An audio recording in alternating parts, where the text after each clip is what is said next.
YongYea. I might check round. What's going on? How we doing out here? Roll call. What's going on? Lost Supremacy. David Cohen, what's up? Gerald Mack, the OG. Zach Riley, what's going on? The Hooded Canuck, what's going on? Oh man, y'all going in. I see what y'all doing already. Necromancer Zale, what's up? E-Ranks, what's going on? No doubt. Hindsight with the hustle, how we sounding out here? No doubt. Appreciate you, brother.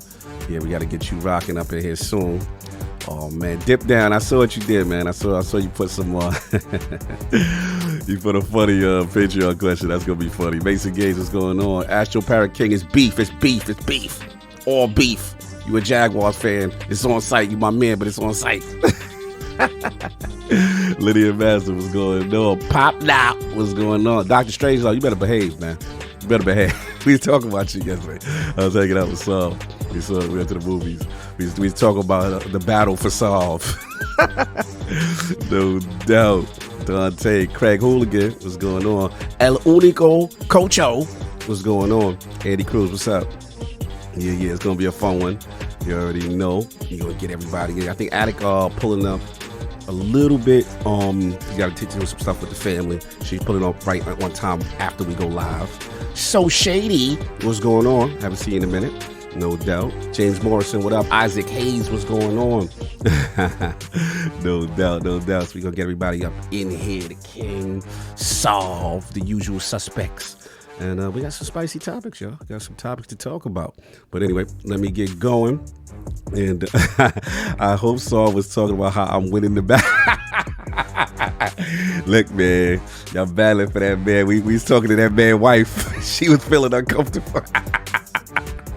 Anyway, let me get going. We're going to get Dion78. What's up? We're going to get the rest of the Lords up in here, and we'll try to start on time. We'll give Attic a couple more minutes because he did say he got to take care of some stuff. And yeah, we'll get it popping. See y'all in a minute. Hear ye, man. Welcome to the show. If you would not mind, go ahead and find yourself a spot, get comfortable, grab a snack, do all that good stuff that we need to do, and we're about to get started. It's not important who I am. What's important is that you are pulling up to the Iron Lords podcast right now as we speak, and I guess I'm here to keep you entertained until it's time to get this show started. So look.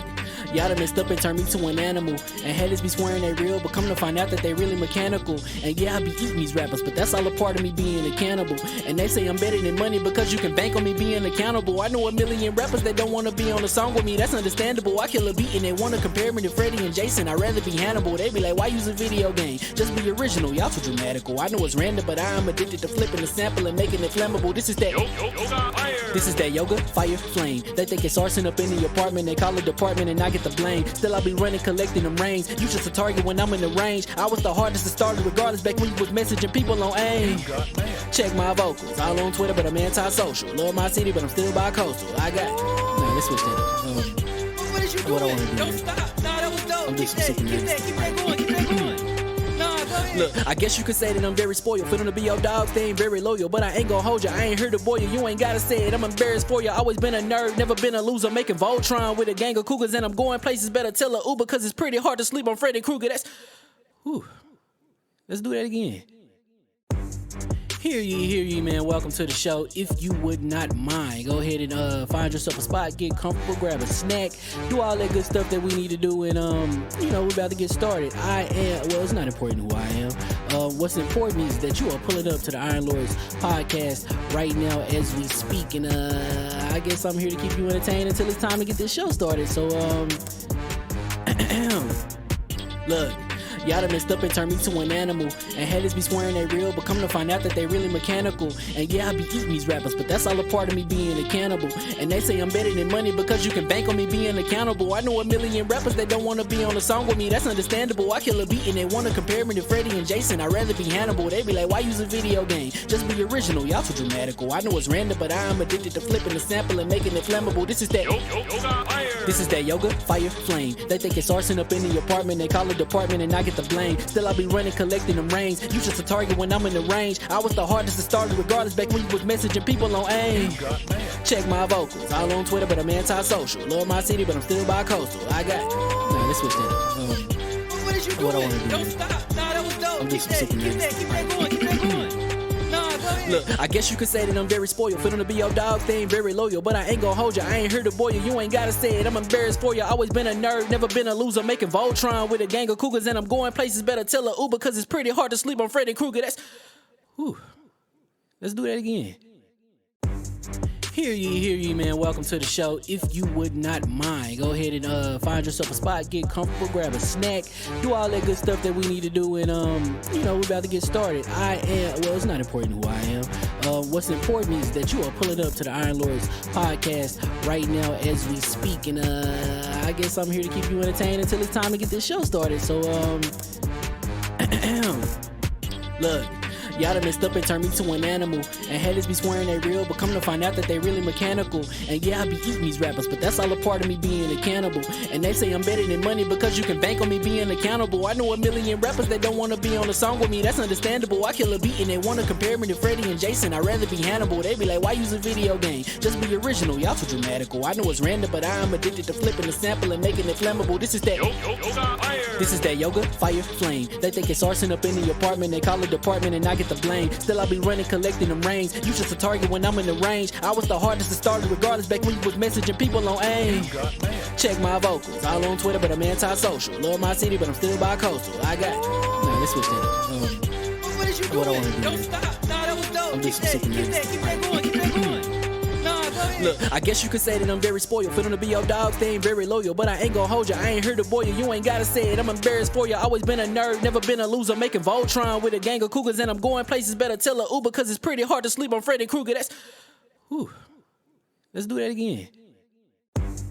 Hear ye, man. Welcome to the show. If you would not mind, go ahead and find yourself a spot, get comfortable, grab a snack, do all that good stuff that we need to do, and we're about to get started. It's not important who I am. What's important is that you are pulling up to the Iron Lords podcast right now as we speak, and I guess I'm here to keep you entertained until it's time to get this show started. So look.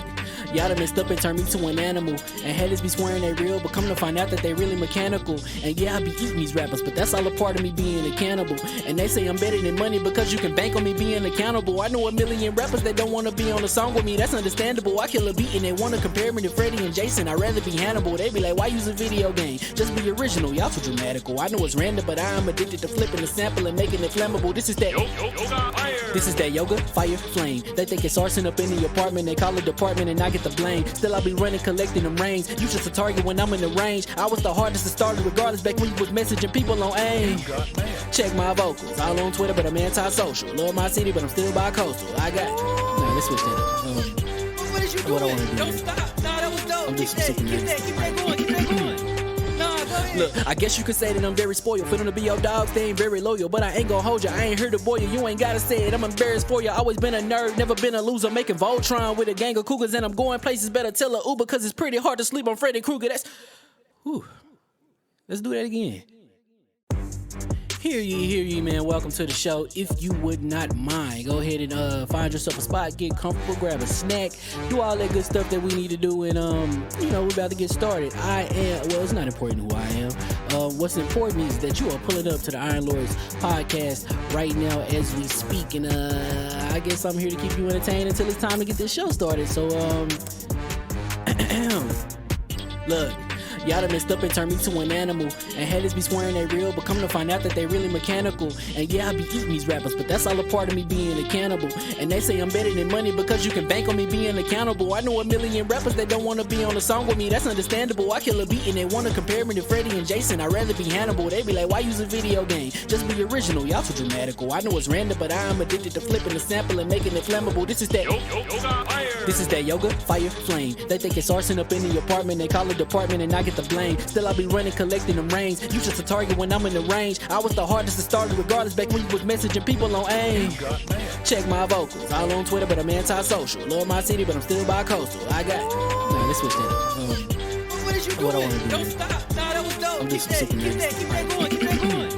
Nah, go ahead. Look, I guess you could say that I'm very spoiled. Feeling to be your dog, they ain't very loyal. But I ain't gon' hold ya, I ain't here to boil you. You ain't gotta say it, I'm embarrassed for ya. Always been a nerd, never been a loser. Making Voltron with a gang of cougars. And I'm going places, better tell a Uber. Cause it's pretty hard to sleep on Freddy Krueger. Whew. Let's do that again.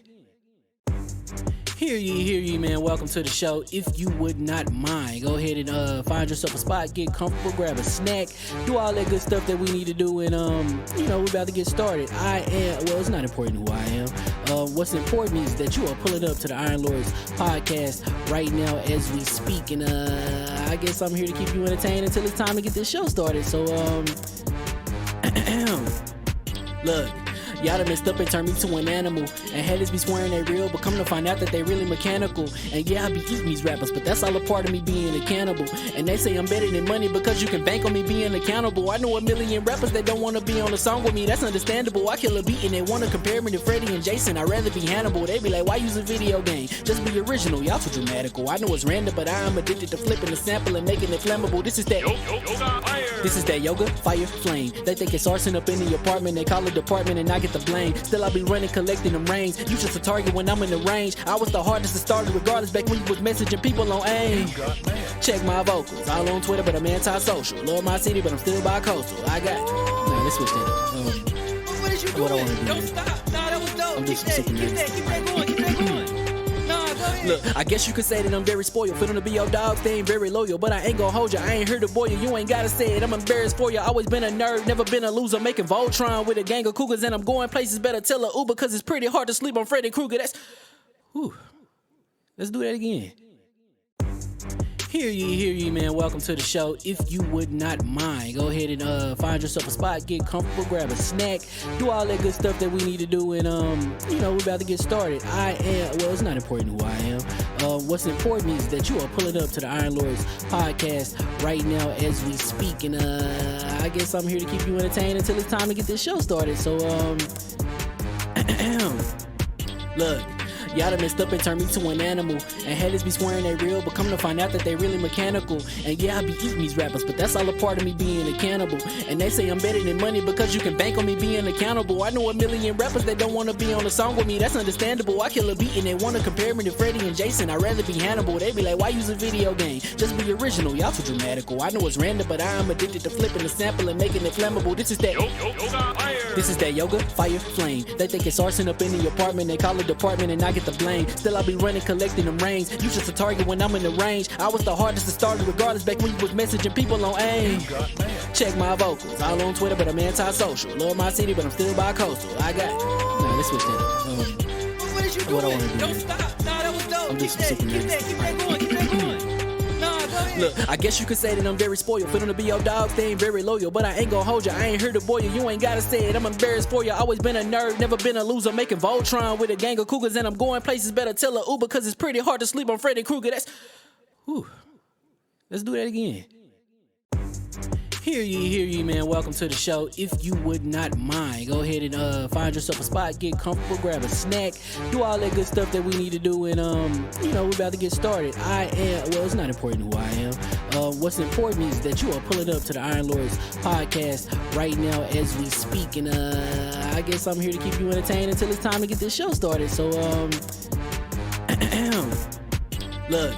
Y'all done messed up and turned me to an animal. And haters be swearing they real, but come to find out that they really mechanical. And yeah, I be eating these rappers, but that's all a part of me being a cannibal. And they say I'm better than money because you can bank on me being accountable. I know a million rappers that don't wanna be on a song with me, that's understandable. I kill a beat and they wanna compare me to Freddy and Jason. I'd rather be Hannibal. They be like, why use a video game? Just be original, y'all too dramatical. I know it's random, but I am addicted to flipping the sample and making it flammable. This is that yoga, fire, flame. They think it's arson up in the apartment, they call it department and I get the blame. Still I be running, collecting them rains. You just a target when I'm in the range. I was the hardest to start regardless back when you was messaging people on AIM. Check my vocals, all on Twitter but I'm anti-social. Love my city but I'm still bi-coastal. Let's switch that up. What is you doing? What I wanna do. Don't stop. Nah, that was dope. I'm just Keep that going. Nah, go ahead. Look, I guess you could say that I'm very spoiled. Feeling to be your dog, they ain't very loyal. But I ain't gon' hold ya, I ain't here to boil you. You ain't gotta say it, I'm embarrassed for ya. Always been a nerd, never been a loser. Making Voltron with a gang of cougars. And I'm going places, better tell a Uber. Cause it's pretty hard to sleep on Freddy Krueger. Whew. Let's do that again. Hear ye, man. Welcome to the show. If you would not mind, go ahead and find yourself a spot, get comfortable, grab a snack, do all that good stuff that we need to do, and we're about to get started. It's not important who I am. What's important is that you are pulling up to the Iron Lords podcast right now as we speak, and I guess I'm here to keep you entertained until it's time to get.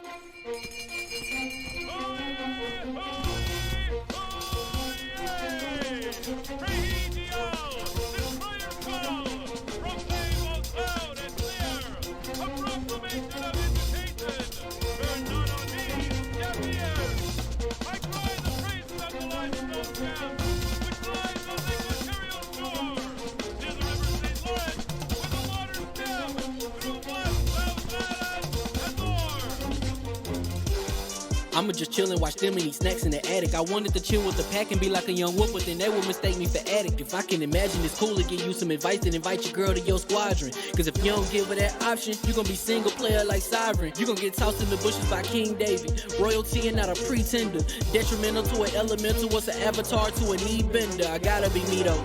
I know it's my destiny, word to Cognito. Who cares if you fly, if you still a mosquito? You swear you ain't something, but really be Steve-O. You like to collect stuff and that's cool, but I got bad news. Even if you really was that dude, King David still be the king of the statues. Since a juvenile, I've been cursed with a curse to be musical. And if you hate it, we'll meet in the crucible. Other than that, then it's cool and it's beautiful. We let you know that your dreams are pursuable. Whatever you wanna do, then it's doable. If you got work on a Sunday, it's suitable. Cause you can listen to this in your cubicle on the Lord's Day. Woo. If you got work on a Sunday, it's suitable. Cause you can listen to this in your cubicle on the Lord's Day.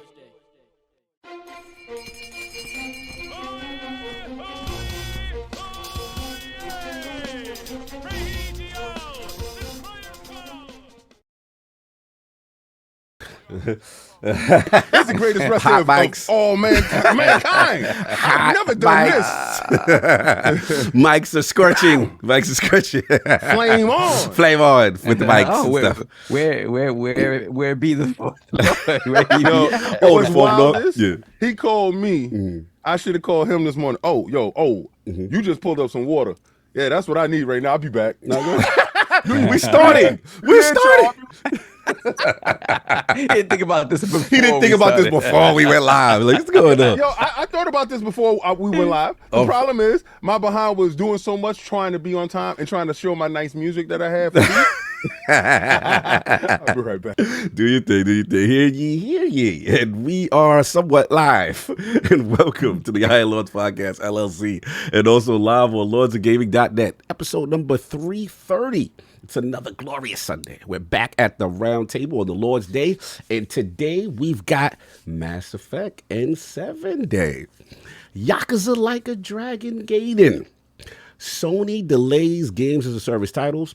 And Baldur's Gate 3 Series S breakthrough to discuss. So we gonna get right into it. So let's introduce, we are missing some. Hi. Hello. Yeah, hello. Looks like Lord Attic will be joining us in progress. Shout out to the Lord. Shout out to the young wolf. He will be coming through. Spoke to him earlier, so don't worry. He coming through. Lord Valakon, I see you in there. What's up, bruh? What's going on? Valakon, I see you in there. Father Gucci, what's up? But yeah, man, and then one Lord decides to get water at the time we start, but neither here nor there. It was that pre-show rant that got him punched. Yeah. He got exactly his discussion on that's what happens when you step away and they can talk crap. Now I gotta watch the show, but I'll watch the show back. Yeah. Too busy being on the front line. Hello. Hello. And of course, we have our most technical gaming lord, the solo gamer list for the single player selfish experience, and also the Sostradamus, the Lord of Clarity and Lord Patron of the Iron Bank PC Master Race's own. Feel like I just saw you last night. Lord Sovereign, how you doing? Chilling, man. I'm good. Good. Coming in super hot. Just had to give myself a little real quick. You was able to do a lot. You had water too and all that. Nobody shamed you. No. Yeah, chilling, man. Chilling. Got to hang. No gaming this week. God forbid I game. God forbid you game. This on a gaming podcast. I know. Yeah, this week was something like. Remember the joke we had? I say, what was the joke? We was like, we're the ultimate downloader of games. Oh yeah. My digital library is on fleek. It's amazing.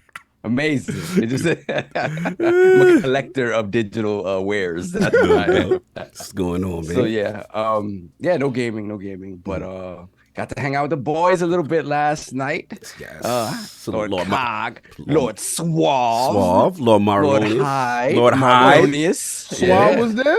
Yeah, Suave pulled up. Suave pulled up. And Lord Kaibatsu, of course, we got to go. We went out to see, you know how we do with our outings to go see Marvel movies, and we saw the Marvels. Yeah. And we generally enjoyed it for what it was. I don't know. I wasn't mad at it, but we'll get into that. We'll have an impromptu episode of R&R in a few minutes. Yeah, definitely. Because you know it's crazy. I said to myself, I'm not even gonna do R&R. like, yo, you ever been so pissed off with something that you was like, I'm not even gonna entertain that because me giving that light allows other people to spend money on situations I would no. But we're gonna have that conversation in a second, boy. I'm tired of you dudes. Yeah. You mustard hard dudes out here, y'all messing everything up. Y'all get it. Man. Us tough Tonka truck boys, we don't appreciate y'all. Like right now, the Tonka truck kids, we don't like you. Bob the Builder babies don't like y'all right now. you felt the type of way after he felt the type of way. Yeah. He didn't want to be saved. It's the Blues Clues, dude. It's these Blues Clues. The Blues Clues.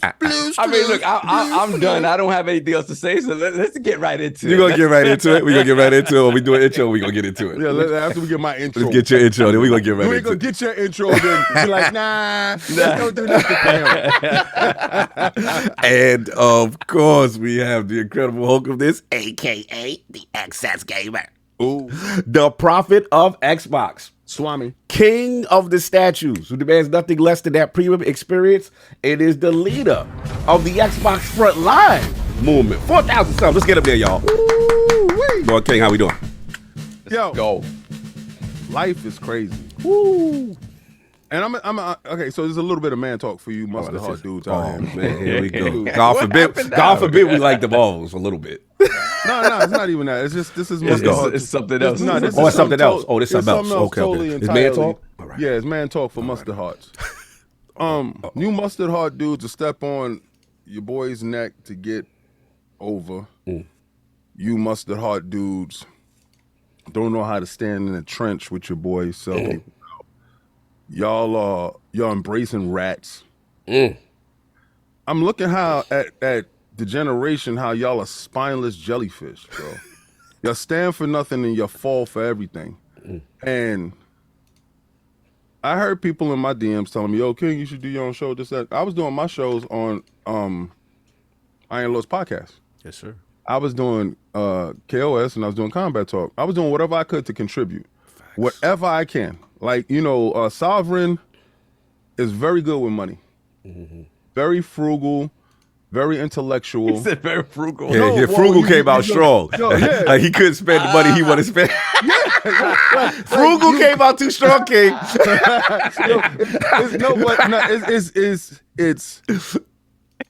He won't allow you trust with the money. Yes, like he won't allow you to make that wrong turn because a lot of times that we'll make a wrong turn off of impulse. All of us. But what he does is he double checks and he doubly makes sure. You know, and that's my brother, and I respect every decision that he makes and he talks about. Always. Facts. When we go with lawyers, when we do whatever, I know that he has vetted the situation and it is 98% safe. Facts. For whatever is about to happen. It's a sob on Pirate Bay. Yo, the chat is wild. So, Lord Attic is, I really, y'all don't understand how hard this guy works. Yo. Lord Attic, you ever seen somebody that really wanted to be who he know he is in this life? Yeah. He really knows who he is and what he can contribute and what he wants to be. And come hella high water, he's going to get to that space. Facts. And his drive, his hunger, his push, his love, his unwavering friendship is something to behold. And I'm going to tell you, without him on Friday, that don't happen. That does not happen. Without him on Sunday, this don't happen. Cog. Yo. I always told you was Obama. With a C, because Addict with a T, that don't sound like him. There go my brother. There you go. Cog is Obama. I've always told them he was Obama. You know, Obama opened the doors up first. You're gonna see black men coming through next. Like we here. You know, I send Cog in the room because Cog knows how to move through a room that's filled with snakes. He's diplomatic. He's sincere. He's real. He's teaching me how to reach out to people more. Like it's certain things that he has inside him that I want to emulate. Hey, he's beautiful with that. He knows how to disarm people completely. A situation happened, and I don't know if it was from all that XCOM. Put the gun down, bro. What is it? What's going on? It was good. But you know, he's there. He's the link to the pin. Friday, I do my show. Separate channel. I was terrified in doing so because I'm like, I don't want it to take away from our movement. And everybody in the background, the whole team was like, nah, go now. Facts. Go now. Like, what are you gonna wait for? What are you waiting for? Like, what are you waiting for? You get out there, you go do your thing. And me and Attic came up with strategies, and Attic has been my biggest supporter. Friday was crazy. It was a disaster. Attic was inside the background, being a wizard, being Jason Ronald level of a wizard. And he did it. He made it happen. He got that Series S to run everything. And, he got the optimization of the chat. The stream? Yo, he's like, it ain't gonna hold back the generation. I was like, Adam, you crazy. The funny thing is I had an idea of how it would be done. Yeah. But when, because we got caught on a late start, so I was like, let's just jump in Zoom because it's got the best quality and we can see what it looks like. I forgot he was going to be doing the call in. So I had to pivot. Live. Do this live. Yeah. So you was freestyling. I was doing the definition of freestyle. I like, you know how OBS can hear what's in the desktop, so they could hear Discord. Yes. So I'm trying to talk to them, and the stream at first could hear what they're saying. Me trying to get them into the stream. So I had to switch Discord to come out of my speakers so they didn't hear it. So they can hear it. Wow, that's crazy. Yeah, because when I listened back to it, I heard Galveston already there. Yeah. But I just want to say this, guys. All you Blues Clues kids, us Tonka truck boys don't like you. Like us Bob the Builder kids, we don't like you. Us Power Ranger Thundercats, G.I. Joe kids, we can't stand you. More than me, Us Transformer babies, we think y'all are weird. Because I see you guys backbite your friends. Y'all come in this with friends and you backbite your friends and you try to step over your friends. And it's always me, I. And it's never team. So without team, I don't get close to 4,000 where I'm at right now. Fastest doing it. And that was only through the support of the realm. That was only through the support of my squad. That's only through the support of God and the stuff that you hold higher. You put everything before yourself, and then the bounty will come later. But what I've been playing this week, Alan Wake 2. Yeah. Fortnite, of course. Yeah. I downloaded that campaign of Call of Duty, and the multiplayer came later. I'm playing the campaign. Okay. It's Call of Duty. It's like Call of Duty. Like what you thought they was gonna do? Like what you thought it was gonna be a plot twist? It's now third person over the shoulder, story driven narrative. You thought that was gonna happen? You thought they was gonna reinvent the wheel, or for something they told you before that the campaign was gonna get progressively shorter, but it was gonna still keep the same high quality? But wasn't it technically, because I don't play Call of Duty like that, isn't it technically a remake from an older game too? Yeah, some assets or something like that, I guess. But I don't. Call of Duty this year wouldn't have the controversy that it has regular controversy year to year. Microsoft getting ABK, everything bad. Starfield bad because if Starfield would have came out for everything else, if it would have been on PlayStation, you dudes would have been, Starfield is a 9 for 9, and I like how I'm able to go everywhere. Todd is a genius. Are you implying that there's an Xbox tax based on their acquisitions and the thing feelings of the media? Or are we doing this? One thing I want to add to it, King, is it's awfully funny that people want to give, what happened with this Call of Duty credit to Xbox because they have it now, but they didn't want to give Starfield credit to Xbox when they had them for years at that point. Oh man, y'all doing it. Like Xbox literally, they win and they lose. Like it doesn't matter what they do. And I'm gonna call people out. It's like, look, you guys know who you are. It's like, look, like violence already on a Sunday. Violence. I'm not saying that people intently go out. I'm not saying that people intently do stuff because of the Xbox brand. I'm saying people are trying to send gaming political statements through reviews. Yeah, because it's awfully funny. It's like I said, we went over and people sitting there. You wouldn't believe how many people. Oh, you got a problem with IG? No, I got a problem with people that don't respect me as an individual. And my problem is that the majority of the media behind the scenes have done nothing but look down on not just me, on everyone. And that was what the statement was about. Wasn't about. I saw people saying, "Oh, what's your problem with Ryan McCaffrey?" I got no problem with Ryan McCaffrey. Okay. I got no problem with any individual person over there. I got a problem with the whole conglomerate looking at me. The whole team, the whole squad. I got a whole problem with the whole conglomerate looking at me like I'm trying to replace them. I'm just trying to. I am trying to replace. So wait, hold on, Attic. Are y'all implying the rise of the content creator is been the rise of the content creator? Is influencing journalism to feel? Isn't all of them over there content creators? At this point. All right, so if individually what y'all did was y'all band together and y'all try to save Kong, Kong is gonna die. At the end of the day, I truly believe, and I know the media, anyone in the media would never admit to this, but I think they are truly scared of the influencer, podcaster, and streamer dethroning the needs for a media in general. It's inevitable. It's inevitable. But with doing stuff like that, God bless. I say good luck. At the same time, though. Yes. Y'all better give that credit up for when it wins MPD. It's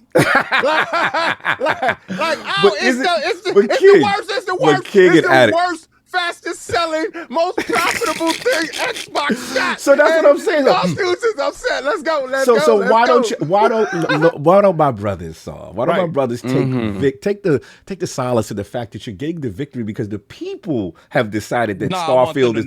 I got to throw.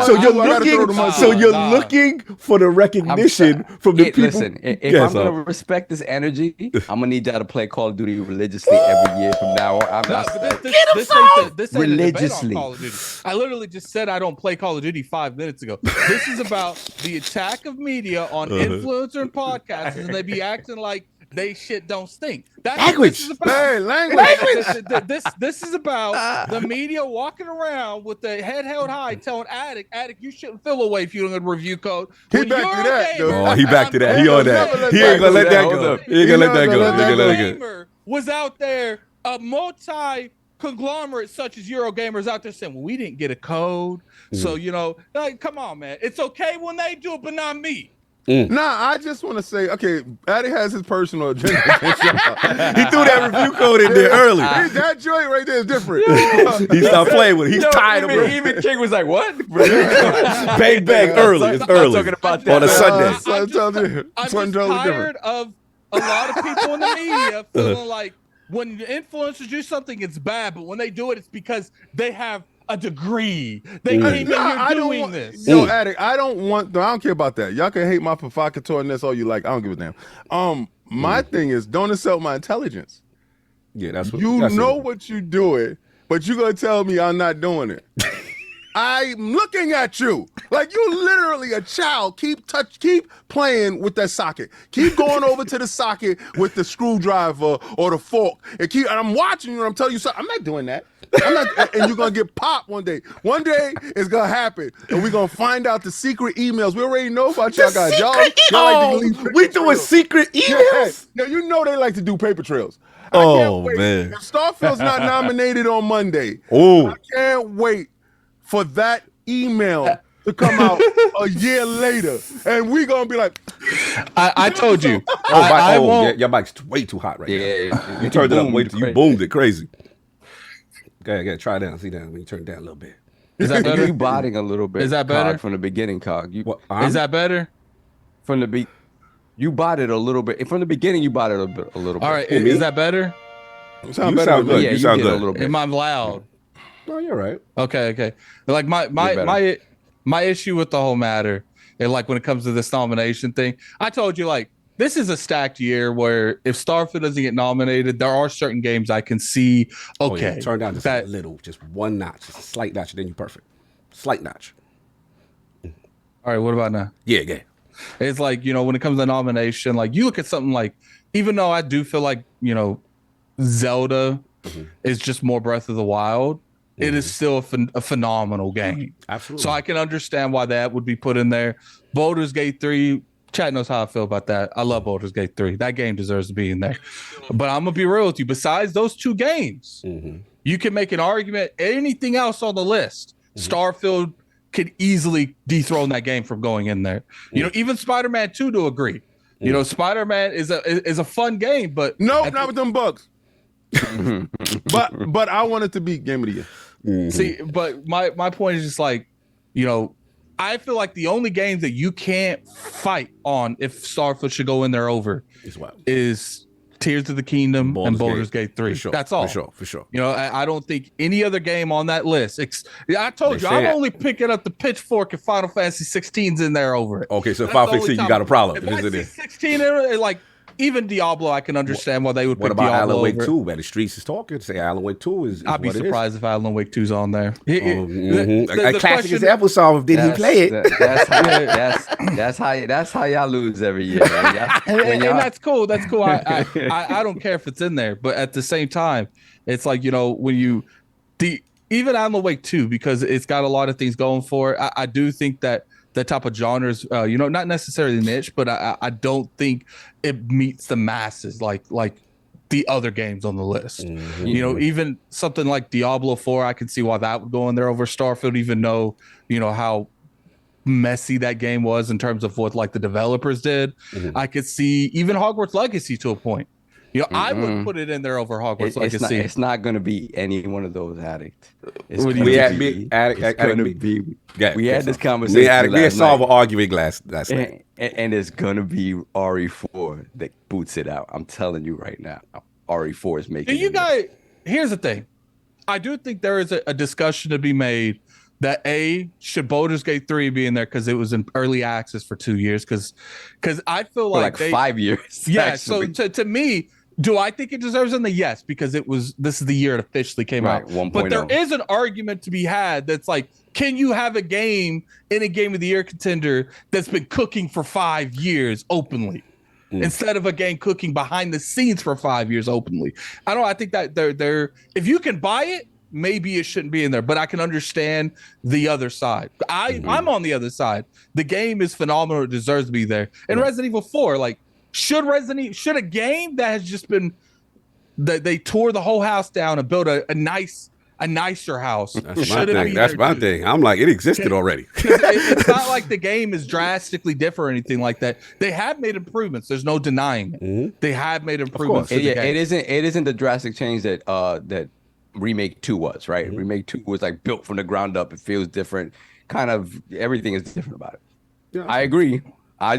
For me, when it comes down to this, I look at them numbers, and RE4 is like a 94 Metacritic. I feel you on that, but at the same time, we've had Control be in there. It was an 82. We had Ghost of Tsushima. We had Stray. We had Stray being there. Stray. Stray was like an 89. Remakes can't be. I feel that way, King. But I'm with you. I feel Resident Evil 4. No disrespect to it. RE2 was in there though. But to Saul's argument, where we argue, it was one of the remakes was in a Game of the Year nomination before. I don't know. For some reason, I agree.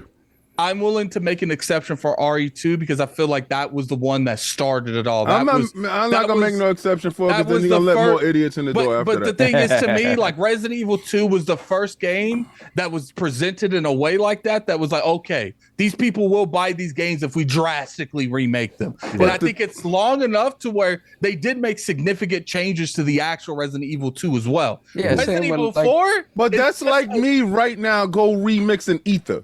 Line for line, ball for ball, and putting it out and talk about my level of success. Yeah, like that's the game. I'm with you, King. I'm with you. But again, all right. So if you're gonna apply that, right? If you're gonna apply that, even regardless of the fact that it's a remake, whatever, then FF7 as I don't count FF7. I don't count FF7. I love you. I go off FF7. Actually, even though people are gonna act like I'm being biased, I don't feel like Final Fantasy is in that category because it isn't the same game. Like it's never been described the same game. If you beat the game, you know it's not the same game. Like they literally say at the end, that's a cop out, bro. The unknown journey awaits. Like they're not doing the same thing. The unknown journey awaits. Let's do it right now since we all arguing. King. That's a whole bunch of crap. That's a bunch of crap. Okay, before you get into it, yeah, because since we all arguing, I have to ask y'all this because we got to do it now because the nominations are going to be tomorrow, and that's when the drama pops. So we what is the six? What is the six, King, that you got for game? Everybody, what's your six? King, go for it. Hold up, real quick. I want everyone to put all of their six in the chat while we're speaking. Yes. What's your six nominees? If they stay six. Just I got glasses on. I ain't doing that. No. He's talking about to the chat. He's talking about to the chat. What's your six? Bro. All right. First, Starfield. All right. Second, Diablo 4. Ooh, okay. Third, I gotta go. I love Alan Wake. I gotta put Alan Wake. Okay. Spider-Man in there. I'm putting Mario Mushrooms and I'm putting Spider-Man because that's the only game that they got this year. All right, so what about Zelda? Nintendo gonna get two? No, he doesn't think Zelda's making. Oh wait, King, you wild. Zelda is DLC, bro. Like and I'm keeping it a buck. So it's Spider-Man, but did you say Baldur's Gate 3? No. Why? I ain't play it. What the hell am I nominating something I ain't play for? I don't care about that. So all right. Like so, you want me to nominate? Go by what you think's gonna win, not what you want to win. No, this is my list, bro. Like, why I gotta go talk about some? That's your problem. Like you worry about a consensus. This is mine. Xbox Frontline. Subscribe to the channel. Subscribe to the channel, y'all. 4,000 subscribers. I find my problem is winning. That's what it is. I know this ain't for that. I find it absolutely Xbox Frontline. I got my shirt on too, King. I'm repping. I found it absolutely hilarious. Yeah, I'm the one that got the Addict World emo, and King didn't get in fact, this is King's world. This is King. Continue. Your joint was in the beginning. You just can't say, I don't care. Like, well, that's fine. I care, but I'm telling you, it's my PlayStation 6. You know what it is, because you earnestly believe it. King is a fraud. He said himself. Like, you earnestly believe when you. He did say it himself. He did say it himself. Yeah, but there's gonna be no PlayStation 6. I believe that for real. Y'all can sit there and play around. Y'all just gonna find out the truth. He believes until he's wrong. Yo, that's right. That's right. That's what dreamers do. We believe until we're shown facts, and you ain't showing me no facts. So whatever. Anyway, continue. Let's go. All I'm saying is you can't put Zelda in there. I'm not putting 2 Nintendo games up. Oh, so you do a Nintendo only gets one? Right. Okay. You only get one. Sony ain't had nothing this year. They had Popeye's biscuits until they came out with this buggy mess of a game, and they was like, "Yo, we're gonna put this out there for y'all." Did you guys see that the Twitter put on Twitter? The Video Game Awards put on Twitter. Said, what game you think's gonna get snubbed? That's wild. The snub joint. Said stuff like that. I don't think they've ever done anything like that. That's interesting because they're leading into their villainy. So you got your 6. So that's my 6. All right, cool. Addict. Let's go Addict first. What's Addict? What's your 6? Tears of the Kingdom. Baldur's Gate 3. Larian in the building. I'm gonna say. I want to say Diablo, but I'm not gonna say Diablo. I'm gonna say Alan Wake 2. Okay, Alan Wake. Okay. Yeah, I'm gonna say Alan Wake 2, and then I'm going to say. What we got? I'm gonna say Starfield. Yeah, that's 4. You got 2. Yeah, I'm gonna say Starfield, and then I'm gonna say Spider-Man 2. 5. What we doing? How we finishing this off? And let me think. You know what? I'm gonna say Sea of Stars. Ooh, indie darling. All right. I'm gonna say they're gonna. I'm gonna say they're gonna maintain their indie darling. Question for both of y'all that went so far: no Hi-Fi Rush. No, because you know, it'd be interesting. There's a scenario where Starfield's not on this list, but Hi-Fi Rush is. We talked about that too. And in that scenario, Rome is definitely gonna burn. Okay, I'm definitely. They're gonna come for the tiki touches. I'm going if it goes. We're gonna bomb the building. If it goes left, we're gonna storm the Capitol. I'm going left too. Y'all already got your envelope. Y'all doing the Patrick Hugh and keeping it in the refrigerator. I know what y'all doing. I want people to know that an hour before those drop, because they gave us the time. Yeah, I'm gonna be live. All right, let's get solved. Blind react to them. Let's get Before solved. we continue though, what are the chances? What do y'all believe that they expand the category? If any year, they've already said six. They said six already? Oh, They've already said six. Oh man, let's go. All right, solve you up. Let's continue the conversation from last night. Tears of the Kingdom. Tears of the Kingdom. Nintendo gets that. Baldur's Gate. Strong. Larry back. RE4. Oh, damn. Remake territory. Here we go. But it did win PlayStation.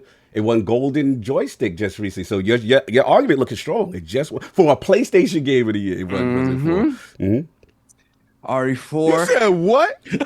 Bro, Resident Evil 4. You said what? The Golden Who's Joystick. over there? Who's over there? Now we gotta walk away from the Golden Joystick, yo. Now we gotta walk away from the Golden New York Game Awards, y'all. Check that out. We're gonna be in it. The Lords will be there. Yo, that's gonna be funny. That's gonna be funny. Oh, God. They didn't have any games. You gave them Resident Evil. They gave them multi-flat. They gave them multi-flat. Yo, everyone in the chat, man, tweet on Twitter. Tell people we live. We live. Let's do this, man. They ain't saving Kong, bro.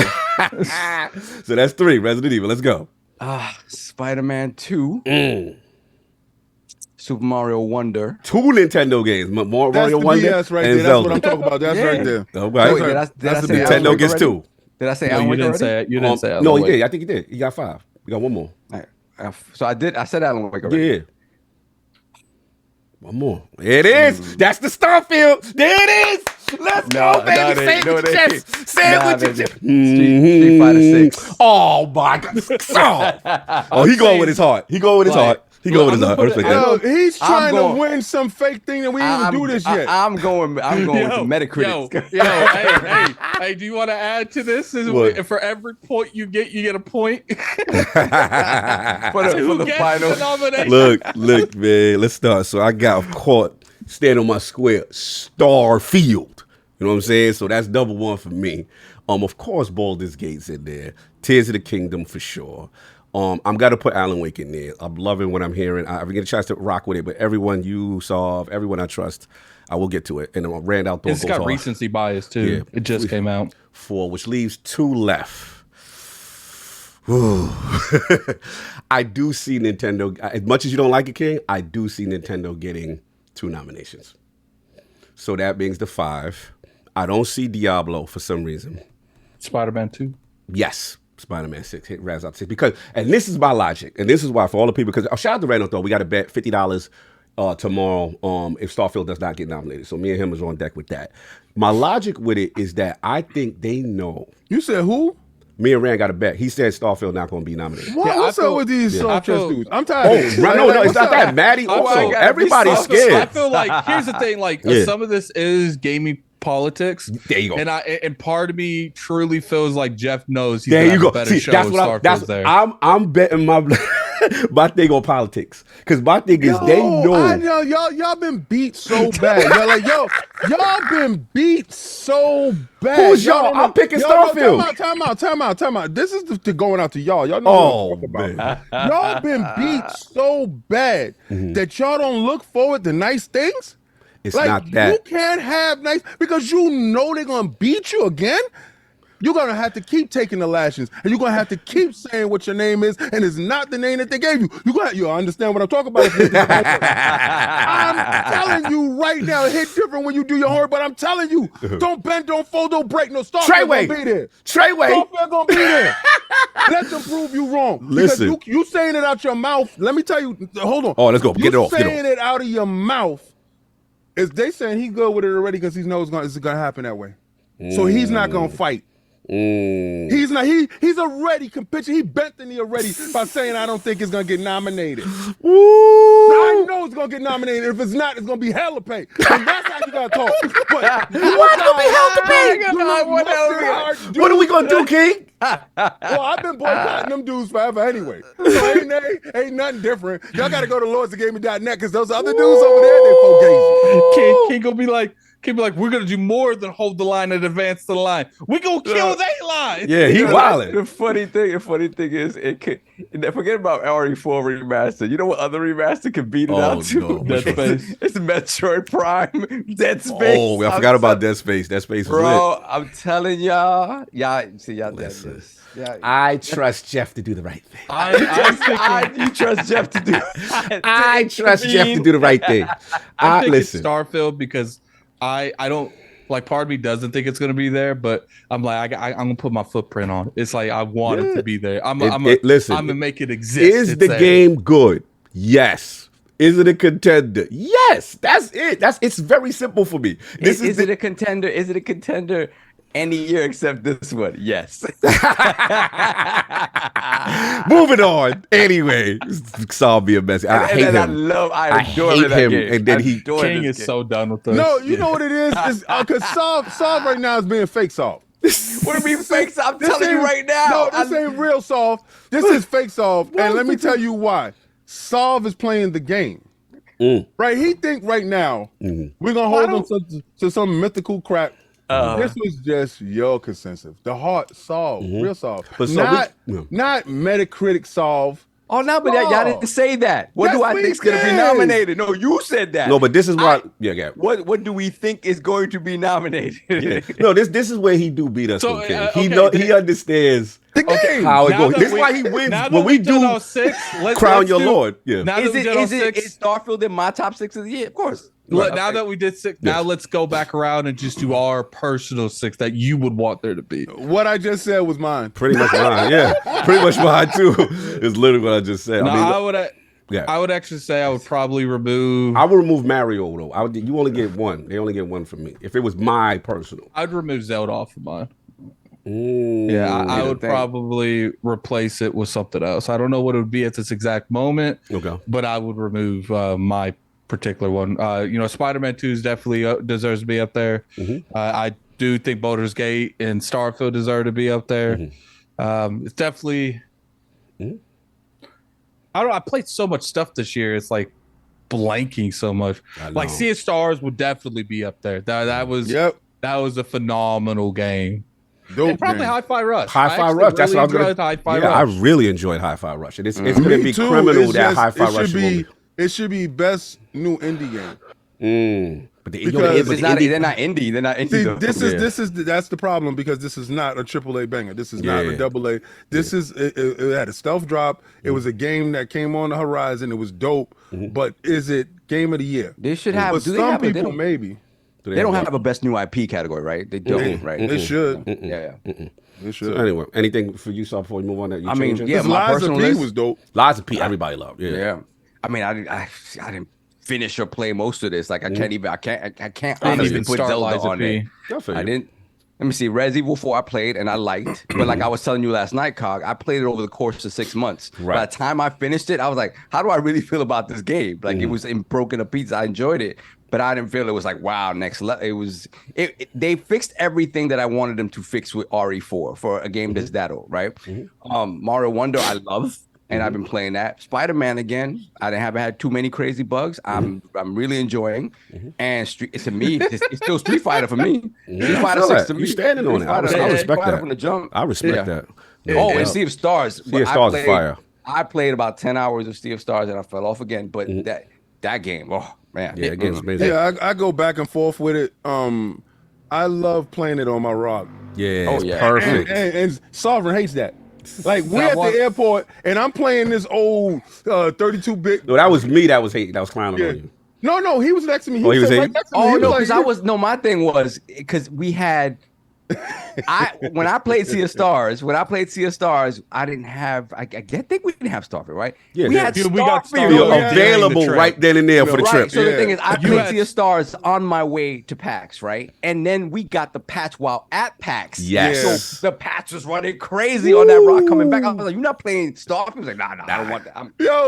He came to the room because his Wi-Fi in his place was trash. He was like, "Yo, now I gotta fix this over here." I need this. Yo, hell yeah! I remember that. I was like, bro, but that patch had that Starfield running on that rock. I want to point out to the haters in the chat and the haters on Twitter that attacked me. Spider-Man 2, apparently had a patch that fixed a bunch of issues that never existed.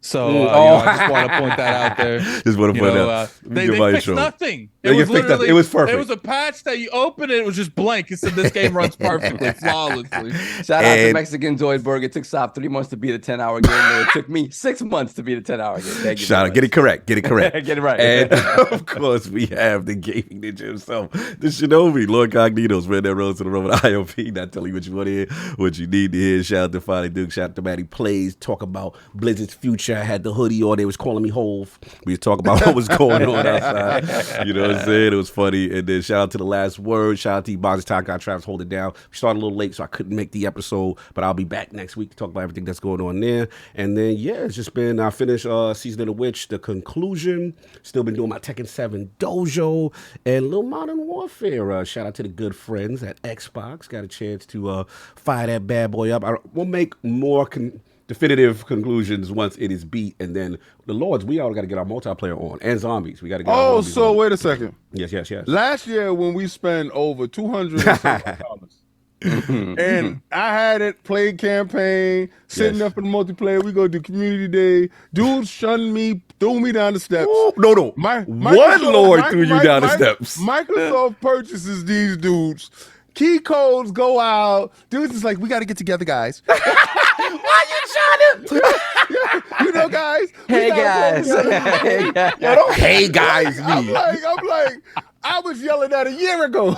Yo, I was surprised we got that. I was like, oh, wow, okay. Yeah, I was like, listen, shout out to the good friends at Xbox. You know what I'm saying? So it's time for us. Even Attic was like, yo, I was I'm mad. on my way to do that. I thought I'll play the zombies. I was mad. Yeah, we true, just true, because it was like days. 2 days ago. Before. Shout out to Game Pass and Xbox. Well, to be fair, we do owe them like a live stream at this point. I think we owe them 2 live streams. We owe 2 live streams, we but we got to get it going. Console. Facts. We owe 2 live streams. Facts. And we got to get together. And we you got to get guys, together. who's in the Patreon? We got one guy. Oh, I got a Patreon. On Yeah. the show soon. Yeah. Next week. All right, cool. So we got that. Yeah, that's my man right there. That's my man. And next week's gonna be the Crown Your Lord. Crown Your Lord and the guest. Always gonna be fun next week. Yeah, we're gonna have to bring the guest back just to do like the post nomination thing at that point. Yeah. Yo, you see that? hold on, what am I looking at? It's that desk. He got that. Oh, hold on, yes. Yo. Oh, you haven't even started yet. Yeah. Yo, I swear to God. All right, so guys, my desk is mad small, and I'm not doing things that I'm supposed to be doing. So I said I need a larger desk. Did we make enough money from T-shirts, all the T-shirts and stuff? Listen, everything that y'all do goes right back to the podcast. I said, are we able enough to get a desk? Because I need a larger desk because the NZXT is ridiculous. Said, all right, we able to do it. So we got it, and it came. So it only came in 1 box. My stupid behind sent him the one that I wanted. Didn't read the fine print in the back that said it came with 2 boxes. First day it came, I'm all nice with the delivery guy. I'm like, yes, here's a $2 tip. Thank you so much. Get inside the house. I said, I'm gonna put this together tomorrow. Come back from the doctor's office, it's a giant box. At my front door, I'm like, what the hell? I didn't even get no notification. What's this? South sending something? What the hell is going on? Part 2 to part 1. So wait, did part 2 arrive with part 1? Because the dude didn't tell you right then and there, hey, I got another box for you. He didn't have it. He didn't have it. Oh, wow. No. And it showed up the next day, and I was just like, what's this? Wow. Yeah, it's called more work. Get to it. No doubt. So we got all that cooking off. So I'm going to get the super chats. We're going to get it start with the Patreon questions. We have a couple Patreon. And Dip Down is back. Chats. Oh, Dip Down is back. Let's get the super chat questions. We back. Let's get it. Let's get to it. Let's get to it. Let's start off on a positive note. Put the crest in the chat for Cedric H. Lord Silver, member for 40 months. Shout out to you, Cedric H. No doubt. Salute. Then we got Big Mad Mo, member for 39 months, Lord Bronze. Appreciate everything y'all do. Salute. Thank you, brother. Appreciate you, man. There we got Cedric H once again to $20 super chat. Cog, when are you going to drop that album? You got Feed the Streets. Yeah, I'm about to give you that cold summer, that Blizzard joint. Look for that right there. You know what's funny? There's a certain commercial you showed me years ago that John saw. And to this day, he'll randomly bring that up. I remember that joint. Yeah, shout out to Big Bad John. Yeah, the album soon, man. I like the artwork for the cover. What else we got? Then we got Lord Taibatsu ILP, $2 super chat. Oh, the bro. Hashtag Marvels didn't suck. Oh, we forgot to get kickstarted. No, we're gonna get started on that. We're gonna finish this, and then we're gonna just give our real take on the Marvels. The Marvels. Yeah. And hashtag your opinion don't matter here because it's he was tight, guy. He was tight. Then we have Dr. Strangelove, $5 super chat. Get the beat ready. Sav, in spirit of N7 Day, let's play the Mass Effect 2 probe minigame together. And let me probe Uranus. Whoa! Yo. Yo. He's very specific. that is borderlining on The Fan. Remember the movie The Fan with Robert De Niro? Yes. Minus all the sexual innuendo. Yo, it's jokes until he's sitting in the room like, I'm your greatest fan. He's gonna be like, "How you doing, Saul?" Remember the anus probe? Pause. One day, these people, they're gonna, because they know we go to these events, they're gonna find out what hotel room Saul. Oh, don't give no ideas. Don't give no ideas. Time or addict. Listen, let me tell you something. No, I'm not a proponent to single rooms. All right, I'm a proponent. If you run up, exactly. Room. You run up on the Lord's Lord, it's not gonna go your way. I can just hear them on the other side. Exactly. It's all fun and games until we get a hold of you. You can hear. All you're gonna hear is Sav, lock the door. All I hear is that Herbert the pervert voice. Oh man. Hey, Chris. Saul's just saying through the door, "Leave! We don't want you here. Why don't you love me, Saul?" Oh man. Moving on. Good. So once again, thank you for your patronage.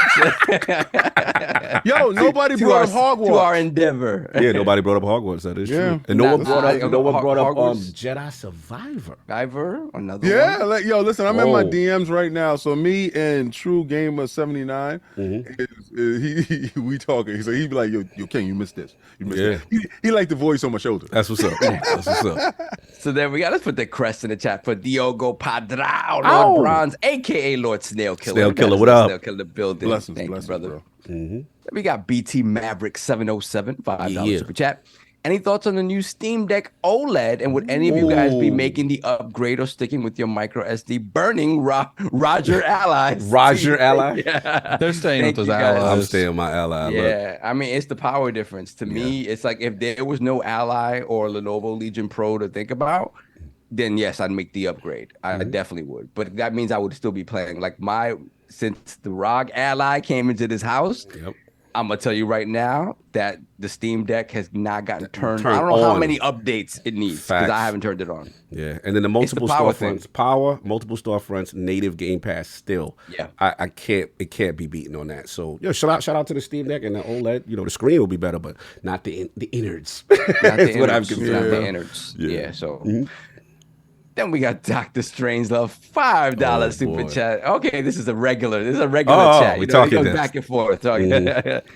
Modern Warfare 3 was going to get the smoke regardless this year, whether Xbox bought ABK or not. This game was supposed to be DLC for Modern Warfare 2, and it shows, so let's be real. I mean, there are still things in that game that says like you have to launch Modern Warfare 2 to play it, and I haven't done it yet, King, so I don't know if you played it. No, you do.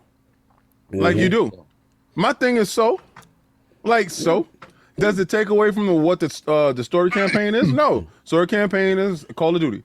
It felt like Call of Duty. It did what Call of Duty does. It did not get in there and give me space aliens. Like it didn't get in there and try to give me RPG elements to. No, it's Call of Duty. Like I don't go to a Michael Bay movie and see explosions and get disgusted. Like that doesn't happen. So y'all need to stop. Like I see y'all. I see your agenda is not working.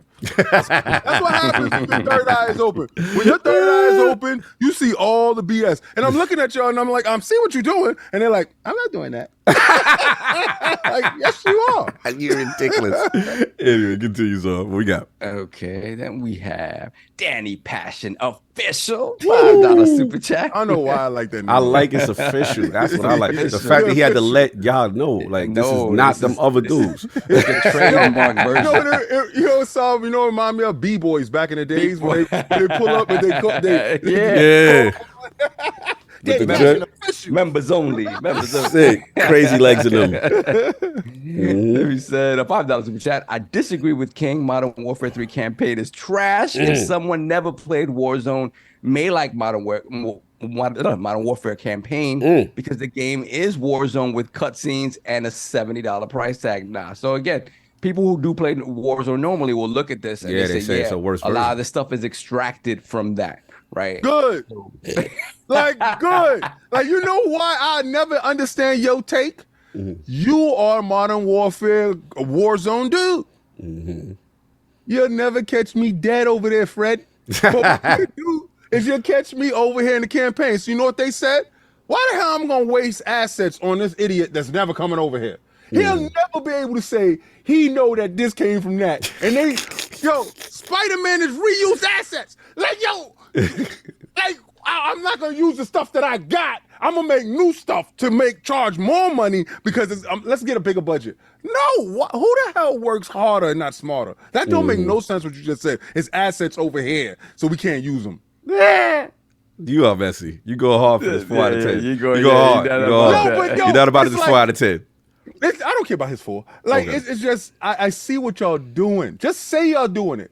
The reason why y'all like me so much is because I tell you I don't like something and I don't like it, and I don't care if y'all care. But these dudes over here, they want to act like they nice, but they bad as well. They just like me. Continue. That slow-mo super chat's really messy.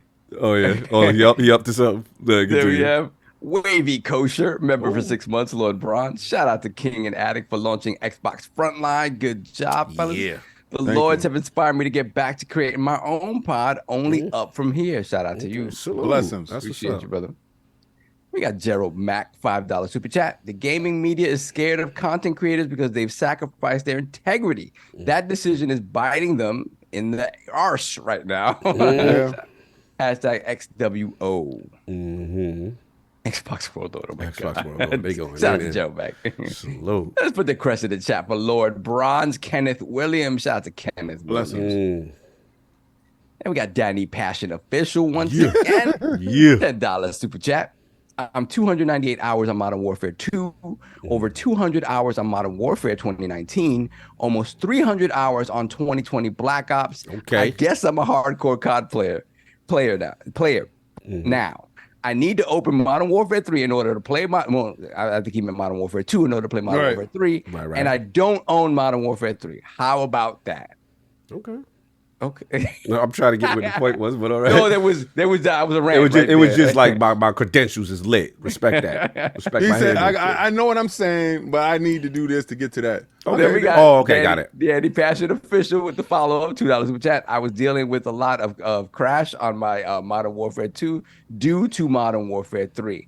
So Modern Warfare 2 is crashing because of the link that he has to Modern Warfare 3. Okay. They thought that you'd be finished with it. They thought you'd never go back.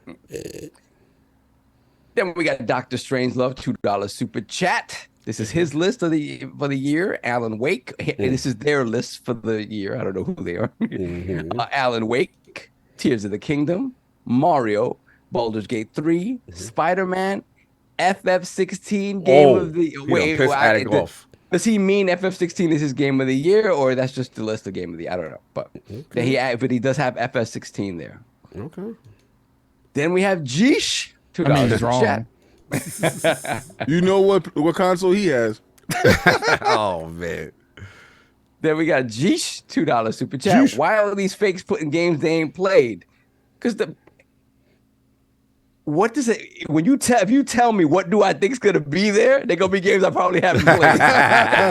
This is a fact. Now when you say what's my personal list, I told you what I played. I can't personally put Tears of the Kingdom there because I ain't play it. Like I feel it. They'll feel it. It's what you think's gonna be there. What's the question? Exactly. Yeah. That's the only one you need to worry about. The one that gets the W's. Ooh. That's what you need. Yeah, you the winner. I ain't gonna That front, boy like, spitting bars. He's like, yo, I win this every year. Shut up. yeah. But I win this every year. Shut up. I'm a fight every year. Every year I'm a fight. You know what's funny? For some reason, I have a feeling if Starfield is on that nomination list, Cog's just gonna take the L and pick it. Just to be now, I'm just gonna go all the way with it. Yeah, I know. And this is how y'all And this is why I lose. Right? And this is why I lose. And this is why Cog loses. That's a picking Baldur's 2-pointer. Gate. That's a 2-pointer. The You know, it'd be facts. crazy if Mario wins it. Mm-hmm. I'm picking Boulders too. I think I'm picking Baldur's too. Yeah. King is right. not. Moving on. I Then never we played this have Danny Passion Official once He again. outside. He outside. $2 super chat. By the way, I refunded Modern Warfare 3 after 2+ hours playing the campaign. Oh, He's not about it. Not about it. one. You probably finished the campaign. 2-3 hours. If you like Addict, you ain't have to do nothing else. You just finished it. Just finish it. Yeah, we like got I don't have to do all the rooftop stuff and all the book bag collecting. Then we have Capital Dream, $5 super chat.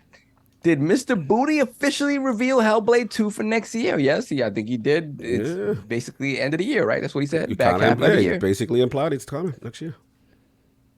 It's coming. Yeah. So let's see. Then we have Jorvar Ingi, $2 super man. chat. On blessings. On blessing. Guys, huge love for putting smiles on people's faces. Thank you. I appreciate Hold it. on, let me give him a special shout out. Shout out to We got Jovar. Hold on. Let me give Jovar some love. Yo, send Jovar some Yo, love. yeah, go Yeah, he's going through something really serious. Iceland has a legit volcano. There's an emergency evacuation. He's not in his home. He's not in his home. Get out of there, the brother. entire Yes. Iceland. It's really serious. So send some love, man. You don't realize how much we can affect people putting smile on people's faces when they're going through real stuff. As a matter of fact, real there's something I want to read that we got, and I'll look it up. We Please got do. something that I want to read that I think AJ forwarded it to the rest of us, but I'll read it. But I'll look for it. You look for it, after no we doubt. finish Yeah, this, it's earthquakes, these volcanoes is real. All right, then we got my slow-mo backslap, $2 super chat. Modern Warfare 3 campaign is better than Destiny 2 content. Yo, bro, you too early. You too early, bro. You gotta relax. You gotta relax, Slow-Mo. You frothing at the mouth, bro. Relax. Then we got Homeless Bird, $5 super chat. I know it won't be getting any awards, but Dead Island 2 has been an absolute blast, and I can't wait to see. That's another one. Hail Sob, I appreciate you. I don't think Dead Island 2 deserves to be like on that Game of the Year contender, but I do think it deserves to be nominated for stuff.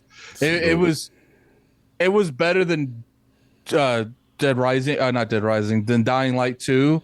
And if you would have told me that 4 years ago, I'd have said you're full of it. But it did turn out like logistically in the long term to be a better game. Like I really enjoyed my time with Dead Island 2. Yep, that's cool. I like that. Pretty game too. Hitman Official, $2 super chat. I never go to an article for a review. I go to YouTube. Facts. A lot of people do. Then we have Danny And Passion that's what the Official. media is scared of. That's why they have YouTube channels now. Yeah, that's hello. Hello. Can't beat them, join them. Is it me you're looking for? No, we're not looking for y'all. No, we're not. No, we're not looking for y'all. Y'all late and y'all done. It's over. You're looking for. Messy. Continue. Let me see. Danny Passion Official. It's like that. What's that saying, you guys? He copied my word bar for bar. Like, He stole my home. Continue. There we go. Danny Passion Official, once again, $2 super chat. King, stop. Yo, Danny, you outside today, huh? He outside with him. He going off of this. I want to know what happened to Free R. Kelly. Yeah, I've been around. Yeah, He changed his name up. Yeah, you change your name up. Give me what your name is, because the thing is, I was breaking your back like Bob Backlund. Bro. I forgot about this. Pause. You forgot to pause. That was a pause. I was just thinking about it because he was there. Yeah, when PlayStation was winning, he was there. Kang. So you like, where he at? Where you at now? I'm punching you in your head. Pause. Like, where you at? I just want to get back. That's all. I just want to get back. I feel that. Get in here so I can get you back. Okay, so we're caught up. I did find that email, so I'm just going to read that email. Yes. This is to show, you know, how the things that you do that you don't feel are just whatever. We're here talking games. We love games. We love the community that we built sort of around this. But you can affect people, and that sometimes, like when you read something like this, it's like, wow, you know, it's a special thing. So, good evening.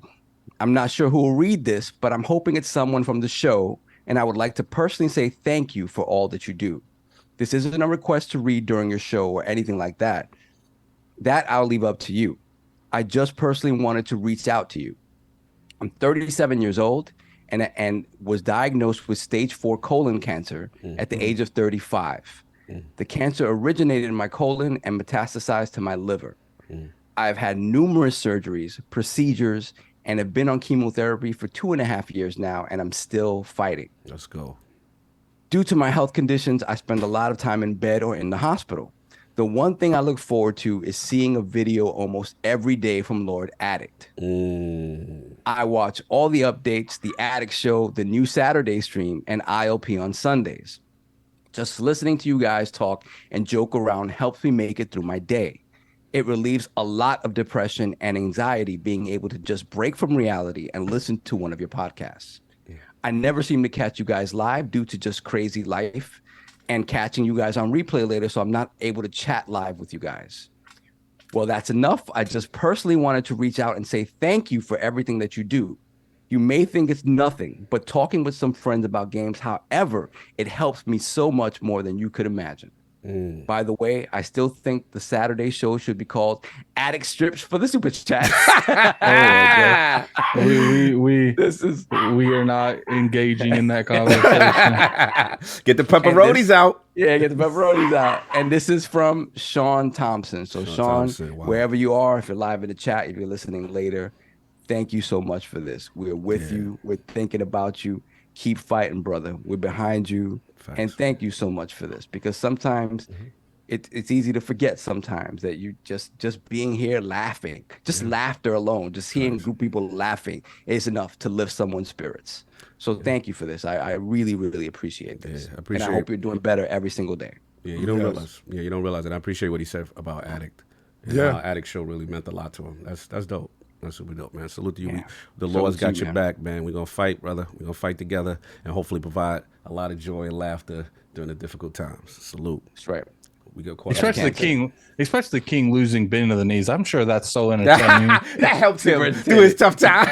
Yo, listen, Sony got tough times right now. That Spider-Man is coming. You can best believe they're gonna tell you, we found due to Larry and Stu. I already got your knees though. Yeah, that's good. That's good. I don't care. I just want it to happen. When it happens, I just want to look at your face. Due to Larry and Studios, find out what they found out with Little Man, we was able to transfer that know-how to the PlayStation 4. Spider-Man 2 is here for you. Messy. Come on, guys. It's the fastest selling PlayStation 4 game. Oh, shout out to Sean. Sean's in the chat. Yeah. Sean's in the chat. Where you at? I actually made the show I see today. him. Thanks so much, I see guys. him. I love you all. Oh, that's what's up. Hold on. Love to you. I see him right there. I read that and I forwarded it to everyone. So that's powerful, man. That's fine. Shout out to Sean Tom. I see you right there. Just gave you my status so I can make sure I see you in the future. Great stuff. I got some Patreon questions off. We good? We had a couple of more please. chats that came super in. chats, then I'll get the Patreon. We got a Hitman official once again, $5 super chat. Just never forget that IGN got caught copying reviews from small YouTubers' reviews. It was one person. One guy. Oh, you talk about that plagiarism situation? You talk about the plagiarism? Plagiarism?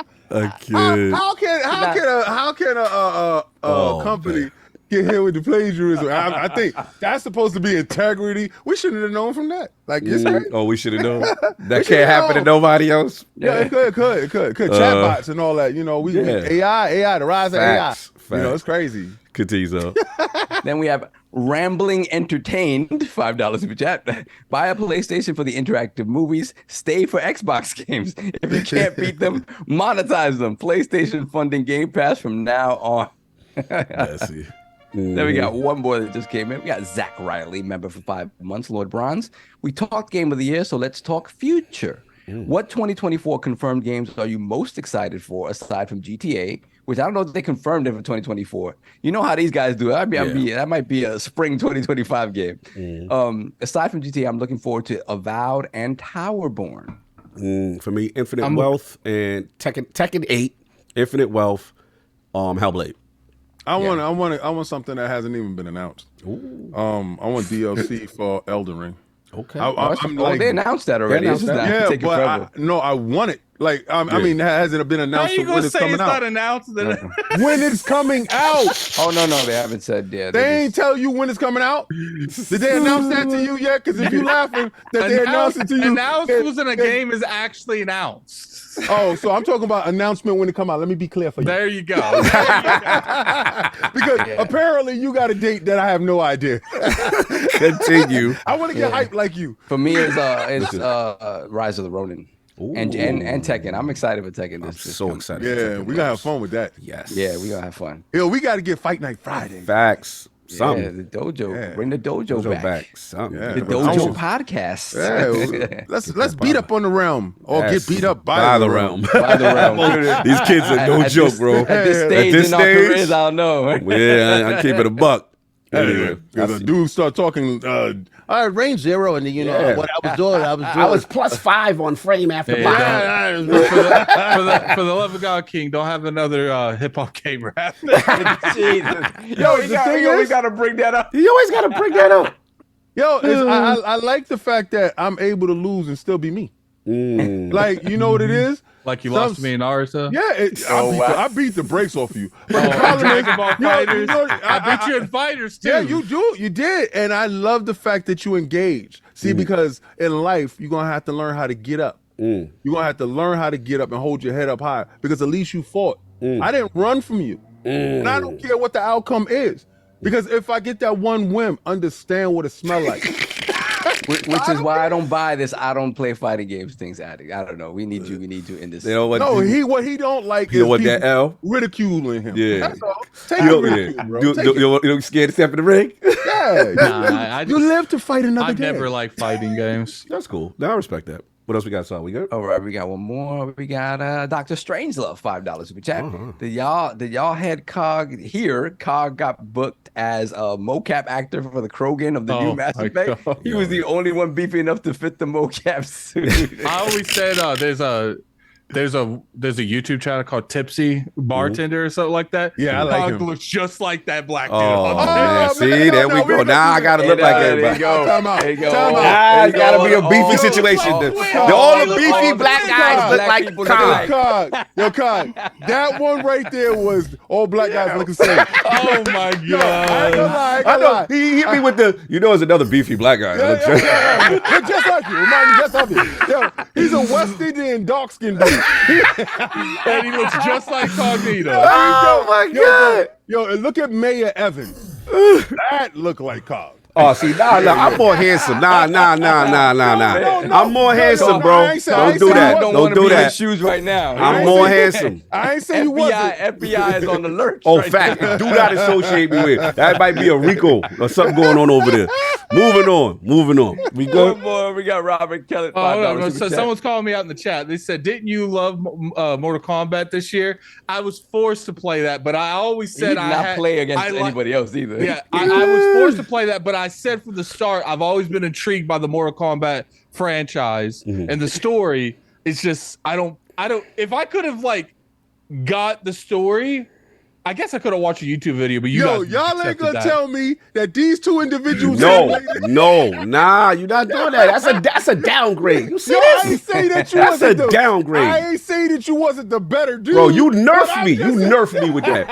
And what I say is your doppelganger. Nah, that's not. We not doing that. We not. Don't let me pull up Big Daddy Kane pics. All right. So don't start Big Daddy Kane. Yo, remember when M-Bird said when M-Bird was snapping? He said like you look like a Big Daddy Kane. Hey, here's round two. Nah. We not doing it. See that's he don't look that like that. Let me see this foolishness y'all got going on. Look at the tipsy bartender. Nah. Yo, see, told you. All right, I'm gonna start looking for white dudes to be like, yeah. Let me start. I mean, Watch. you look already like that do one and that one and that one. You already do that. You say I look like Rand. I look I like. say you look like Red. I never said you look like Red. Anyway, are we good with the super chat? What up? We got one more. Robert damn, they Kelly, keep coming $5 super chat. Thank you, Cog and Maddie, for the dating advice on defining Duke this week. Any beefy advice that the Lords can offer? So, well, the situation was, he's like, I guess you try to get the date popping. You know, it's been out there on the scenes, first time in a while, so just wanted advice for the first date in a long time. How old is he? Just feel like a younger cat, and he hasn't dated in a while, but he really likes shorty. What the hell, you ain't dating in a while and you It's young. hard out here. It's hard out here in these streets. Get off those apps. Get outside. Me too. But he wanted some advice for the date. He wanted some. Don't listen to King. Yeah. Okay, Basically, the Dukes gave him advice on the date. So he want advice from the Lords. Let's start on a date. On a date with he trying to make the right impression. All right. I'm gonna tell you one thing that I'm gonna tell you. Don't ever do it because I heard it's terrible. So you're gonna put it in his mind for him not to do it? I'm telling you, I heard it's very bad. He said he's 29, King. He's 29. All right, I heard they don't like this. Okay. Do not take it to the Cheesecake Factory. That ain't Mr. Childs. That ain't Mr. Childs. That ain't Mr. Childs. Nah, yo, I'm gonna tell you this. The greatest advice I'm gonna give you is be yourself. Facts. And if they don't like you for being yourself, then you know it didn't work. Because the person that actually really clicks, you're gonna look over and you're gonna be like, damn, I was with you for 20 years. Time went like that. And I was always in long-term relationships. And the reason why long-term relationships work, my mother always told me, don't start something that you're never going to keep up with. So I'm always cognizant of not being a fake in the beginning of the relationship. If it's certain things that I don't do, then I'm not going to do this for the sake of keeping you, because when I fall back into my old habits and don't do those things, and you goes like, in the beginning of the relationship, you did this. You understand? So avoid being fake and phony. Show yourself. And when you show yourself, they're going to love you for you. Addict. You right? I need addicts on this, man. Why you need me? I need you on this. Grace is right Yeah, there. let's talk about it. Let's talk about she right there. I know. Let's go. Let's talk about it. Let's talk about it. What you got to do? Back to you. What you got to do on the first date for my mans over here? What do you got to do? I don't even remember. What did we do on our first date? Yeah, she don't remember either. I really don't remember. Get a man some advice. It was 2 years ago. Like I don't. I think we went to the park. Like it was something simple. That's the one thing I will say, man. Don't go out here and spend a bunch of money on some chick on the first date. Don't do that. Okay. Like, Cheesecake Factory? Yeah. Don't. Delilah said, "Stop hating on Cheesecake Factory." We love Cheesecake. She said, "Women love Cheesecake Factory." The worst thing you can do is give a false impression on, because I know a lot of people like to give like real good first impressions, but if you can't maintain that first impression every time, don't do it. Basically what King saying. Yeah, just like go out there, you know. If people say do not take this woman to McDonald's. Yo, that's disrespectful. Oh, no, and it depends on the level of the woman. Don't do that. Yeah. Don't do that, because do you not take this woman to You McDonald's. gonna dollar menu the situation? I ain't say dollar menu it. First of all, yo, let's keep it a buck. Time out. You go 2 for 2 Big Macs for the first one? Check this out, right? I took my son to McDonald's. I brought him one meal. Like I was like, it was some quick joint. You know how we back in the days used to go in there, be like $6. Yeah. The one meal came up to $17.50. I'm like, what the hell is in the meal? What's going on? So listen, depending on the level of the individual that you're seeing, Oh my Lord. right, she might go to McDonald's and be like, I like this. This is in my experience, doing something more fun is better than taking her to McDonald's. Like mini golf or something like that. Like depending on where you live too. If you live in a more Check the temperature. Go there and go get some chicken nuggets and be like, you all right? And one thing, if you're not using those innocent games like questions to your advantage, like during the dating, like the date process of where you're going to take her, that's your fault. You know, when you asking her questions, you should know where she wants to go by then.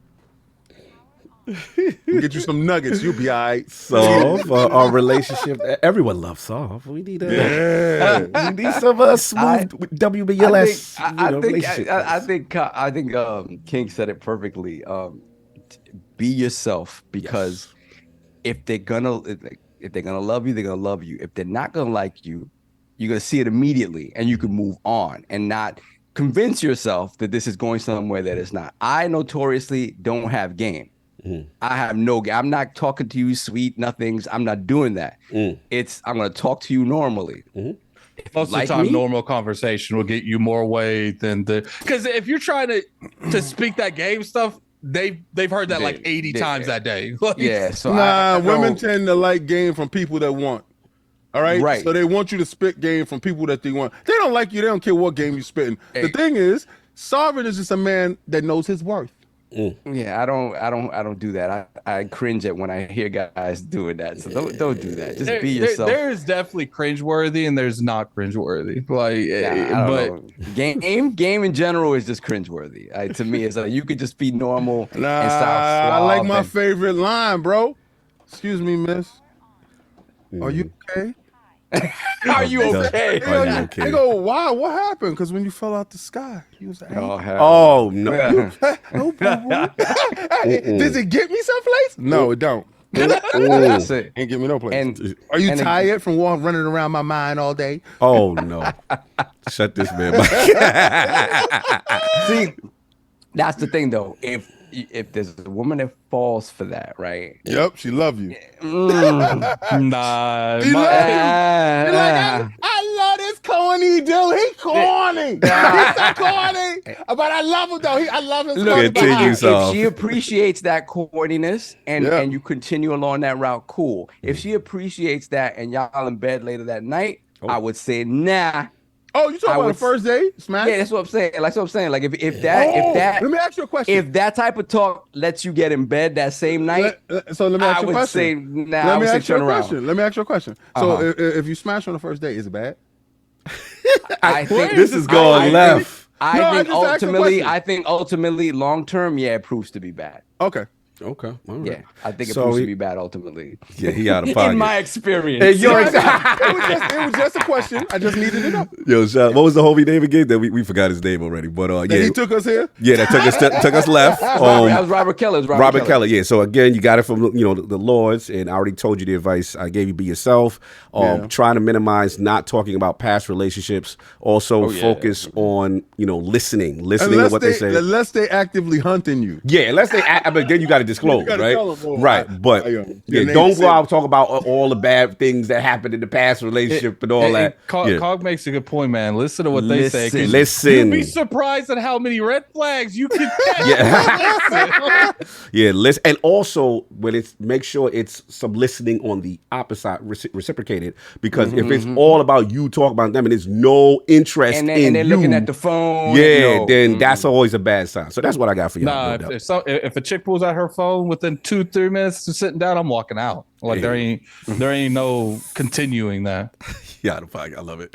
We good now. What if she was just checking to see if the cash out went through to you because she paying you for your date? I'm talking about consistently staying on the phone for like a matter of minutes at a time. Like if we sit down and she's been on her phone and we talking for 5 minutes and she's been on her phone for 3 of those minutes, I'm out. Like it's not happening. No doubt. So we got Yeah. They got a couple more. I can't never get to the page. Y'all said it's so many super chats. Ninwinder with the £5 super chat. As an avowed PlayStation player, I gotta say I love the show. Listen most weeks via Apple Podcasts. Always great content, energy, and banter. Great. Oh, that's what's up. I love to hear it. I love it. He came here despite King. I love it.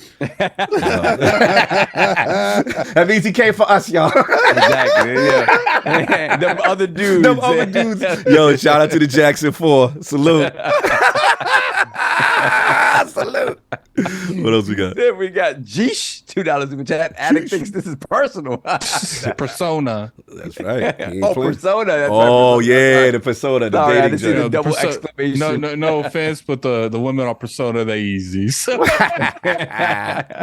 They easy the game. I can Google a romance chart for them. It sounds like we got a framework for another ILP romance spinoff show in the making. I'm done. There we go, Robert. We can do an advice show. Advice show we can do. Call me now. Mm-hmm. Then we got Robert Kelly. You're muted, King. Don't come to me because I don't want you coming to me when it went wrong. Don't do what I do. You gonna be in trouble. Facts. Big facts. Then we got Robert Kelly. We got Robert Kelly to get $2 super chat. So tell her I got the beef and it's a win. Yeah, if that's what you're looking for, that's a W. Yeah, whoa, for sure. Yeah, these crazy. days I don't recommend saying that. Yeah, not at all. Not at all. Sir. You're gonna be on Channel 8 News a couple days later. It's not gonna go good for you. Continue. Yeah, do not press send. Then we got Robert Keller to get $2 super chat. Thank you for the amazing advice, Lord. I hope it serves you well. Yeah, just be you. She don't like you, to hell with her. Yeah, that's the best. Then we got Lord Metroid $5 super chat. If she complains, why are you a gamer? Yeah, I mean, again, if she looks down on you for gaming, it's a wrap. It's a wrap. I'm on that. I got advice for that guy. When I was in high school, I played Yu-Gi-Oh competitively, and I had some women like clown on me on that. I had one chick that said, AJ, you play Yu-Gi-Oh? My little brother used to play. I said, hey, your brother sucked. I was good, so I can't play. Facts. Anyone who disrespects what's extremely passionate to you is a red flag. Even if they don't want to engage with you, at least respect that you're passionate about it, and vice versa. But that when someone's trying to make an ultimatum on your passion, red flag. Now, there are conditions. If you're playing too much of the game, then I don't give a damn. If you found me doing 60 hours in Fortnite and you found me doing 60 hours in Fortnite, you're gonna have to work around my schedule. As we said, don't do what he does. Continue. It worked for me. Continue. I feel it. I hear you, man. And this is the continuation. Tell her the same reason you wear all that makeup is to escape reality. Love this show. Hey, that's wild. That's wild. We good? I don't know. One more. We got Black Rose 357 $5 super chat. Next time on Dating Tips with the ILP group. How to spot a gamer girl and how to be interesting. Shout out to the bull, Sean. Starfield is Game of the Year. I can never date a gamer girl. Like, you weird with that though. Yeah, I don't want you. I don't want your interest where I'm at. First of all, I don't want you waking up being like, "Yo, Starfield came out today." What? Yo, why you only be the only one? Nah. Be over there doing what you do, like you like hair and nails or whatever the hell you like to do. What? I don't want you talk about, yo, I just beat that level in Mario. Want you. You are out of pocket. That's just me. You've always been that way. At least you're consistent. Yeah. You've always been that way. I don't want that. Do not be in my interest. I don't share my hobby with nobody. That's hot. That's hot. I always thought it would be weird being with another content creator. Like, hell no. I don't think I could be like. It's one thing if we both have similar interests in the YouTube range, but if we're covering the same topic, are you battling? Shorty, you in the DM with your girl. So what topic you using today? Out of pocket. Listen. So which angle you gonna take? You gonna take? Okay. So did you get that light? Because that. Yeah, I'm done with y'all. I'm done. Boo y'all. Boo. Exactly. Hustle. Boo this man. Exactly. Delilah says married 12 years. Trust me, both gamers. It can happen. Don't listen to him. I'm not saying that for you. Fantastic for me. No.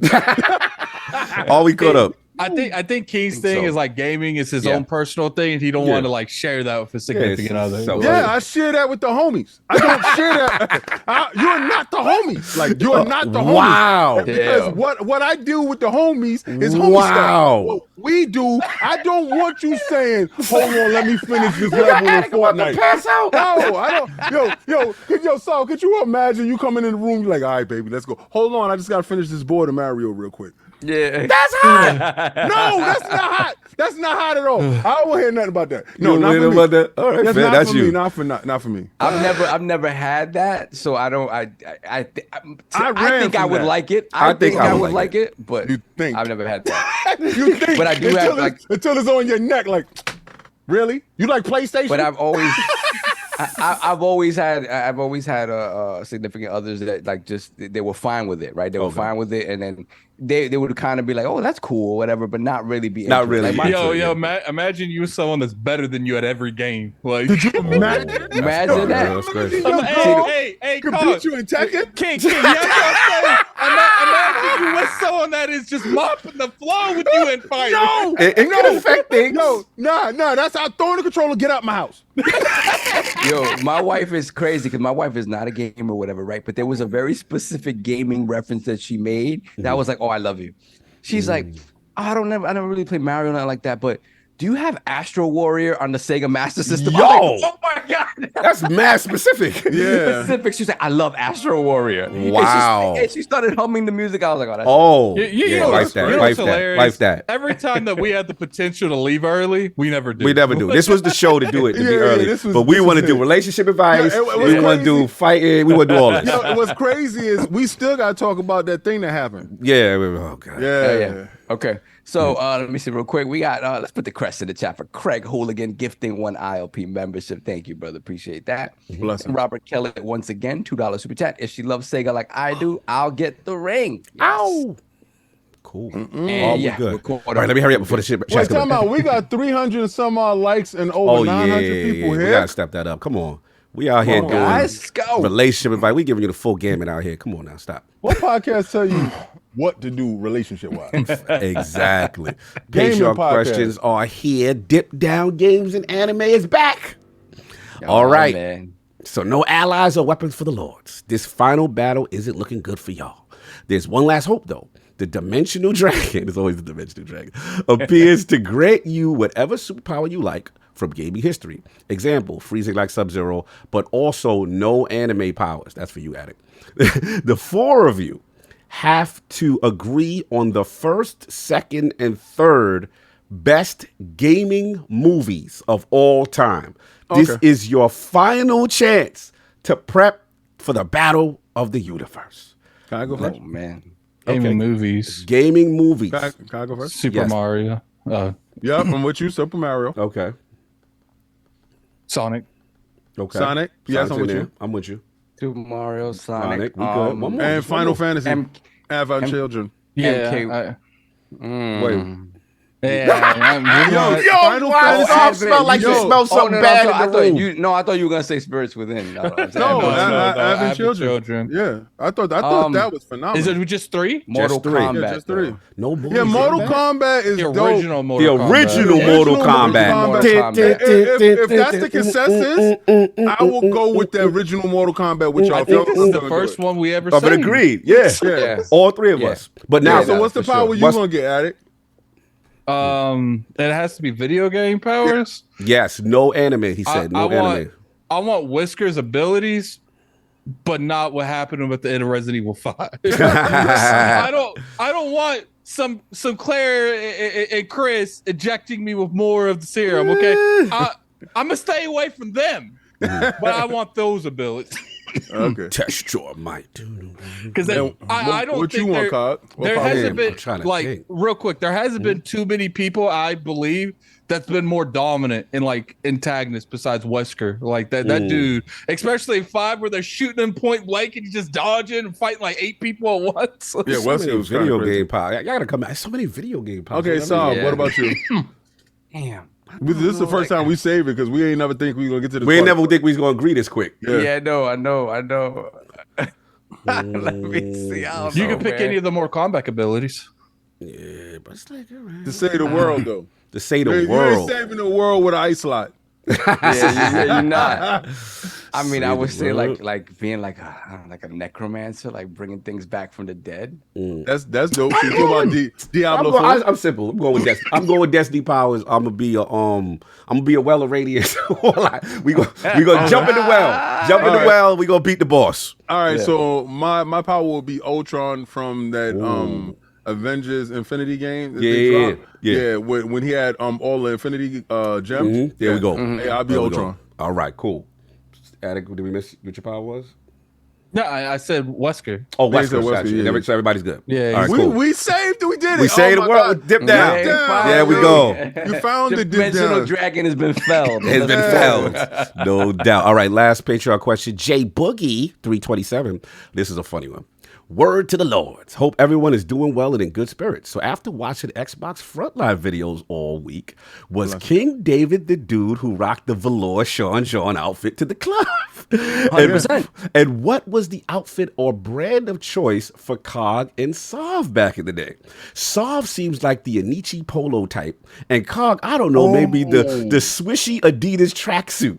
Just wondering, and for fun, what would you dress Addict in if he was hitting the club with you gents back in the day? Why do I have to be dressed and everyone else gets to pick theirs? Oh, because when me and Sovereign went out, we were dressed like we went up. It was a thing to go out and go buy your outfit. And it was a thing. So I'm gonna say, Brian, an outfit of choice back in the day for me probably is like Pele. I was in that bag for a bit, and I would say, damn, you had the AVs though. You had the AV. Yeah, the I was jealous. but I was there for all those. I was there for that. You was there for the 8-ball. You was there for the 8-ball jacket. But they said specifically like club, right? Club, yeah. You went to the club. Back in the day, our joints was the silk Versace shirts with and we used to have slacks. Like me and Sovereign dressed different. Yeah, y'all was playing. Because we was going. Yeah, we was going like derby hats. It was derby. King had his jewelry, his derby, his Versace shirt, slacks. Yeah, he was lit. Stacey Adams loafers. Yeah. Like for me, I wasn't a loafer dude. I'd get regular shoes, like dress shoes. Dress slacks, I'd have like the same, like the shirt, the silk shirt. Definitely the matching Kango. Oh, the Kango. You was a Kango dude. Yes. Yeah. So and then when the more chill out, like if we went to a spot that was more chill out and wasn't dress up, then it would be like King would definitely wear the velour suit with the brand new Timbs, whatever the brand. Tim's in there. So essentially, you're like crazy. You're like everyone in the 90s and 80s movies, right? Yeah, pretty much. Pretty much. For me, it was the same thing. It was Timberlands, Timberlands. Leather jacket. Oh, the leather got to be right. Yeah, leather got to be right. I didn't go for the A. We ain't say the brand names. Or if you're going for the bubbles, like the bubble triple fat. Triple fat gooses. First downs. Yeah, first downs. Mountain gears. Yeah, it's crazy. And I'll say, for me, I was in my Jabot joints, Jabot jeans. Carl and I had them. Jabot. Yeah, Jabot. Also, Robin jeans with the diamonds at the top. With the diamonds at the top. So what we dressed Addict in the 90s? What we putting them in? In the 90s? I'm not fighting you guys. No, listen, I'm dressing them like me. Yeah, like, we gonna put them in me and him both. Yeah, me and him both the same height. Yeah. So it depends on the club. I would love to see him in a Versace shirt with his chest with out. the chest. he got the taco meat in the front. Oh man, the taco meat. Nah, we not doing my man like that. I want somebody. Young boy. I want you to put Addict with the velour and the taco meat chest out. Young Dre, don't do him like that. Young Dre, don't do him like that. I know you listen to the show, Young Dre. Do not draw that man like that. Jewelry, you know what it is. Anyway. Where's that pic, King? Where's that pic? I got it. Hold on, so I can show these dudes. Y'all don't know about us. Taco meat. I'm done. So he need that taco meat out of his chest. We good. Anyway, let's move it on. Last week's poll results are in, and the people have spoken to the question with the recent layoffs at Bungie and the future of Destiny 2 in question. What do you think is the best course of action for the studio to turn things around? Yo, this is probably the closest poll I've ever seen. The winner of this poll at 28% of the vote. There's no one split between 10%. This is crazy. Was upper management must listen to the dev teams and focus on the quality of Destiny and Talk about marathon this content. picture? Oh yeah. That's one of them. Oh, that's when we went, crazy. That's when we went. Keep that up. Keep that up. Keep that up. Yeah, Oh, that look at picture K. right Let it roll. Get bold. Like it now. Look at Big Daddy K, y'all.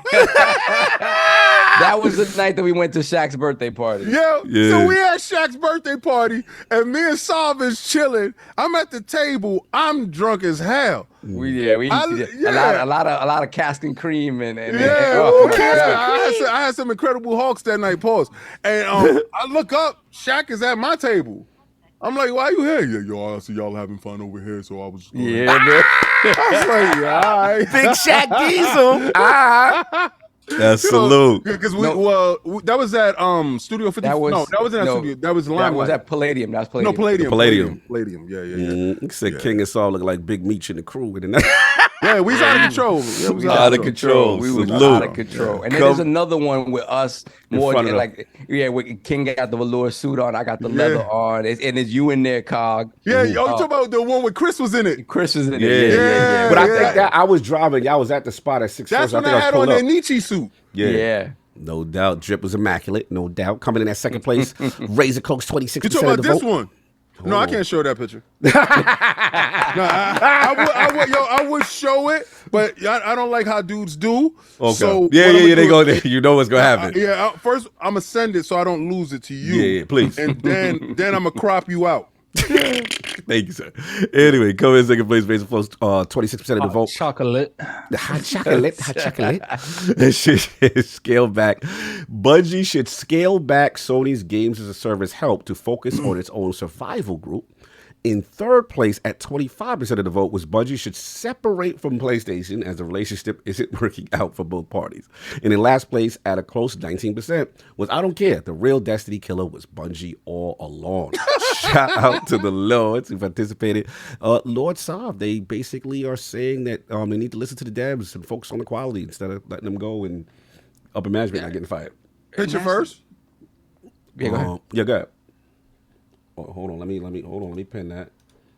Oh, that boy smoke. Yo, chill. Solve though. No, that's so Boricua. Solve is so Boricua right there, son. Oh, with the Timbs on. With the Timbs and the jacket is clean. The jacket is clean. So looks like the kind of person that I'd walk up to and he come and ask me for a cigarette. Yo, bro, you got a cigarette, bro? That's the dude you walk over and say, Poppy, I'm kind of short this week. No shorts. Take them out. So smooth on that. Kid was always like, yo, you look like a cop, dude. You look like you look like 21 Jump Street. 21 Jump Street. New York undercover. Anyway, moving on. We got with that. And so Destiny. Yeah, Destiny. Yes.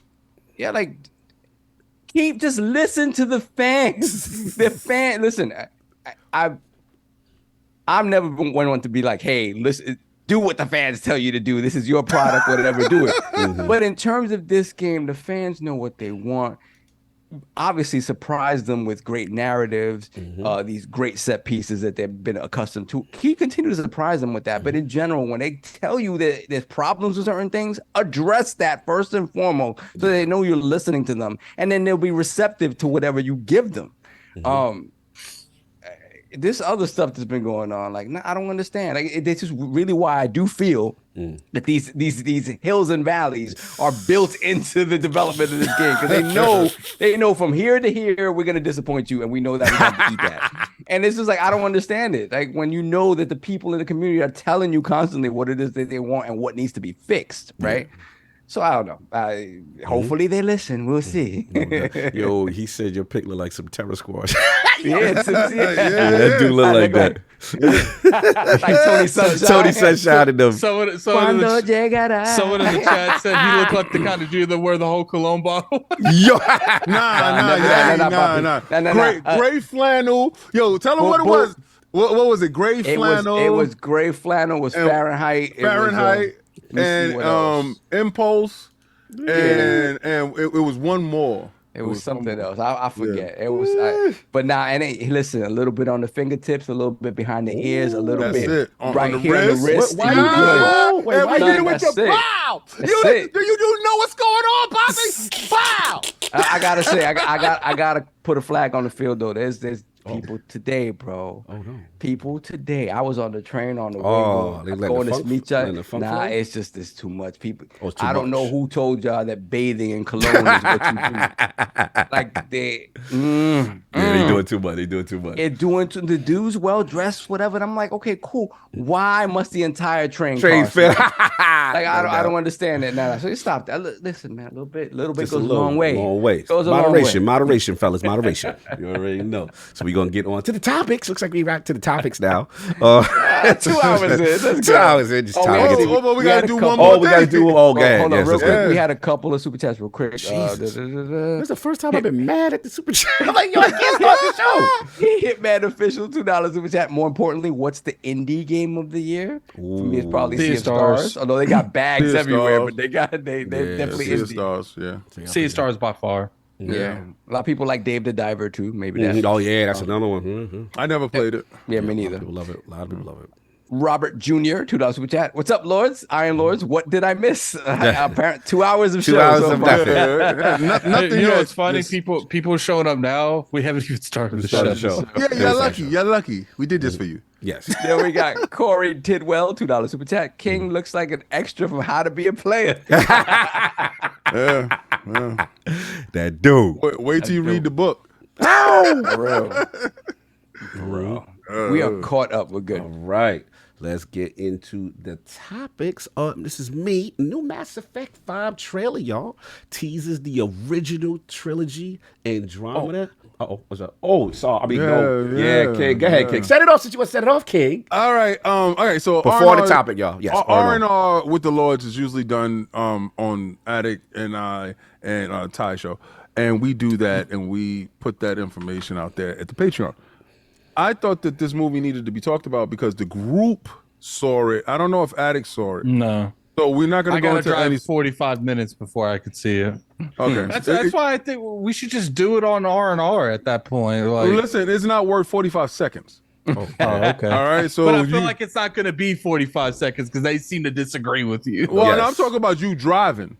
Oh, okay. I wouldn't drive 45 seconds to go see All this right. movie. Well, I will put my headset down for like 3 minutes. Oh, because he All ain't right, here. cool. He ain't say a movie. Yeah, he ain't said so. Yeah. I think this is the worst case of agenda-itis I've ever seen in my life. From following none of the source material to not being true to any of the comic book characters to having an egregious plot to changing the decree from blue individuals to a mixed cultured race is absolutely disgusting to me. The fact that you took the quantum bands and did what you did with the quantum bands, because those are nega bands, not quantum bands, but y'all don't want to be associated with anything called nega. So y'all gonna make sure that y'all don't put those bands in Whoa. there, right? No, this is Disney. This is Disney in charge. Yeah, for sure. And I see all the agenda of Disney. Cute, cuddly kittens. Yo, the movie. First of all, Brie Larson. Your first movie, dope. I love your acting. See, that's there. what you do. So And know what I'm saying. For what she did to the character, introduction to the character Captain Marvel, good. Fine. This movie, the suits was atrocious. All the different switch outs was atrocious. They stayed true to the comic book. Okay. But they was atrocious. They did not fit her properly. I think that she should have been on a different regimen when it came to certain things, because we see Chris Evans get Captain America buff. We saw Monica Rambeau look like Captain Marvel, the real Captain Marvel, not Photon, and never said her name, Spectrum, at the end, which is stupid. Anyway, and you saw other things.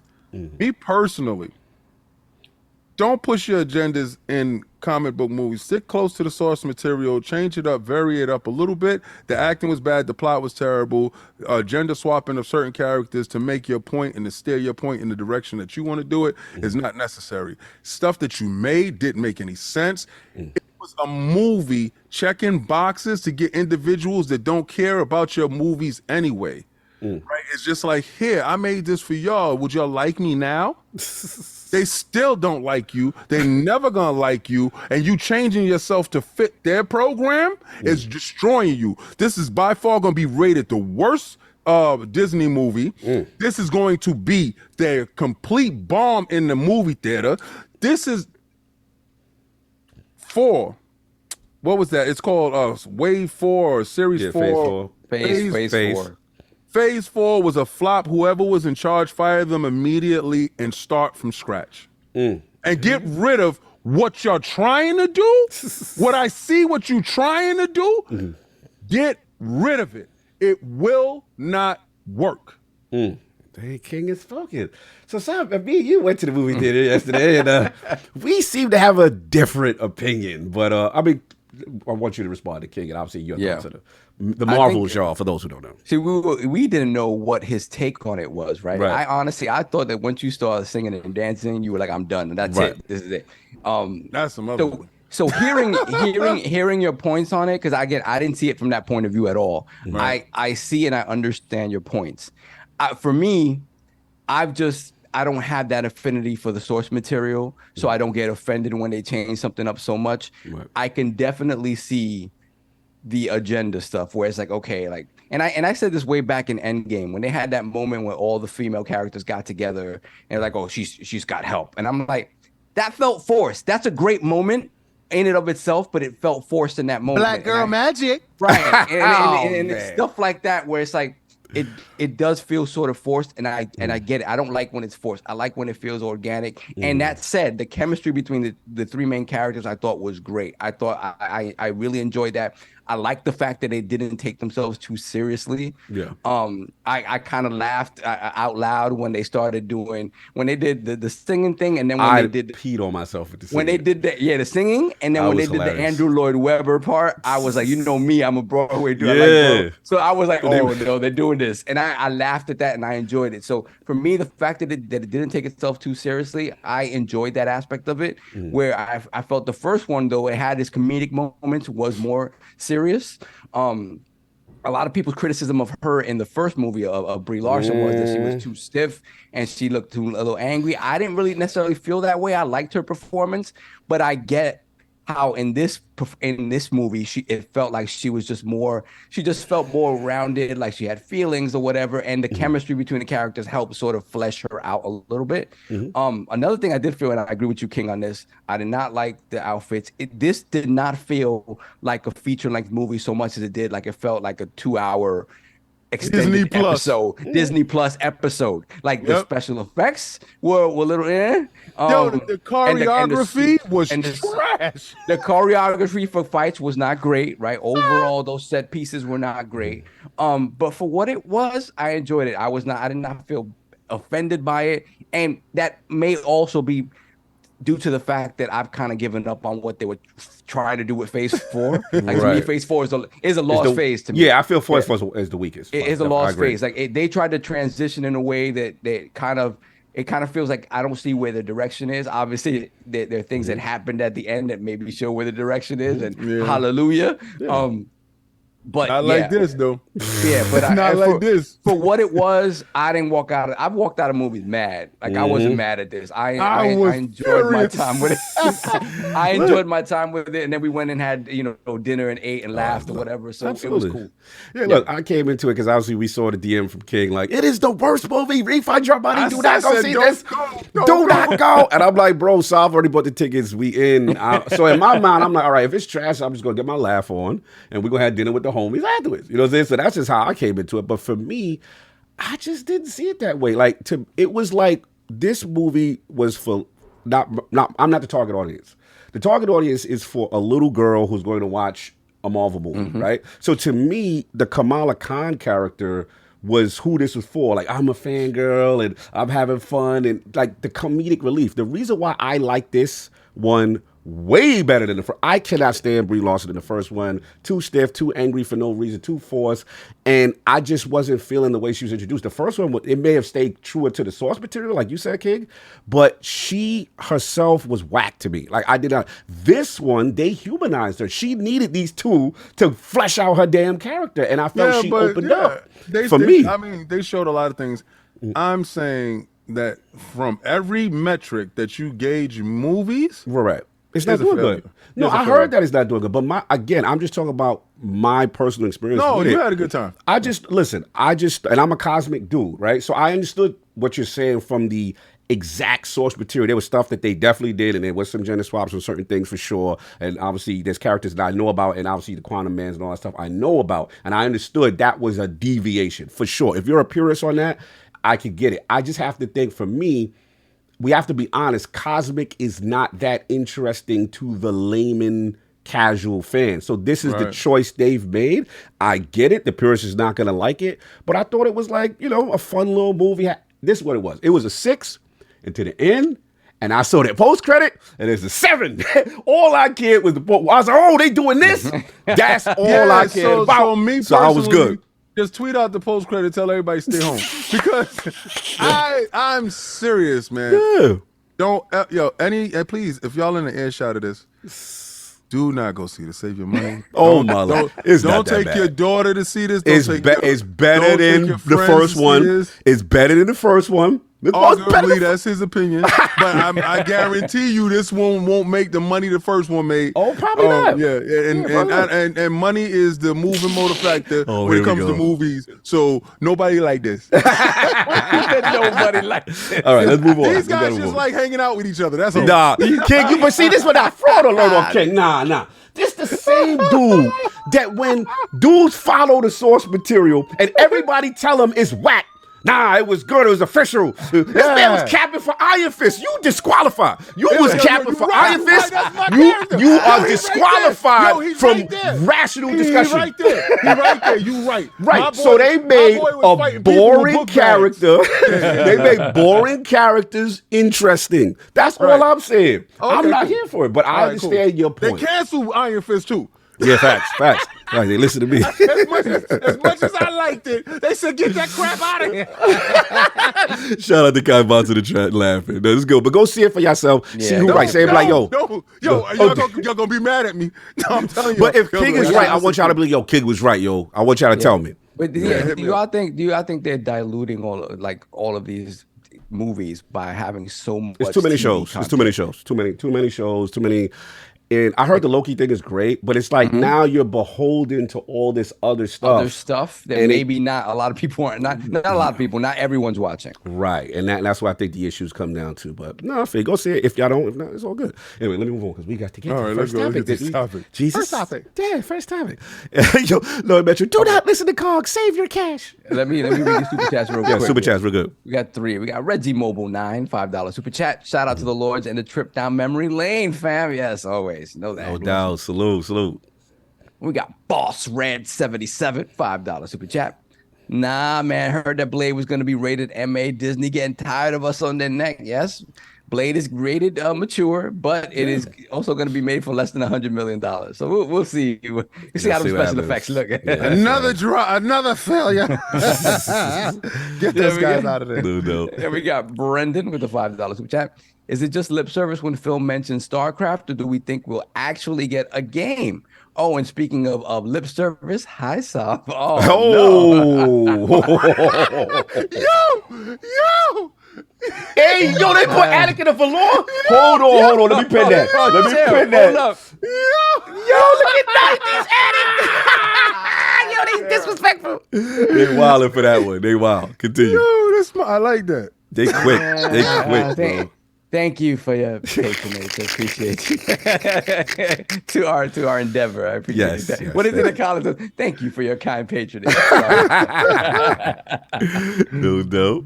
Then we got Necromancer Zale, $5 super chat. I'm surprised it took this movie for King to see the rot that's infested Marvel. Yeah. Nah, I've been saw it. Mm-hmm. You like the Turtles? That's not Marvel. That's a boy MCU. No, you talking about Ninja Turtles? No, not Ninja. The Eternals. Oh, the Eternals. Oh no, I never thought they would make that movie. Okay, so you just happy it existed. Dear God, yes. Like that. See? If you want to take one of the worst teams made by Kirby, that is the most obscure. You can't even read it properly. Those books, you can't even read those. The new age gods, you can't read them. You don't even know. You don't know half the stuff that he was talking about. To put it in movie format is beautiful. These super chats as well. We never gonna stop the show. And we got Corey Tidwell, $2, which had Iron Fist was doing weak karate. Facts. It was terrible. Yo, you right. King was You right. in front line. He was Xbox front line for that. You right. And they canceled too, so you won't never see weak karate again. We got DC But Walks. y'all talking about don't bring up TV shows as something that you got to go to the movies and pay for. True. Don't do That's that, a bro. good point. That's a good point. Yeah. Ha ha. Good clap back. Good Don't clap come back. for me unless I send for you. I'm nice like that. Good clap back. That was nice. Good Then we to got DC Walks, $5. Which King was right. I'm not a comic book guru like him, but I fell asleep halfway through the movie. I get it. I get it. Facts. Then we have Doctor Strangelove, $2 super chats. Back off, Brandon Saab is my chorizo. No one else Oh, he putting it down. All right. We good now. Yeah. Are we good? Yeah, thank you for your patience. Let's hurry up for more super chats come in. Yeah, that's it. We're good. Right. New Mass Effect trailer. That's the first topic. Looks like they're teasing the original trilogy, Andromeda, and maybe a new protagonist. So this was N7 day this week, and BioWare started launching a whole bunch of decoded messages. The community was getting together, putting all these transcriptions out, and then eventually a 30-second trailer revealed. Looks like female, clearly wearing something with N7 insignia, harking back to the first 3 Mass Effect games.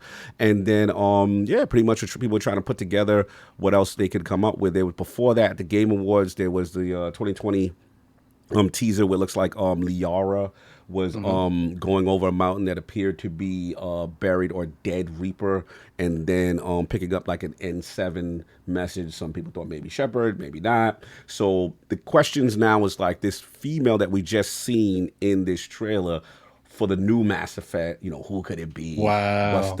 What happened? What happened? Why are you shaking your head? What they do? What they do? He found himself. They found what they did to you? You found it? You found they put you there below? Did you see it? Yeah, we just put it up there. We put it up there. it. We saw it. They had you in there In the below. red jumpsuit. Yes, they got you out here looking like Bubba Sparks out here. They got you. Got you ugly right now. They doing you dirty. Sparks, Bubba Sparks.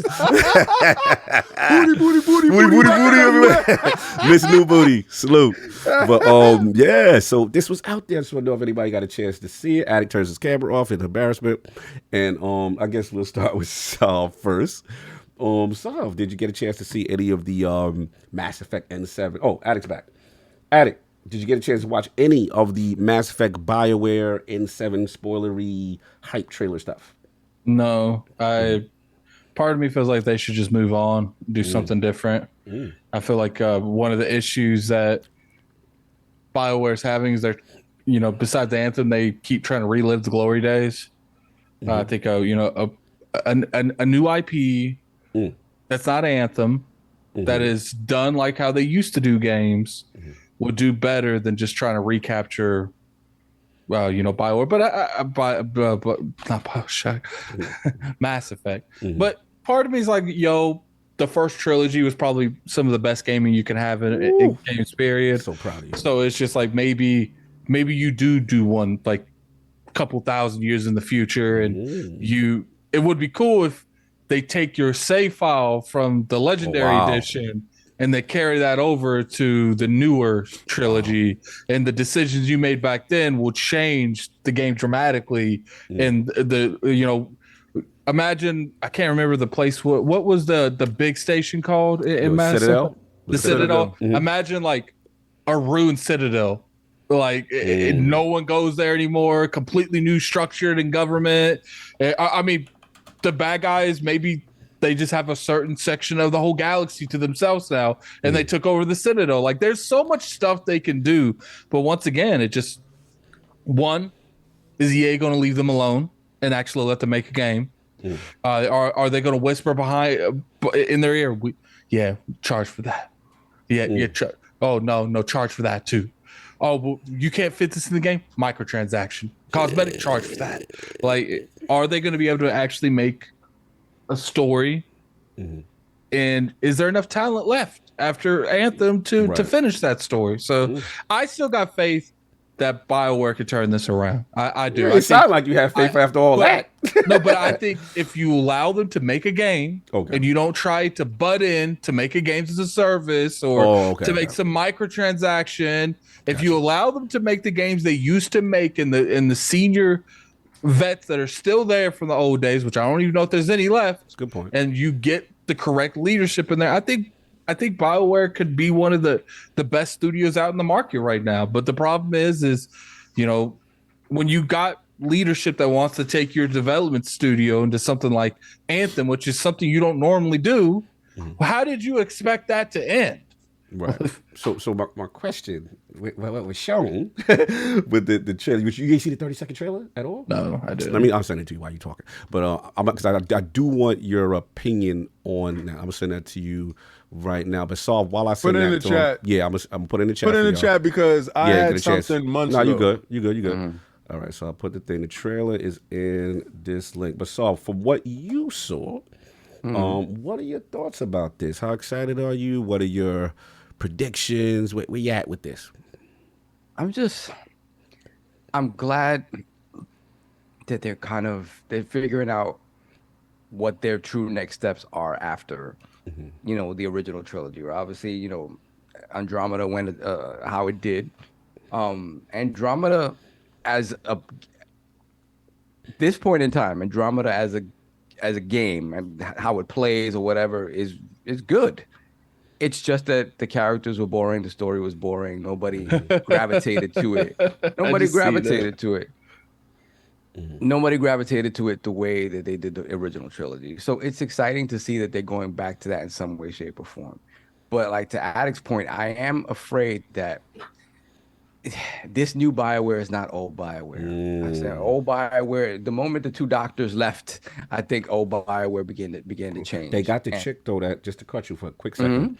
They got the chick that I forgot her name, who was like high level senior writer from one of y'all favorite games, you're an addict. The person she did Deus Ex. She's like the lead on this. That's what I heard. So people are excited. But continue. I'm sorry. So to me, it's just it's tough because this team that is probably made up, you know, 90% of people that weren't there for that original trilogy, if not 100%, mostly, they're beholden to try to uphold the BioWare name instead of, you know, being given the opportunity to just make something on their own. So in a lot of ways, just the fact that it's still named BioWare, I feel weighs heavily, and until we see something concrete. I still is gonna feel, you know, until we see something that makes us believe that they're back in that way, shape, or form. I'm always gonna be skeptical of it. So I you know, for me, it's like, damn, that's a weight on them that I wish they didn't have. At the same time, yeah, I'd love to see Mass Effect come back in a big way and kind of expand on that storytelling. Because when we look at the storytelling that we see, like in a Starfield or whatever, in some ways they've taken that to the next level, right? So what is the next game that we're going to get that gives us that depth of sort of conversations and stuff and choice that we saw with Mass Effect, right? Obviously Obsidian is going that route as well, and I think Obsidian is kind of taking up that mantle, but will BioWare be able to do that again? Right. Or are they going to be very action heavy again and sort of try to toe that I think they'll line? be action heavy. I do. I think they're going to be action heavy. When Andromeda had the action. Andromeda did have the action, right? So it's kind of to see where that middle ground is, and then, you know, you look at Dragon Age and you don't know where that is. So my thing is, it's cool to see the trailer, but at the same time, the trailer is indicative that they don't have much else to show you. Right, like it's so long far away. It's been a long, it's a long way away. So again, I don't know really what to believe, but I do hope. Hey, if they're going for it, I really do hope they're successful at it, because I would love nothing more than to see more successful Mass Effect. Like that would be amazing. So I just watched it. The outfit looks insane, bro. The outfit looks insane, clean. Bro. I think at this point with BioWare, I just gotta see it. Like I think Dragon Age is going to be that initial out the gate if they're doing something. I do think it's weird that Dragon Age was announced so long ago and we still haven't seen no gameplay on it. I agree. So, you know, maybe we'll see gameplay in the next like year, and you know, I do feel like they could do something. I do. It's just, is there enough people there that could push them the right direction. Because if I was EA, one thing I'd be doing is reaching out to these people they've lost that they can, and be like, we'll give you complete creative control. We won't butt in. We'll put it in writing. Just come back. Like hopefully the trilogy, gave them a little confidence. But I'm curious, what King, did you get a chance to watch it, King? I seen that months ago. Oh, okay. But you see the one that I just put in the little I saw that. Okay. I saw that same thing. I didn't believe it then. Now I believe it because they put it on the show. Okay. Right, so when I got that, I was just like, okay, what the hell did that do? That didn't do anything. Right. So I said, what did I gauge from that? Did I gauge that is it going to be a games of service game? Did I gauge that all of a sudden they're going to have battle passes and all this other stuff aside? Nah, I think they're going to move away from the microtransaction in the sense that they'll give you like a battle pass and everything will be in there. If they showing you that it's about her aesthetics and you saw clothing first, then you already know where they're going to go with it. Usually a space game will show you the vastity of space. Right, and then you can have this thought, oh, I'll be able to go to these planets and do all this stuff, and the story is going to unfold. They showed you a nice jacket walking down the hallway with a good helmet.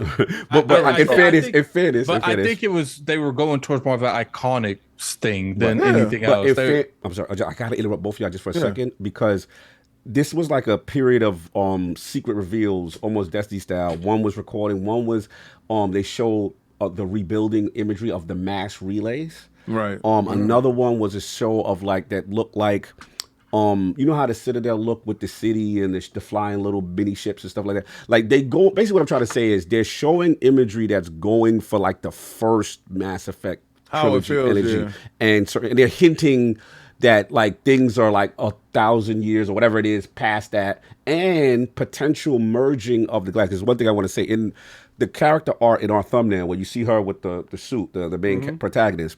There's an image in between where it shows like the club. Remember the club? You know what I'm saying? In the club, they got like all the races there. Attic, you're gonna appreciate this because you in Trilogy, you had the thing you had to pick between the Geth and Tally. The Geth is in the thing, in the Citadel, like he's a citizen. You know what I'm saying? And then remember the whack one that we didn't play was Andromeda. Yeah. Their race, they had a race called the Angali or something like that, Mangala, whatever. They're in the city, so I guess they're trying to say that the universes are combined. The Mass Effect joint and all the aliens and stuff like that post the Reaper situation. And then plus, part of me is just like, I don't know if you ever recapture what you had in those first three Mass Effects. Like, I don't know if anyone will capture that because to this day, no one has achieved what those three Mass Effects have done. So it's like, I guess they try to do like they're trying to catch a lightning bottle again, but it's just like. I personally feel like you would have a better shot creating a new trilogy with a new IP that you build off of that. That's what the hint was, though. The hint was that maybe this is a new protagonist as opposed to Shepard.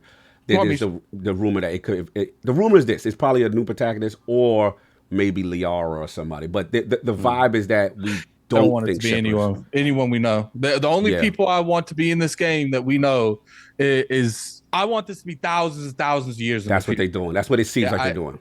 Most likely all the humans that we know are dead. Yes. There's going to be certain aliens that will survive that. The Sorry race will be alive. Yeah, Sorry race will be alive. It would be cool if like certain aspects. I remember what's her name's mom is like the leader of one of them. That would be cool. Oh, like the Just the Cause. Doing stuff like that. But as far as like, I'm gonna be real. Like they got to wash Shepard. They can't have that person. Not to me. Trying to go, I agree with King in a point. It's like you're trying to hit this nostalgia thing with the suit and stuff. I don't even want that. It's like at the end of the day, you're just trying to recapture Shepard again. It's like you can easily try to do something. I get it. It's iconic, but guess what? You keep trying to relive the old days. Like, I mean, that's where the money's at in their fan base and getting their fans rallied up to get that push and then hopefully open it up to other people, new people.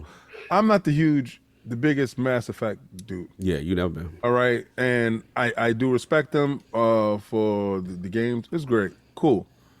I don't have them in the same reverence as a lot of other people. So I made the decisions. I played all the games. I ended all the games. I remember all the backlash and stuff like that. It's a good game that hopefully they tell a good story and they craft some good stuff around it. I don't think it's going to come back in the same form that you guys liked it. I think honestly it's going to be something that is going to try to drive revenue and keep engagement high, and it may not be what y'all want to see. Mass Effect Infinite. I don't think they're coming back as games as a service. I don't. EA got troubles too, bro.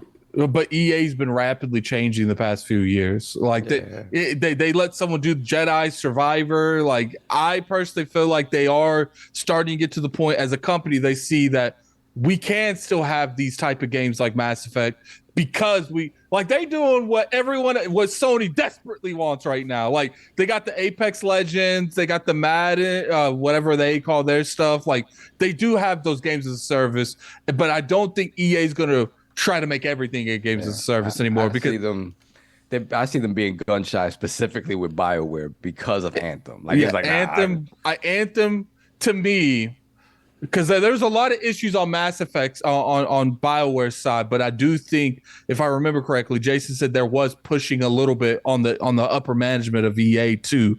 I think that they're like, look, especially Vince. I don't think Vince would let them. Because Vince seems to have a lot of control. I think Vince, they'll talk to Vince about, we're making a Mass Effect, we're gonna make a games as a service. Oh, you think that's gonna go? You think that's gonna do good?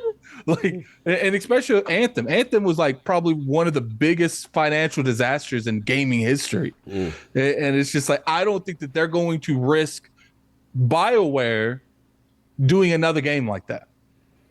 Fair enough. I'll jump in if y'all got your bars off. Look, y'all know how much this means to me, so I am definitely biased. I am definitely hyped and excited. But to your point, look, we know this is ways away. Like, this is ways away. We're making this 2028. You don't know when this goes. So I get what King talking about. It's like, all right, fam, you know what I'm saying? It's cute, but when we really gonna get it. So I get you. Yeah. For me, you think we'll get Dragon Age first? Absolutely. And here's the thing, y'all like the poll. Dragon's Age is really all chips is on that. Like that got to be hot for them to continue to still exist. Like I think Dragon Age has fell into the space of a good RPG, right? At a great RPG. It's room for good, y'all. There's room for good. I think as long as Dragon Age is decent. Like, it doesn't have to be amazing. Like a Witcher, I think they'll get to Mass Effect. That's all I'm hoping. If Dragon Age is a triple copper, we ain't gonna get my joint. Yeah, they might not even make it to Mass Effect. So for me, my whole rested hopes of this even coming out is because I need Dragon Age to hit. What is it, Dreadwolf and all that? But look, for me, what I think was my guess is, I know a lot of people throw a lot of theories around. I think this will be a new protagonist. I don't think it is Shepard coming back. The initial trailer from the Game Awards showed it looks like Liara almost at the resting site. How are they gonna bring him back? It's 1,000 years ago. What they put it? Cryogenic freeze. Mass Effect been known, and Mass Effect 2 DNA and all this Cerberus. We changed his DNA. Now dude can live thousands of years. No, I agree. Now he's part of the anarchy, bro. In Mass Effect 2, he blew up. The ship blew up. He was in 1,000 pieces. Like, you know what I'm saying? And they brought him back. It could be an offspring, like a generation. Could be after. Yeah, to your point. How much you want to bet this main antagonist goes to the whole game? I'm the great grandson of Shepard. How much you want to bet this main protagonist goes to the whole game and then finds out towards the middle of the game that they are Shepard's great grandson? It'd be dope if they got Shepard and he wiped his brain. Oh my Lord, you're messy. We talking about Star Wars: Old Republic? I think they are on trying to start a new trilogy with a new character, and I do think, to your point, Attic, that the fact that Liara is so strong, she has a comment like, never underestimate something about the power of human defiance or something like that. So I do think the Spectre will be human. It will be a new Spectre, right, for the galaxy, and I think that they are going to merge the Milky Way and the Andromeda galaxies together. We may see references to the writer. I know you guys didn't play all that, but you know what I'm saying, stuff. And I think that's dope. I think that's the way to do it. You do have to have a clean break. Shepard is too iconic for it to continue that way. And then to King's point, how realistic it's going to be at this point. It's just too much. So yeah, I'm excited for that. And then I do like that the races are in it. It looks like it's going to be very ambitious. I hope they continue that thing where the saves go not from the trilogy to this, but the brand new trilogy hopefully expands and continues to do what they did. And I like the lead that they have on. I forgot her name. That she did Deus Ex and stuff like that. But I'm excited. I think the artwork though, because that suit is giving me Destiny Warlock vibes with the Obsidian Mind helmet. I'm feeling that suit, so I'm in. So that's where I'm at with it. We'll see what happens, and hopefully there's a Shepard reference to the hardcore. But that's all I got. And yeah, let's get this popping. We got another time. That was fast. Yeah, we trying to move it. We got a couple super chats. All right, let's go. All right, we got, let me see, Truckle Chuckle, 10 pounds 10,000 per chat. It didn't let me write what I wanted to, so I put it in the chat piece. I don't know. I didn't see what he put in the chat, but yeah. You're probably trying to cuss in the chat or something. Then we got Jeesh, $5 super chat. A trilogy with the level of choice, that the Mass Effect has is impossible in the current AAA landscape. It was only possible in that era. I agree to that to some degree. Some of these, see here, in order for something like that to work these days, you'd have to have faith in all three games. And a lot of publishers these days, the first one doesn't do what they think it should do. No, that's a wrap. We cut a wrap. And we got Black Ronin, $5 super chat. Nintendo does the exact same thing with Mario every iteration. So why is nostalgia bad for Mass Effect? Well, Mario, I mean, it is different though. Mass Effect is a story. It's not even that. Like BioWare and Mass Effect have both had very low points, and to me, the only way to truly remedy that is to let them do something else. Like the bigger thing is he just compared Mass Effect to Mario. Okay. Yeah. And it's very much apples to oranges conversation. And we got my Mighty Mellow, $10 super chat.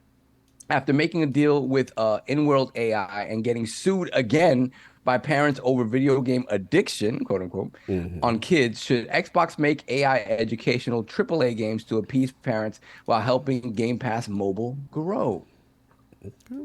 Should they, King? You the AI dude. No.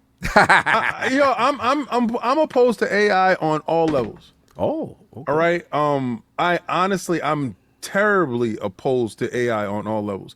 A lot of you guys only see what goes on in the States right now for AI, and there's a lot of legislation that is fighting against the implementation of AI in the workspace, in our daily lives, and so on. In other countries where they don't have these regulations, AI is highly prevalent. We live in a police state now in America. In other countries, they live in an AI-controlled police state. Completely different. It's stuff that's going on in some places that is linked to your debit, credit, and your identity, your thumbprint on the web. The AI goes through an algorithm that, let's say you cross the street. I'm gonna give you for instance. You jaywalk across the street.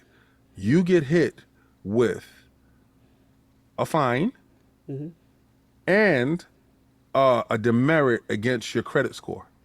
So your credit score takes a hit because you are looked at as like somebody that is breaking the law. That's one. And they automatically take the money out of your account. That is only able to be done by AI. That's just a small fraction of why I don't like AI and other things about jobs being replaced by human nature. This is the Industrial Revolution all over again. This is the computer revolution where all the people that were displaced from Made in the USA, y'all remember that when that was a thing? Maybe you're not old enough to know that pride that we had in this country on your pants that said Made in the USA. You brought a jacket that said Made in the USA. You cannot find not one of those items anymore. This is Made in China, and the Industrial Revolution is dead. They don't teach that in school. You don't have wood shop. You don't have metalwork. You don't have a lot of things. We're not necessary there. AI is going to do the same exact thing. But AI been existing all this time. But it's growing now. No, but in my phone, AI right now. You hate Google with the right now. You use AI when you order the. You asked me if my implementation of it, I don't want it anywhere. I will say one thing that as easy as it's been for King to use AI to that degree. Imagine how easy it's going to be for these corporations to cut thousands and thousands and thousands of jobs. Like King is able to do it on a small scale, and he's one person. Imagine you put whole teams behind that. Like, that's why, you know, because I was told. Well, that's cool. That's, you know, I do know the government's going to fight pretty hard for I don't think they'll stop AI entirely, but I do think that they'll put heavy regulations on it, because I was told because of the writer's strike, one of the agreements was that there will be structured law around AI. You gotta control. That's my whole point. It's like it's going to exist. That's like we can't. That's like the horse and buggy guy talk about. We gotta stop these cars. They did that. Yeah, all the horses is out of work. Good. I'm not taking the horse down the I-95 no more. I'm not. Oh man, no long ranger pause. Listen, I get you. Everything has dangers. Everything, I agree with you, is how it's regulated and how it's controlled. It can be used for good. It can be used for evil. It can be misused. I completely hear. So you rather paying gas than giving a horse grass? Yeah, absolutely. Let me go. I'm driving. Put me in the whip, please. I think it's just like with the. I think it's just like with the COD stuff. You know, the COD ad on Xbox. Yeah. Like, I agree to a point where I don't trust a lot of these corporations making the right decisions. That's fair. Because at every turn, we expect them to make the right decisions, and none of them ever do. So it's just like, I do understand where people's like, totally fair. It's like the Spider-Man say, with great power comes great responsibility. That part. In most companies, they don't see responsibility. They see extra ways extra work to eliminate. And you're absolutely right. And I would say it's how you use. But I will say, only thing I'll push back for the people who are fear-mongering the jobs thing is that, like, you have to always be adaptable. You have to update your skills. If you go to Target and there's a checkout lane and there is all self-service, right? Somebody better learn how to fix and maintain them computers that self-service that took away from the people that was the cashiers that's no longer there. So to me, it's just being adaptable. So if you see where it's going that way, all right, cool. I'm not going to be obsolete. You're not going to erase me. But I will get to the point. I agree with y'all, like how it's used. Corporations, some will abuse this. They'll do foul stuff, and it's up to laws and us to check that so that we don't get to a Skynet situation. I think the thing too is, you know, there's been certain technological advances to eliminate certain job sectors and certain sections of job sectors, but AI can potentially replace them all. Yeah, and also, like, and you know, you make a good point where, like, updating your skills, but there's only so many people that can go through that door. There's only so many people, because even if everyone did it, there's only so many people gonna fit through that door. No, I feel that. Listen, it's scary. It's just, again, I'll just simplify it and we'll move on, because this is a fun discussion. We should probably have this as a topic one time.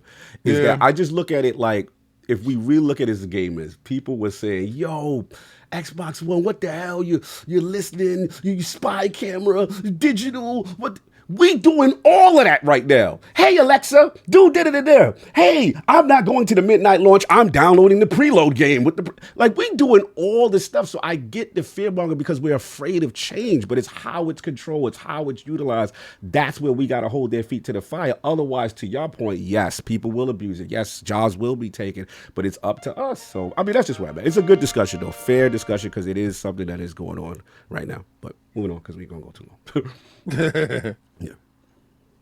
So we good? Okay, hold on a second. Oh God. Oh God. It must be something.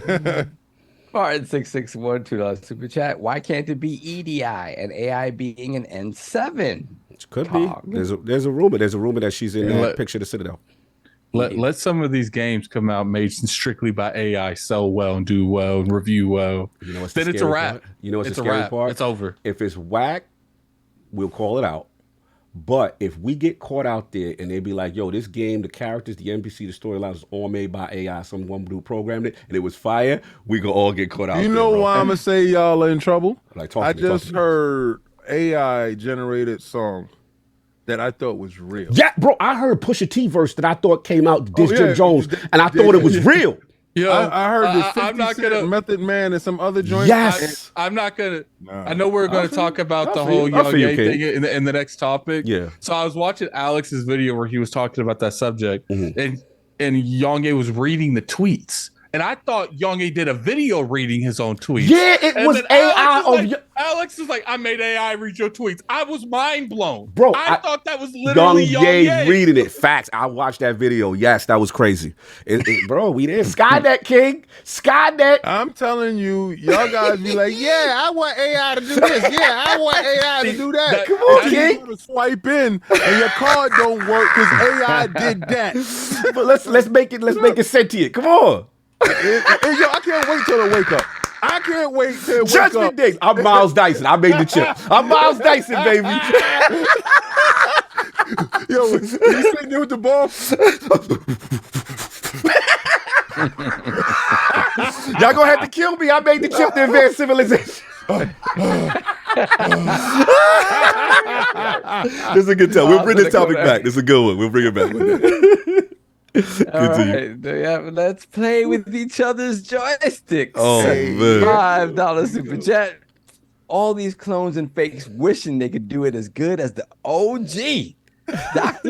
Dr. Stranger Danger needs to give it up and find a new gimmick. Hey, Saab, baby. Hey, baby. You ain't gonna say hey, boo boo. Yo, I can say that. That's your thing. That's your thing. I can say that to Forte because I know Forte ain't got no ill intentions. Hey, bestie. And once again, thank you. The disgust in his voice. Once again, thank you. I appreciate your patronage. Then we got OachDG, or I don't know how you want me to read it, but OachDG12, $5 super chat. One route they can take for a new game is with Shepard is the indoctrination theory, in which it would have him be the new bad guy in the Mass Effect games. All right. Indoctrination. Crazy. All right. Then we got Lord Roughness, member for 27 months, Lord Bronze. Welcome to the Iron Lords podcast. Subscribe and hit the like button. And don't get it twisted. Starfield wins Game of the Year. That's the only part. That's the only part where you're wrong.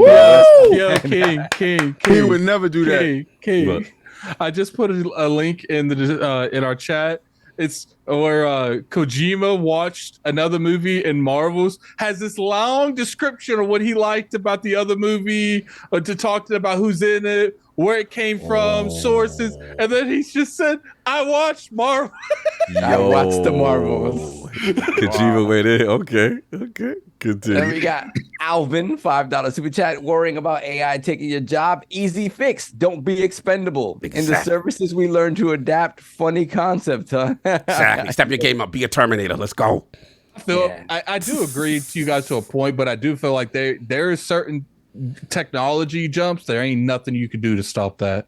And when it starts replacing thousands and thousands of jobs overnight, and then you start seeing people, I think it's a big issue. I think it can get out of hand very fast. Where King and you are right, we have to be careful about the ethics of it, right? The ethics of it. And taking away Bro, the human I seen a whole store. You walk in, Yeah, there's Apple does nobody in there. Facts. Yeah. And you shop, and before you even walk out the store, it already know what you put in your cart, and it already tells you. But bro, we doing it now. Amazon, nobody go to retail no more. We Amazon shopping. You know what I knew when stuff changed? When the few stores that exist, you don't even got a fitting room. I'm like, yo, how do I know if this is how do I fit check my on me? clothes? Oh, just set it back. Amazon is making robots Facts to do all of the factory jobs. We already here, y'all. Did you see Uber They look is like having humans, too. the autonomous cars? Yeah. And Amazon has the drones that they was testing in certain spots. They look at your house on Google Maps. They see where the drone can land, drop it, and leave. I know these companies see, we can save all this money by, laying these people off, laying that people off. Wait till millions and millions of people don't have a job, and then we're going to really see how people push up. Nah, they want the murder and mayhem because it's going to happen. If I can't eat, that is the future we're driving towards right now. I can't eat. What's up on this drink, homie? Better learn how to control them Terminators. Y'all out of here. We got to get back to the 80s. King for the horse and buggy. Let's go. There we go. Going in your pockets. Then we got Halo Reach Around. Oh, that's Addict Man. That's Addicts Man. Addict, boo-boo. Let's go. $2 super chat. Joystick, I'll spread your cheeks. Yo. Wow. Yo. Oh, we violating people in the street. Yo. Damn. Wow. Go for it. That's not too much. Hold up. Did we just have a chatter Yes. hit on another Yes. chat? Yes. Yes. It's not hitting. These are threats. These are threats. This is a violation of personal privacy. This is not flirting. These are threats. You know what, Halo Retry? I feel like you cheating on me a little bit. Mm-hmm. Nah, we gotta finish this. What he said? Let's go. That's it? That was all he said. That's all he said. Wow, that's to the point. Like I said, it's a threat. It's not a. Yeah. Then we got Spartan 661 $10 super chat. As I said on the Gaming Circle podcast about AI, the stagecoach driver became the taxi, Uber, limo, etc. The horseshoe maker became the mechanic and the tire repairman when automobiles became a thing. Talk to him. Logic. Right. Yeah. No, he didn't. He became homeless and he lost his house. What the hell up? You telling me no horse and buggy dude that was selling horses and buggies that was 50-something years old? Oh, just switched his job and now he lifting up engines. Get out of here. Okay, you gonna give back your GPS? You gonna give Who, back? me? You gonna give it back? You gonna go back to the days of the? You gonna put up MapQuest? Once I don't want it. I ain't saying I'm not gonna use it. Once all of our law enforcement are replaced with robots, Terminator is close. Yo, you saw that in New York? They got that, right? I don't live in New York. I'm just pointing that out. It's coming to a town next to you, bro. But that's this whole thing about Spartan. That is the ideal situation when that happens. True. That is not what happens a lot of the time. True. Most Nope. Dead or alive, you coming with me. Yo, that's what you go ahead. You go ahead. A209. You got 15 seconds to comply. 15 seconds to comply. Yo, wait, what's that hit squad that's in Cyberpunk? The people that just lost. Yeah. Let's go. Y'all gonna be living a real cyberpunk in a second. Let's go, son. Then we got Mighty Mellow, $5 super chat. Correct me if I'm wrong, but isn't in-world AI a tool to create interactive NPCs that are contained within the game? Yeah, that's what they tell you that now. They tell you that now. They never gonna tell you the bad. Nobody ever tells you the bad when you're gonna invest. That's the application they're talking about. Yeah, exactly. Nah, bro. Keep watching and watch Xbox Frontline News. They start firing people because they done put this in-world stuff in there. Oh no, it's a tool to help the guy and it still need humans to do so why we need it. Then we got Halo Reach Around once again. Back to back for Addy. $5 super chat. Addy baby, I ain't Lord Shax. When I see you, the helmet coming off. Whoa. No threat, just proposal. Oh, I don't know. Back to you, son. He put his flag down. Woo. That's kind of crazy. That's more than a flag. Yeah, he putting the flag somewhere. Yo.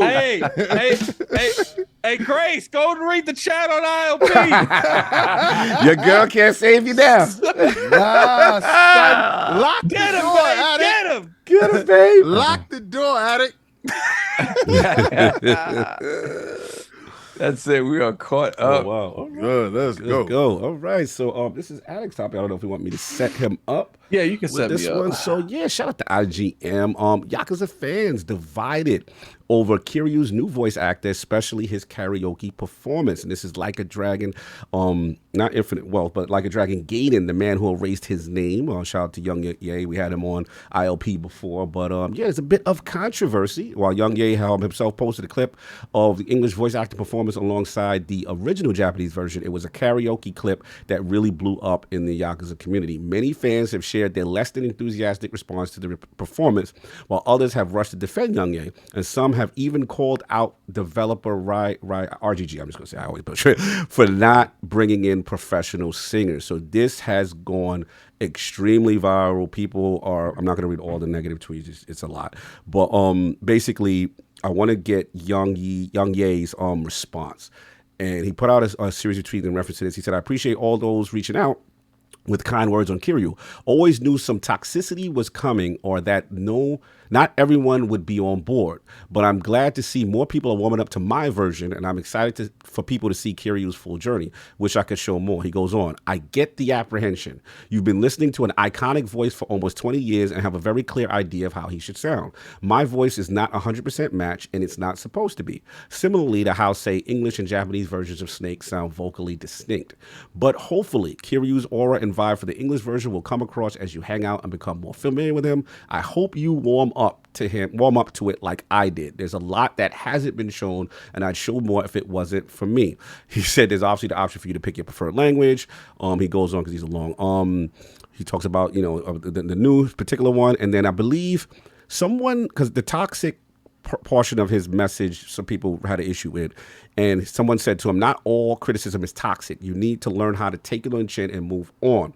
So YongYea responds, he says, I agree. Never said that all criticism is toxic, but there's a line between being critical and being a straight up a-hole. And the last thing I do want to add to this discussion is some fans are pointing out his critique of Chris Pratt Mario's voice, and he had some comments in reference to that, and he said it wasn't a good fit, and people are kind of trying to bring that up to use against him to say, hey, this is kind of what we're saying. I thought Chris Pratt knocked it out the park.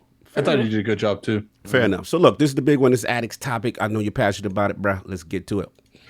So I played like an hour of the game and I had to drop it. And just that kind of gameplay is just not for me. Yeah. I either want like realistic type of stuff like that, or completely off the ball stuff, and I'm sitting there get like some magical rope wrapping around people, and I'm just like, yeah, I'm good. So you're implying that the Ichiban games are better, right? That's what you're saying. Yeah, so I like the Ichiban, because at least Ichiban, they acknowledge that Ichiban is full the agenda. I knew the agenda was coming. I'm going to push my agenda. I'm going to push my agenda. Like at least with the Ichiban one, new joint. They state we're full of it. Like, get your balls off. You cook it. I'm trying, but you keep making keyline. I'm sorry. Like, at least with the Ichiban ones, like they just state we're full of it. Like everything is over the top. Ichiban is literally essentially having a mental breakdown in his head, and everything else around him is normal. But I acknowledge they found a very good middle ground to this is real, this is not real. I feel like the main characters in the Yakuza regular franchise, they're anime characters in the real world. Like, it's like I played that, and when they were explaining the how to play the game, like he's sitting there wrapping them with like magical rope and throwing them everywhere. I'm just like, what are we doing? I thought this was the realistic type of games, because I don't play those. That's how the franchise used to be. The franchise used to be this beat 'em up, boom, boom. That's what it was. And I'm with you. I was just like, all right. You know what I'm saying? But what about the character, and then obviously the voice acting, which is the controversy right now with YongYea. All right. So ironically, the dub version isn't out, so I can't really speak on the entire, which is interesting that it's not out, because I would feel like it would probably be out at the same time. I'm very curious. People in the chat, did Sega ever come out openly and like explain why the dub was delayed? Because I haven't heard it. Yeah, I gotta ask Yakuza Hardcore, has this ever happened where the dub is not out on release, the English dub at the same time? I don't know. I don't follow the Yakuza from the beginning. Yeah, as far as like YongYea's, I did see the stuff going around on Twitter, and it has been deemed that is from the game, is dubbed. I'm pretty sure that's from the game. It's just not it. It isn't. When I listen to it, like, I'm like, I guess I'm playing this game in sub. Like, it's just what. Even me not knowing this character, I listen to this and it doesn't sound like the verbiage that this character would have, like the way he moves himself. One quick second, Nintendo on top, he on it. He said there was no dubs at all until Like a Dragon. He says, interesting. Okay. So it's just like, to me, when it comes down to this whole scenario, it's just like, maybe because I've been told that some of other YongYea is drastically better than this. Maybe this just wasn't his role, because it's like, to me, I feel like I'm watching a YongYea video. Like it sounds like when he's talking to him. It doesn't like I felt like when he was on our show and he was pitching his voice up and down, that sounded more like voice acting than I seen on this particular thing. And it's just like, it's sad because I know this is so important from YongYea, but at the same time, like, blocking people that, like, I understand that people generally being an asshole towards you. Those people deserve to be blocked. Right. But it's like blocking people that are just saying, yo, I didn't like this performance. Like, that's not a good look. It's just not, because it's just like, I get it's hard for me. It's easy for me to say that when I'm not in the moment like he was. And the whole world hitting your Twitter line. But this is YongYea we're talking about. He should be used to that. Fair enough. Like, he's constantly getting criticized for everything. Maybe it becomes a time when you're sick and tired of being constantly criticized for doing your best. I feel, but facts. At the same time, man, it's just like, you know, I like YongYea as a content creator, but the more and more I see him as a voice actor, I'm like, I just personally felt like there's no way they couldn't have found someone that sounded more genuine to the actual person that used to do it. Okay. Fair enough. Lord Solve, the raging controversy, LikeADragonGaiden, our man's YongYea, and it's really spicy in these Twitter streets, man. It's really spicy. Where we at? I don't play Yakuza like that. Sorry, real quick. He's gonna be one of the social links in Persona 3 Reloaded as well. So he's gonna be right. I know. Yeah, Cog mentioned this yesterday. And he upset the Yakuza fan base, upset the Persona fan base. They're very extra. Well, this is the thing. I don't think so. I think that Yakuza stuff, upsetting that fan base, is a little bit different. It was the main protagonist, right? And someone they've been around for years. But I'll let Saul. We interrupted Saul. We always interrupt Saul. Apologize. We always do. Sorry. I mean, I don't play them, so I don't know. I know that I would play them dubbed if I did play them, right? I played some a little bit, but nothing crazy like that. I think I got like maybe 10 hours into Yakuza 0, which was, again, the previous voice actor, right? I'm thinking that's the previous voice actor if they did do a dub for that. What I have heard of what the previous voice actor has done in comparison to Young's performance in Gaiden and also whatever the little clips they have of him in Infinite Wealth, I do sort of feel, I think we discussed this yesterday, Cog, where it's like the older voice feels like an older, like an older sort of Kiryu, whereas in his 50s.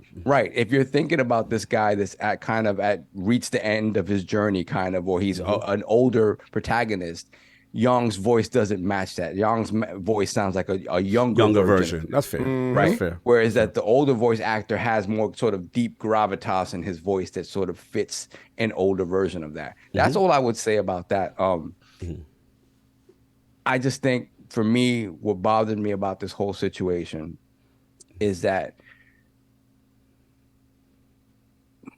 you have to stop and think for a moment when you call out a person for saying, oh, you don't have a thick skin. You say these things, but then you can't take your medicine back in return. And you have to imagine what that is like in real time. Like, the internet isn't the same thing as real life. Imagine millions of people coming at you in real life. We walk into a room and there's a million people in there yelling at you about how much you suck. It's hard. I don't care what you said in the past. I don't care what you said online or whatever. That's a difficult thing to process when it feels like the entire narrative is that your version of this is no good. That's a hard thing to have to deal with. And I agree to the point is like, well, you know what you signed up for, right? To a certain extent. At the same time, it bothers me that so many people online, people that I consider to be cool and good, use that as a whataboutism. It's like, well, hey, you did sign up for this. You are making millions of dollars, being a content creator, whatever. You should know this is coming, and that be okay for them to have to deal with. And the fact of the matter, no, it's not okay. It's not okay. How, again, always put yourself in somebody else's shoes and say, hey, how would you feel if somebody, you walked into a room, people just started yelling at you and not yelling at you good things. Basically, most of the narrative was, this is not good. This is not, and it's based off of a small sample size. Fair. Fair. The only pushback, which we kind of discussed yesterday off the record, is where fans are saying, okay, what you're saying is fair. But fans are like, yo, in the same token, you went at Chris Pratt for not being an exact match for how Mario's voice should sound. And thus, with those receipts that they're putting up, and like, how one can you take one thing I will say real quick is a big content creator like YongYea going after Chris Pratt probably resulted in a lot of people going after Chris Pratt. I think, yeah. I mean, would I say that people online sort of created the narrative around Chris Pratt not being a good fit for Mario? Because I know the casual didn't do it. The casual person who was probably the majority of people who went to see this movie, right, did not care that Chris Pratt was Mario. In fact, was probably excited that Chris Pratt was Mario, right? Yep. And us, the ones that are kind of in the know, that were around that conversation, a lot of us went to see the movie and was like, he was fine. He was really good. Because at the end of the day, Mario has to talk, and in a way that he's never spoken in any other product, right? Yeah. Check the chat when y'all get a chance. I just sent y'all something. Keep talking. Apart our personal chat, or our chat, our chat. Right now. He had to speak in a way that he's never spoken in any product apart from maybe the Super Mario Brothers Super Show, right? Or the original Super Mario Brothers movie with John Leguizamo and and Bob Hoskins. So to me, it's like, my thing is this. Yes, Young probably looking back on it was like, hey man, me being tough on these other voice actors and not liking this, although I'm expressing my opinion, came back to bite me here because there were receipts that says, hey, you're being a hypocrite. You're being a hypocrite. And he's going to have to deal with that as it is. My thing is, think about for a moment before you start ripping on one person, how that whole thing plays out. And just be more thoughtful. Like when I looked at some of these chats and it's like, oh, I threw up on my controller. Stupid things. You're the worst. You should die. Like what the hell? That's left. That's left. Yeah, that's left. Yeah. This is where to me, and the problem is that if you actually have something to say, it gets lost in all that drivel. True. Right? True.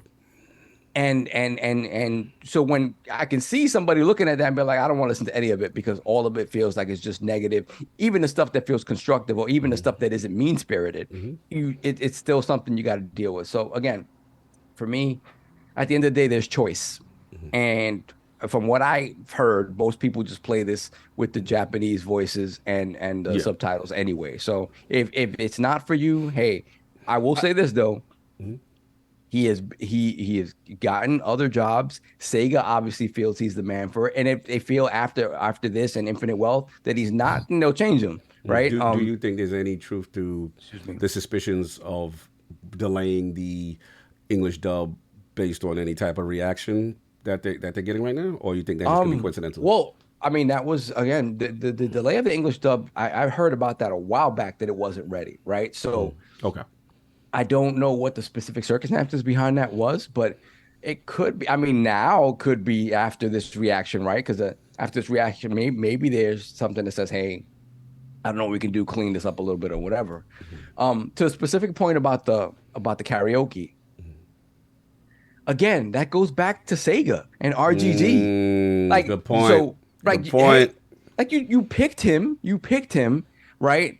So if you needed somebody that sang better, then that's on you. You picked him. Like you gonna tell me you didn't remember that you're gonna have these karaoke moments in the game? I think, and to be fair, technically, karaoke, you're supposed to suck at karaoke. It's not like it's not supposed to be the hottest. That's supposed to be the hottest. It's supposed to be Mariah Carey, there's karaoke it up. So it's like, I don't know, man. I think where I'm different from you in this is I don't co-sign people dogpiling, people attacking them on personal levels. Correct. But at the same time, I'm all for the constructive criticism as long as you're respectful, because this is also a content creator individual that has built his whole roots of constructive criticism on everyone else. Fair. Yeah, fair. And I just think, when he takes a moment to think about it, he's going to realize that he's emotional in the moment. Feels like everybody's coming at him, and he probably made a few bad decisions in in who he blocked and because of what was said, right? And we're human, we that happens. At the end of the day though, like at the end, this is my thing. At the end of the day, maybe he doesn't feel that way. That's one. And two, they hired him and he is the voice. He is the English dub voice for Kiryu moving forward until Sega says otherwise. You don't like it, don't listen to it. People saying they're not going to play the game as a result of it. I get it. Maybe if you've always listened, if you came on board to this series when dubs were a thing, and now you're not getting a dub that you like, I see you not, I can see that not, wanting to continue. But beyond that, like, you have a choice to play it a different way. Play it a different way. And again, if the blowback is that heavy, I imagine that Sega will do something about it. But the man has also done other voice work that I don't see anybody sort of egregiously sort of calling out as saying is the worst. So to Addict's point, maybe it's a tough sell for people coming off of this kind of iconic voice that it feels like it fits the character perfectly to a voice that feels younger. I remember, and this isn't exactly a one-to-one situation, but we talked about this last night as well. Splinter Cell Blacklist comes out, and there's no Michael Ironside. Is a younger, and obviously it's a younger version of Sam Fisher, but at the same time, it just did not feel like Sam Fisher at all because that voice was so iconic. We talked about Metal Gear Solid 5, and then Kojima deciding, okay, David Hayter, whatever, we need Kiefer Sutherland to come in here. That was a big one. And read what was mostly a non-existent script for Snake in that game. So it's a preference thing. Just don't attack people like that. Like be better about that. Be better about that. That is not what the internet is for. It's not. No, it's not what the internet. It's not what it is. It's about that smoke, son. Nah. Oh my God. If you for the smoke, it's about that smoke. You can't be out here giving out smoke, and when smoke come your way, you like, oh, I don't like the smoke. It's smoke. One thing I will say is, but smoke is coming his way. But you got to think about if somebody come in here. Nah, don't worry, I got it. No, I feel you. I'm but if somebody come at you, no, I know. But again, if somebody start attacking you personally and saying out of pocket things, like out of pocket, then I shouldn't be. I should not be in a public space then. I should not be in a public space because let me tell you something. There's a reason why I put a camera on. I put the camera on because I hope you keep the same energy and put your camera on too. Because when I see you, I'm smack you. And that's the thing. I think people have gotten comfortable with on the Lord's Day. No, it's supposed to be. Don't supposed to be no violence on the Lord's Day. Because you know what it is. I come with peace, right? So, if you got it, you got it. But I can't wait till you finish. But I will say this. It kind of feels like the level of right. There's no anonymity. We know who he is, right? But there's still that barrier, that buffer, where it's like you don't see these people, and people are still very willing to say all kinds of wild stuff to you on the internet. Facts. See him in person, they like, how you doing? Like, I catch you in that bathroom stall like I ran up on Mobb Deep and say, yo, speak to my cousin now. That is a fact. That is a fact. He's standing at the urinal like, I'm like, why is Havoc from Mobb Deep on the phone with me? I'm like, what is going on? FaceTime my cousin now. Thank you, Thug King, for your Sunday contributions. Let me run down on you. I'll catch you. Stop it. Stop it. It's the Lord's Day. Continue. The biggest thing I would just say is, take the criticism, man. Take the ones that you feel is valid and improve your next performance as them. Because, I personally didn't like it. But, I didn't really... And this is coming from someone that almost watches everything dubbed. Right. I'm used to bad dubs, but it just didn't feel like, it just felt like he was talking. Like it felt like, that's the criticism right there. It was him being him. It was him being him and not acting. I mean, we've seen that. We've seen that too in a lot of circles. This scene, I want you to be a cowboy. And it's like he goes, I reckon. Yo, y'all messy. Y'all messy. Yeah. So again, I will say this.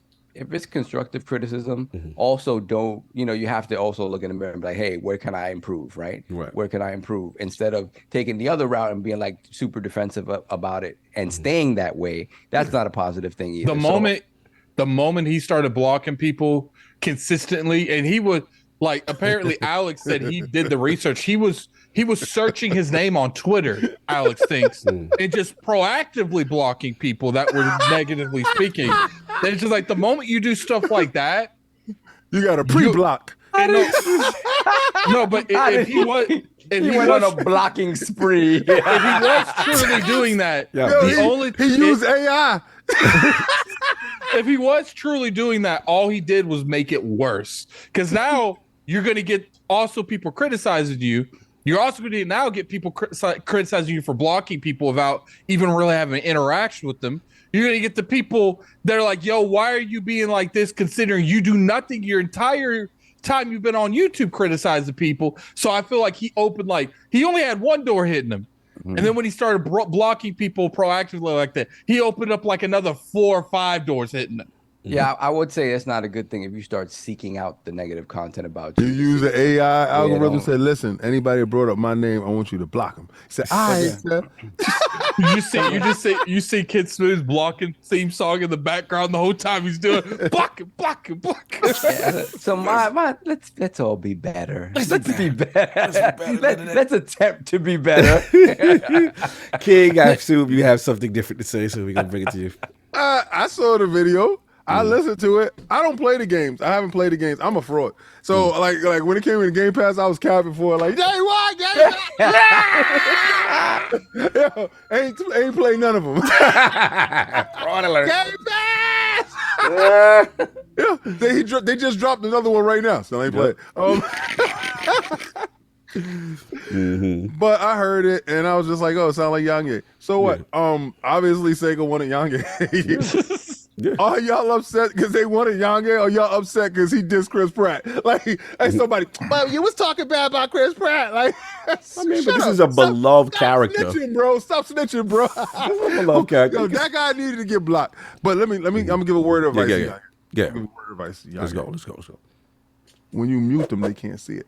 I will mute. Mute is effective. Mute is effective.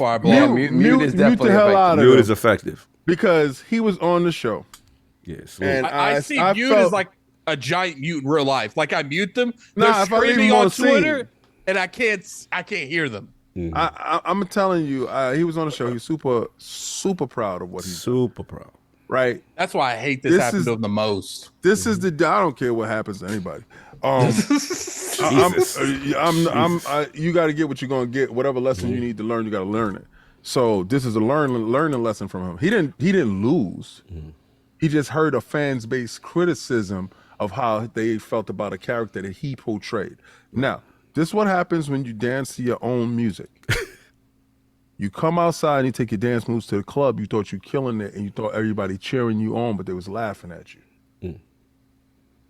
Now that this happened, how do you recover from this? Do you take this and you work on your craft better so that the next time you do this character, it actually hits where they want to feel it? Pause. Or do you curl up in your shell, start blocking people, and point you the problem? I'm not the problem. You can do it either way. I'm gonna tell you, mute people so it doesn't crash in all at once. Or just go off Twitter for a few weeks. Like Some people can't. This addiction to this stupid little thing is crazy. Yeah. It's a terrible addiction, but the problem is seeking validation from others will lead you to the road of ruin faster than anything else. And what you have to do is find that validation within yourself. Now, if you did your best, then that shouldn't bother you, right? But if you felt that you left something on the table, I can see where the criticism can start to affect you because you didn't feel like you did your best. But if you did your best, and that's all that you can ever do in this world is do your best, and you came up short, then so what? But you tried, and you did what the 99% aren't doing. They're not trying. They're criticizing you for trying, and I want to hear their voice in a video game. I feel that. I'll jump in. Look, disclosure, LordCognito is biased. LordCognito is biased here. I met YongYea in person, you know, shook his hand, looked that man in his eye, had chopped it up, great conversations, and to me, he's a real one based on the vibe and the energy that was presented. I spoke to a lot of people, and I move around to these shindigs and stuff like that, and not everybody is as they see. You know what I'm saying? And I will say my interaction with him was positive, and he was a man of his word. He pulled up. Like, he pulled up. A lot of people, you know, oh, I'll do it. I'll do your show, whatever. He pulled up. So, look, at the end of the day, does that mean he's absolved from criticism? No, of course not. You know what I'm saying? I listened to the performance. I have to admit, it sounded more like YongYea on a video, YongYea, as opposed to Kiryu. Now, mind you, I am new to the series. I have not been with this character from the beginning, so everyone knows what the inflection is and how it's supposed to sound, so to speak. But I will say this. One, like King said, Sega picked him. RGG picked him. So if you have an issue with the performance, they co-signed this performance, right? So you that's expect YongYea not to take that? That's where I'm about to go. And we got to be 100, y'all. Listen, forget he's a fellow content creator with me or whatever. Even if he knew for a fact he couldn't do that, bro, the amount of exposure you would get would be ridiculous. Your favorite franchise pull up on you and say, you going to be the voice of such and such, and we going to give you a bet. You going to say no? Sob, you're the protagonist of Red Dead 3. Yeah, you gonna say no? Nah, son, I don't need. You gonna try your best or whatever. I'm not trying to be disrespectful. Sega allowed this. They are the ones that co-signed and said yes. Yep. Now I have no reason. I am not a voice actor, but if the man gave his best and they say, "Yup, that's it," is he supposed to say, "Nah, son, I don't. You know, I ain't really worthy of this just yet. Y'all take this back. Y'all get this to someone else or whatever." So that's where I'm at. And here's the other thing. We got to be 100% real too. And I had this conversation with Solve yesterday, which is there are certain roles. Think of this, King, like Optimus Prime. Right? If God forbid, it's iconic role. God forbid. Well, they have killed Optimus. Oh, shut up. But they got a whole toy about that. Peter, shut up. What's it look shut like, up. King? Shut up. I hate you right now. You should pull it up. So we are not pulling up. Time on y'all when I'm doing my point. But here's my point. These iconic roles, God forbid if Peter Cullen passes away, right?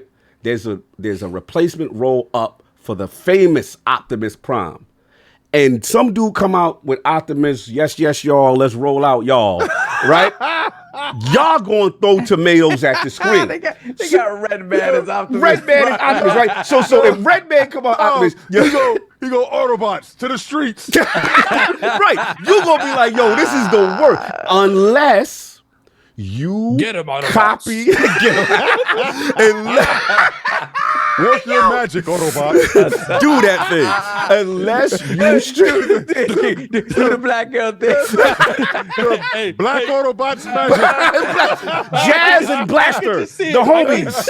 I can just see it now. We gotta go, Autobots. The 5-0's on its way. 5-0, chill. Teddy, hold your head. Autobots, one time. But Autobots, there's 12 on the corner. Oh, some people were asking about my shirt. It's a Jujutsu Kaisen shirt. Dope. So all I'm saying is the person is in the LL unless they straight bite the style of Peter Cullen, right? And you imitate Peter Cullen's version. That's the only way you safe. It's the same way with someone taking Starscream. You know Starscream is iconic with the yelling, Megatron. Like, if you don't do that, you tell, yo, Megatron, my dude, what's going on? It ain't gonna go. So that's all I'm saying. He was in a L regardless if he did not try to attempt to do the English dub version of Kiryu regardless. That's all I'm trying to say. But, you know, at the end of the day, I do understand. So you trying to say they set him up? Listen, you know who somebody told me to shout out to Kaibatu? We do know, as great as Yakuza is, it is not a franchise that has sold well in the West, so to speak. Right. So, I'm not trying to disrespect YongYea. The man's been doing voiceovers and stuff prior to this and all that. But we have to admit that he does have a following, over 1 million subs or whatever, right? This is a huge guy. I'm kind of curious. Right. So he's got a huge following did he make more than the average voice actor would make for this? Hey, Or we did they pocket actually watching get more? now. I ain't pocket watching. No, I'm not pocket watching. What I'm wondering That's is the like, whole pocket watch question. can you let me finish my statement? Yeah, I could go for it. Pocket Right. watcher. From someone that would normally get this, because he does have that YouTube following. Bro.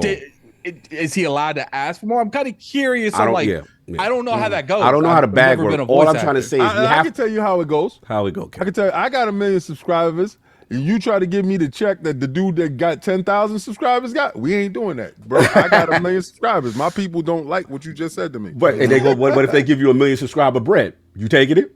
Yeah. All right. Then. I'm gonna look All at them right like then. they're stupid. And All take the right check. then. So I ain't gonna get mad at my man for taking the bag, and hell no, they go get said that. yes. And guess what? You get to say King David is the voice of Yo, Mega I Charles. can- yo, King I'ma tell David you is right the now, new voice if- of Mega Charles. If Phil hit me up and 343 said we need you to be the voice of Master Chief. Well, you got that. Exactly. Yo, what? Exactly. King. I'm kind of curious how King would handle Master Chief's voice. Yeah. Same way I can't handle all voices. The same. Hold the line. That's Right. it. Just like And that. to solve- He didn't do a Master Chief Hey, voice. King, he just King, did King. King. Nah, King. We got to hear Spartans out. We got to hear that from you right now. Now let's roll out, Spartans.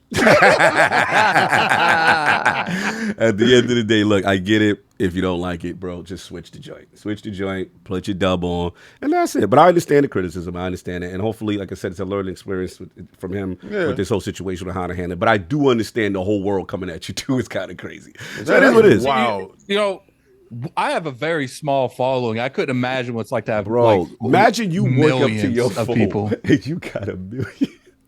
Everybody's bombing on you. It's the human element, y'all. The human And that's the element. people. all. Imagine everybody, people that follow you and people that don't follow you, because that's the worst. When people that that follow your content that you think are just positive on you in general, just rip it into you, and then they have the direct line to you as You know, well. it's funny.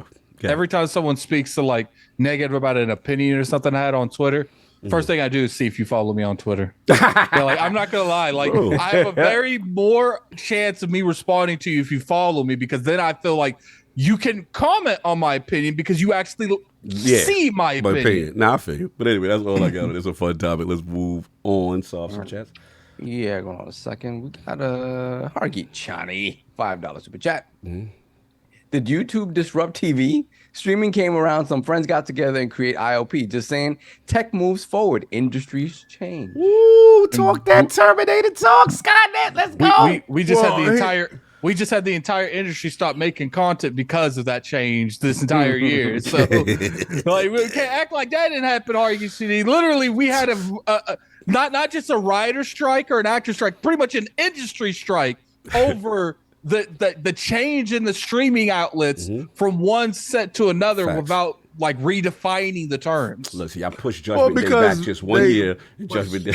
What streaming was doing was stealing from the artists and allowing to big companies not to compensate them, because when contracts was written, it was written during the old metrics. Hey, King, These new metrics aren't the same. That's like Sony right now. They're stuck in the past. Oh, Lord. King, what was one of the biggest things that they had to agree to when they were going at them over the VI? It was AI. AI manipulation was the biggest thing that they had to agree to. And that's what I'm talking about. You put laws, you fight in place so that it doesn't encroach to that point where it's taken away. I agree. We wanted to fight on the crypto. You're not winning this one. You're not winning this one. I told him Judgment Day coming. That crypto was a scam, bro.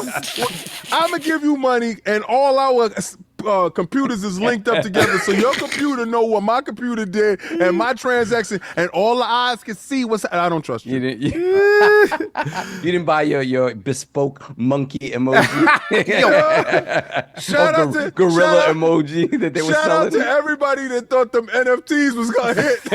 I got an NFT of a piece of a rock. But it's mine. It's mine. Continue. In my virtual space where I got a virtual house. Shut up. Continue. To the Otaku, $5 super chat. For someone who dedicates 80% of his content to criticizing anything negative that happens in the industry, he sure can't take it back. Listen, man. Again, it's very easy to make that broad statement and not really realize what kind of tidal wave of stuff was hitting them. Most of these people has never had more than 3 people disagree with them, much less And millions. maybe in hindsight he'll regret doing the block. But it's his timeline. It's how he's going to move. Yeah, it's a teaching moment nonetheless. Whether you choose to learn from it or not is whatever it is.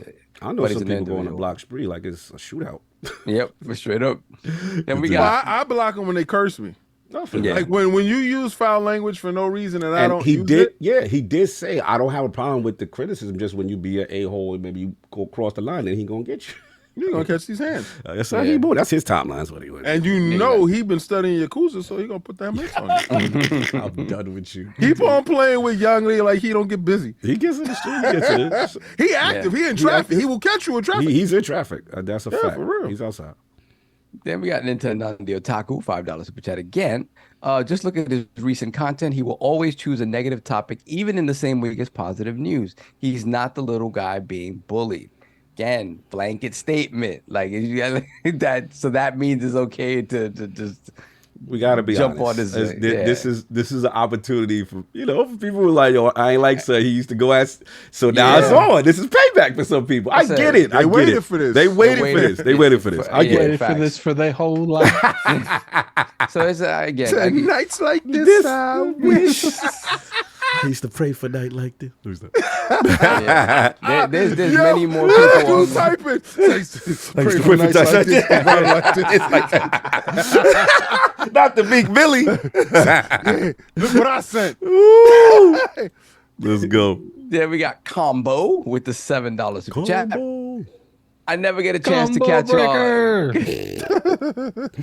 I never get a chance to catch y'all live since I work on the Lord's Day.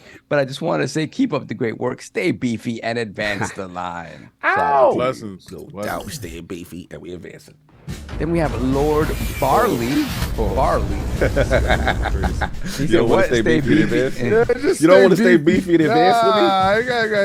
Whoa! You don't want to do that? Hey, yo! You don't want to do that? Back to you, Saul. I don't see why you don't want to do that. Nah, let's go next. We got topics to talk about. We got topics to talk about. Then we have Lord Barley, $5 super chat. First time SC, listening since 2020. Congrats, wow. King on the new channel. I love you for so entertaining. Shout out to your male lovers. Oh, they got them. They got them. They're lovers. They're male, and in their head, in their minds. I had to pause there. And, the pause that one. Change the word I was going to use. Yeah.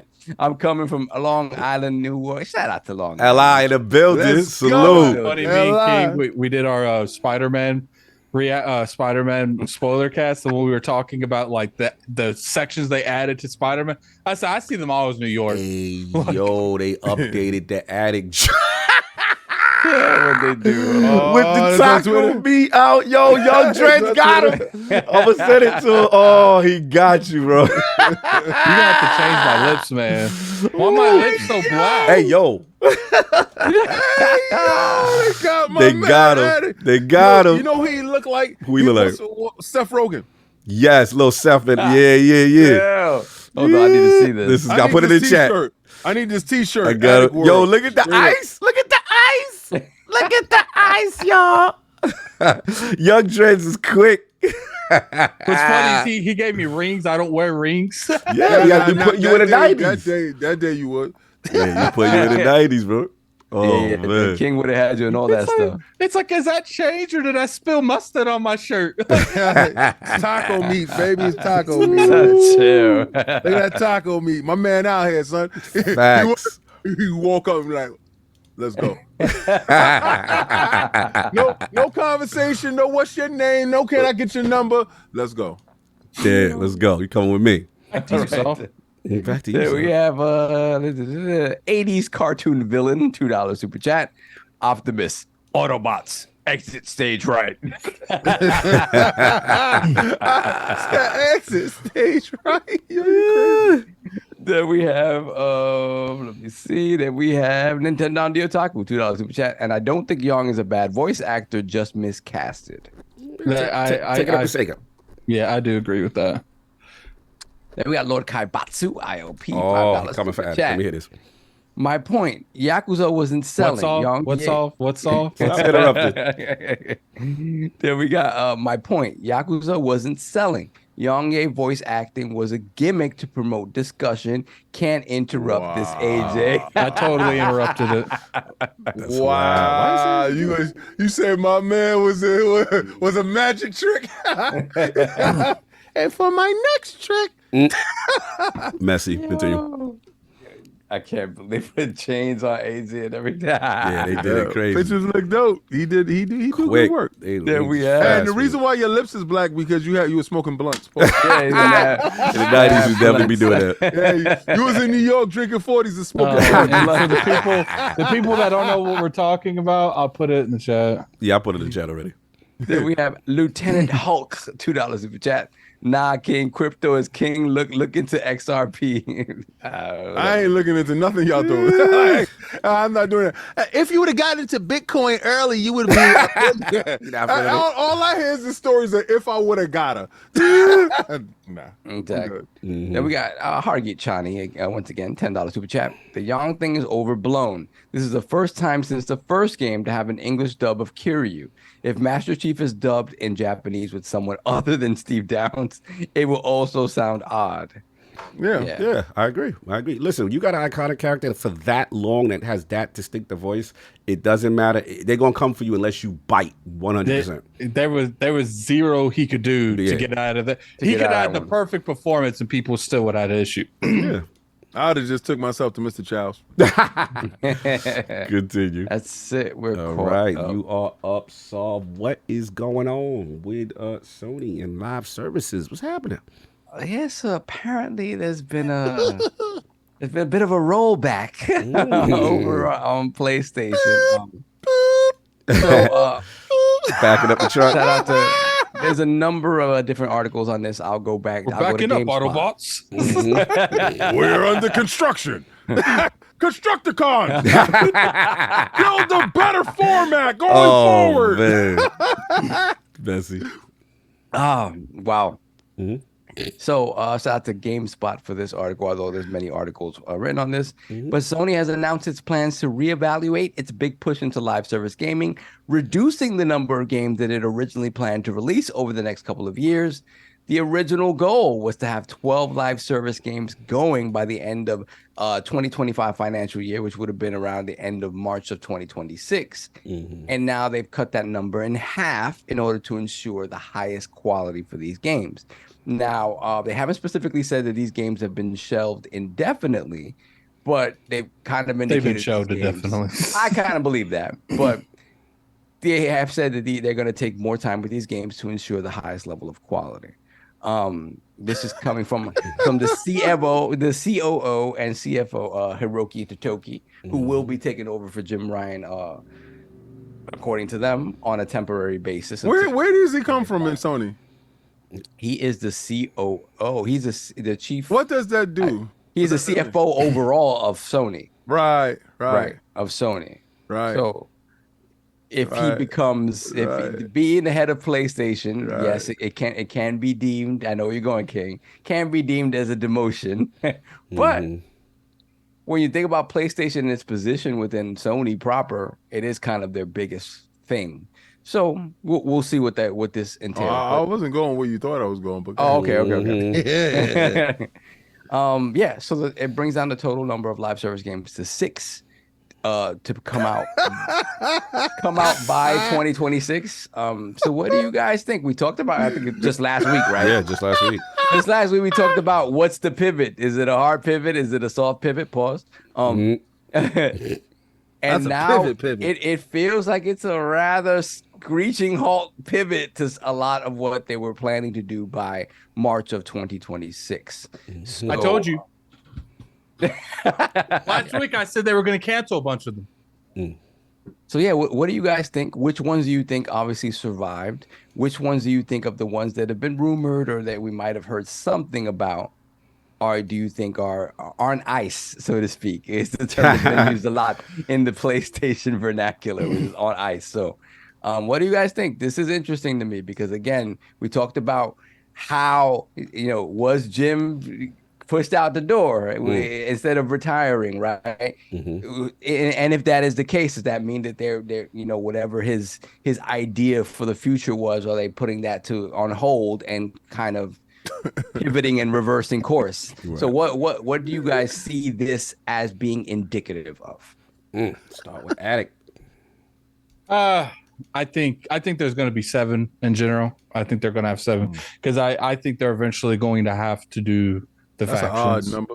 Yeah. Well, no, I think it's going to be 6, but so you didn't think factions was included? No, I don't think factions is part of those 6. Because to me, if you're going to rapidly cut like this, you would never have said you're going to put the game on ice. Like, to me, that game was canceled, but I don't feel like they're going to keep it that way because they keep getting so much backlash for it. So I think I don't know what they're considering games as a service, because I think they said Gran Turismo was one of them too, wasn't it? Well, they changed in Gran Turismo. So that game's already out, right? And they consider the show as well. Yeah, they can. So the show. So are we talking about? Yeah, once they put it on Xbox, Are we talking about games in development right now, or are we talking about the whole slate they've been doing? That's how day and date. If we they've talk never about been clear. They've never been clear. If we talk about the whole slate, that means realistically, there's only like 2 games in development.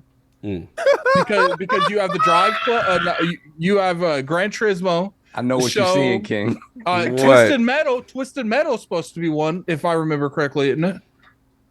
I don't know. Ooh, yes, sir. You right. Keep going. You on this? I love that's investigated addict. That's 3. So that we have that one game that there's 2 games. There's 2 new IPs being made, so that's 5. And then I do think Last of Us is going to, maybe Last of Us is the 6th one. I think Factions is going to be one that they add on to it, or because of all the feedback, maybe there was originally just going to be like 5, and then they added 1, or talk about brand new IPs that are in development. Because I think I heard that Guerrilla Games is making one. So it's just like, look, like I told you guys that eventually Jim Ryan, unfortunately, is going to be referred to as PlayStation's Don Matchard. And I do think he pivoted too much. I'm kind of curious. You think this is a course correction from it was too aggressive, and now they like, we got to pull that back. They are mentioning quality. Not to interrupt you. They are mentioning another reason is for quality. And if you look at it, is one of those 6s marathon? Marathon is not for till 20. Well, I mean, okay, yeah. I mean, are we talking for the next year? Well, yeah, they said they. So if they consider marathon with their game, which that's probably what it is, then that would be one of the 6. So I don't know that marathon fits there, man. Marathon's supposed to be cross-platform, but MLB the show is there though. Yeah, they're talking about the games as a service future that they saw, and to me, they bought Bungie because of that games as a service future. First party. So I feel like that is considered part of the stuff, because we talked about it last year. I think that if Bungie don't play their games right, they're going to be shut down by the end of the generation. So we'll see how they pivot. She leave before that happens. But here's the thing: can she leave? Yes. Yeah. With what money? She don't need money to go no place. She always got somebody's in her DMs. There's a reason that she's always in a relationship. Her Bunker lifestyle. Her DMs is lit. And the way that she get dudes to suit up, how she do it, and for the prices that they come through for, like you would be like, nobody gonna fall for that. I personally feel like when it comes to that whole scenario, I'm worried about Bungie. Like I really am, because it's like I feel like Bungie was in a better position when Sony was putting a lot of resources behind games and service. But now since Jim Ryan's gone and there's not like the top person at the top really pushing for that type of future, what's gonna happen? Was there promises made? We're gonna fund both games, because I feel like Bungie's key issues is they're going down. What's going on? Oh, the cats is getting it. Dogs, the cats is getting it in. Versus the cats. Yes, son. That's Sony versus Microsoft round 1. It was live and direct over there. Ted put them hands up. Give me skibbity paps. Yeah. Fred was in the mix. Oh, Fred. Oh, okay. Yeah, Fred was in the mix. No, that was a dog. That was a real dog. Oh. Yeah, I guess my mindset's just like, because I think Bungie's biggest issue is they're trying to But fund. the dogs don't got names, bro. Oh What's my up? god!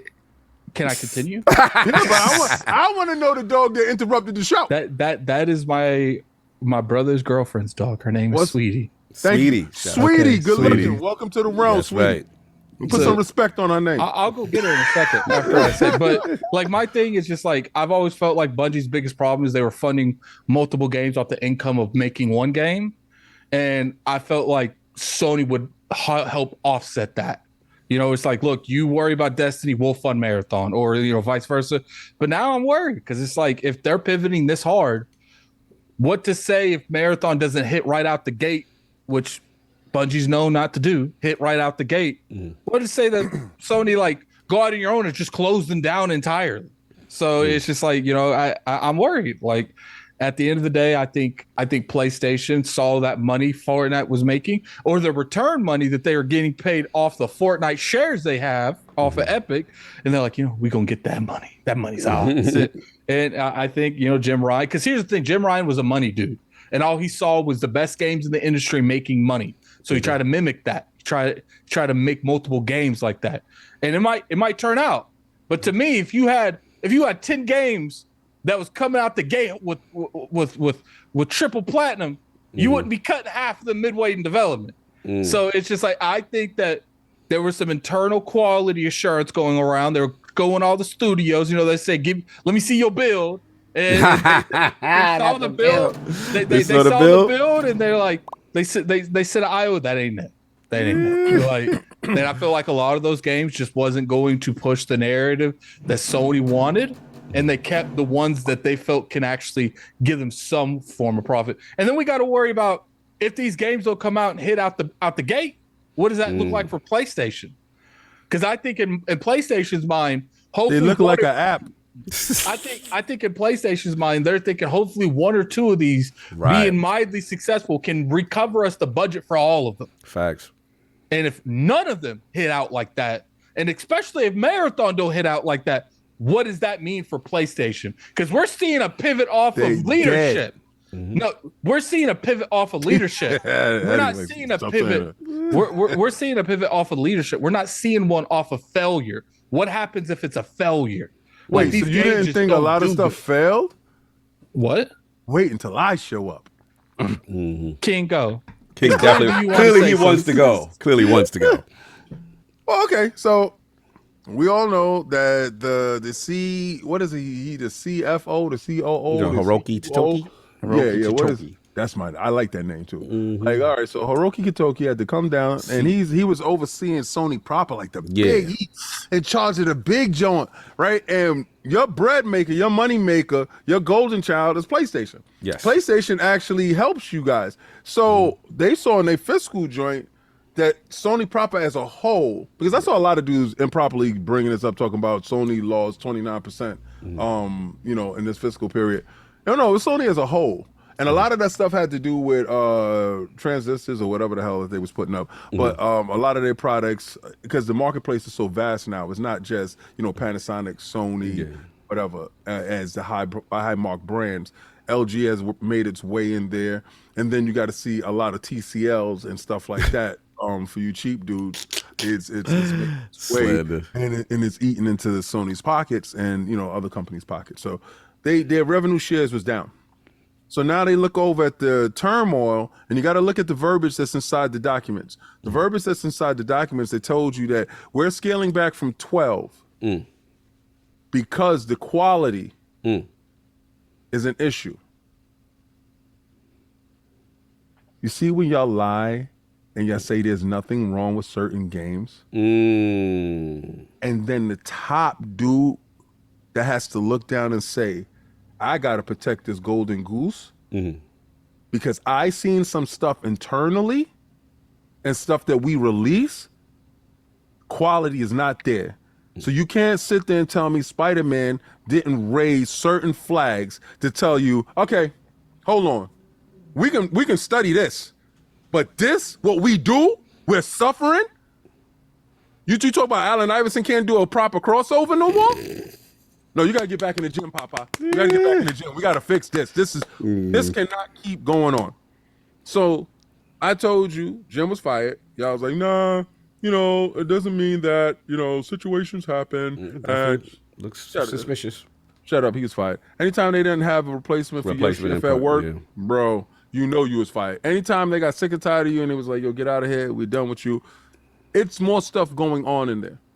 Where people leaving, stuff being restructured, they cutting costs on everything. The Connie joint. Right. You got to really look at the verbiage and the actions that are being taken. Now, I personally... this is Sweetie. Oh, sweet. Oh, there you go. There you go. Chihuahua in the building. Yo, they fight for real. Them cats is in trouble. Them cats is in trouble. It's on. It was on site. It was on site. They're Puerto Rican. You gotta watch it. Check his pockets. He got knives. Shout out to Sweetie. Continue. Barihua. Let me put you back. Sweetie, like you. Give them cats hell, sweetie. Hold the line, sweetie. Hold the line. I just feel that there is a larger problem going on when the top has to come down to belittle himself. You run the whole Sony, and you got to come down and babysit a section. You are the store owner. You own the store. You got carte blanche to go where you want. And they got you stacking shelves in the back. What are you implying? You a stock worker now? Bro, these are bigger problems. You are not getting a PlayStation 6. I do not care what you say. You can't pivot. They say, okay, we got 12. Psych. We got 6. But Fractions is frozen. And then, yo, I have never seen a fan base so loyal to BS. Y'all dudes just sit there and be like, nah, ain't nothing wrong. We dropping all hits. Yo, studios is telling you, and the CCFFO came downstairs and was like, it ain't right. It ain't right. So listen, I'm glad this is happening to you. Oh my Lord. And I want you to come to terms with this, because the first part of acceptance of this right here, the first part of this is acceptance. You're gonna accept what's going on right now. You stop reporting numbers. You notice that, right? Remember, y'all was so dope on numbers. Y'all stop reporting subscription numbers. Remember when y'all merged PlayStation Now and PlayStation Plus? We have 56 million, 110 million. Now we're gonna start reporting numbers when the fiscal period come up. I think part of that 29% came from you guys.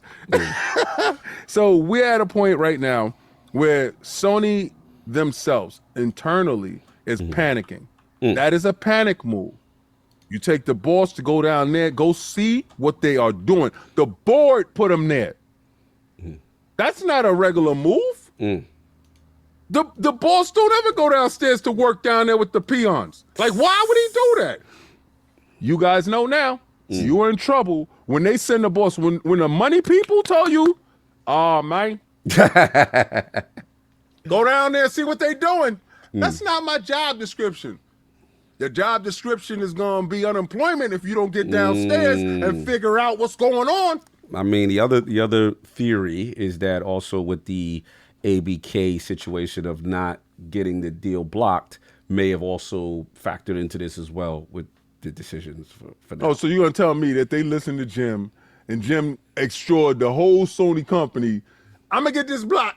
Y'all don't you worry about this. I mean, he told Lulu to her face. You know why he said that? Because he put money in the wrong places. He thought it was going to happen. Right. Allegedly, So what allegedly. if we do it? Trying to validate something. There's some weird scenario. No, but so let's just say that he was on that, and then you tell the high ups, oh, we definitely get this block based on my intel, based on my connection. We gonna spend these resources to block it. And then they said source. He said, you know me, bro. Nah, bro. Listen, trust me, bro. It's like a job application where they say, what's your source? And the whole thing it says is trust me, bro. Trust me, bro. I'm nice. We got this. Phil said, hold my beer. You up out of here. You an app. I love what's happening. I have so much fun. Y'all giving me so much great content, and I'll be talking about this tomorrow. Xbox Frontline. Chill. What the hell was that? What beat was that? Somebody just put some wild beat on. That was Addict. That's Addict. I might have played in my speakers. Yeah, you definitely playing music, whatever you're doing. But anyway, yeah, look, yeah, it's a definitely I'll say a slight pivot for sure. I still gonna stand on delay does not mean canceled. Still means delay. I think they were too aggressive, and I think this is hey, we need to slow this down because the quality isn't up to what it is. But I still feel when you spend that money for a Bungie to oversee, and then you look at what they're doing, and Bungie's telling you, hey, that's not it, and we need more quality control. Look, they can't afford for these not to hit. One of the 6 got to hit. 2 of the 6 got to hit. Yo, they got Bungie in the workplace. It was like, oh, you're not who I thought you was. I mean, right now. You're a troublemaker. You can't manage your old stuff, and I got you in here managing 12 of my kids. You don't even know how to change diapers. Oh my God. I mean, there is the theory that maybe the Bungie purchase is not looking good right now based on what was promised. She's the worst. Yo, every time she get into a new relationship, we hear more and more new stuff. Yeah. Now she can't manage the kids that they brought her in to watch. She said, but you don't know how to feed them. She don't know how to change that. How does this microwave work? I don't know the number. I forgot to tell you guys I did grab that. Grab what? What you grab? What you did? He's doing something. No, I'm a fraud. Oh, he's capturing stuff and replaying it from the old podcast. You out of pocket. Fun with that. You out of pocket. Man, look, just make sure you keep your door closed. Whoa. Look, they gotta be smart about it. And I do agree that 10 to 12 may have been way too aggressive. Even though Jim is the money man, he trying to look at the bigger picture. I do think the pivot was still right to games as a service, but just maybe not as aggressive. So now, if the 6 is probably what? Helldivers. I'm gonna say MLB The Show. That's a flop. That's next. Concord, I'm gonna say is probably one of them. Mm-hmm. Yeah, Concord's definitely one of them. I'm actually gonna think they may consider Destiny 2 the final shape delay one of them because it now comes out in the same year. And then probably I'm with Addict. I think Factions probably still comes in some form. And with the remaster of I don't know if I'd be a full remake, like a full blown release at this point. Right. They might just tune it up and make it have value. And master. Yeah, so that's what I think. I think they're just doing the restructure because look, that's a hard lane to pivot, bro. And you're gonna have some bombs. Not all 12 of those are gonna be bangers. You know what I'm saying? And I think they're so concerned about their reputation on quality that they can't afford less than them. High 80 to 90 Metacritics, and that's why they're very concerned about we have to focus on quality, which I think is the right call. But to your point, King, I do feel it is suspicious from the Totoki standpoint that there was no successor in place. It does lend it to feel like it was more of an abrupt situation with Jim.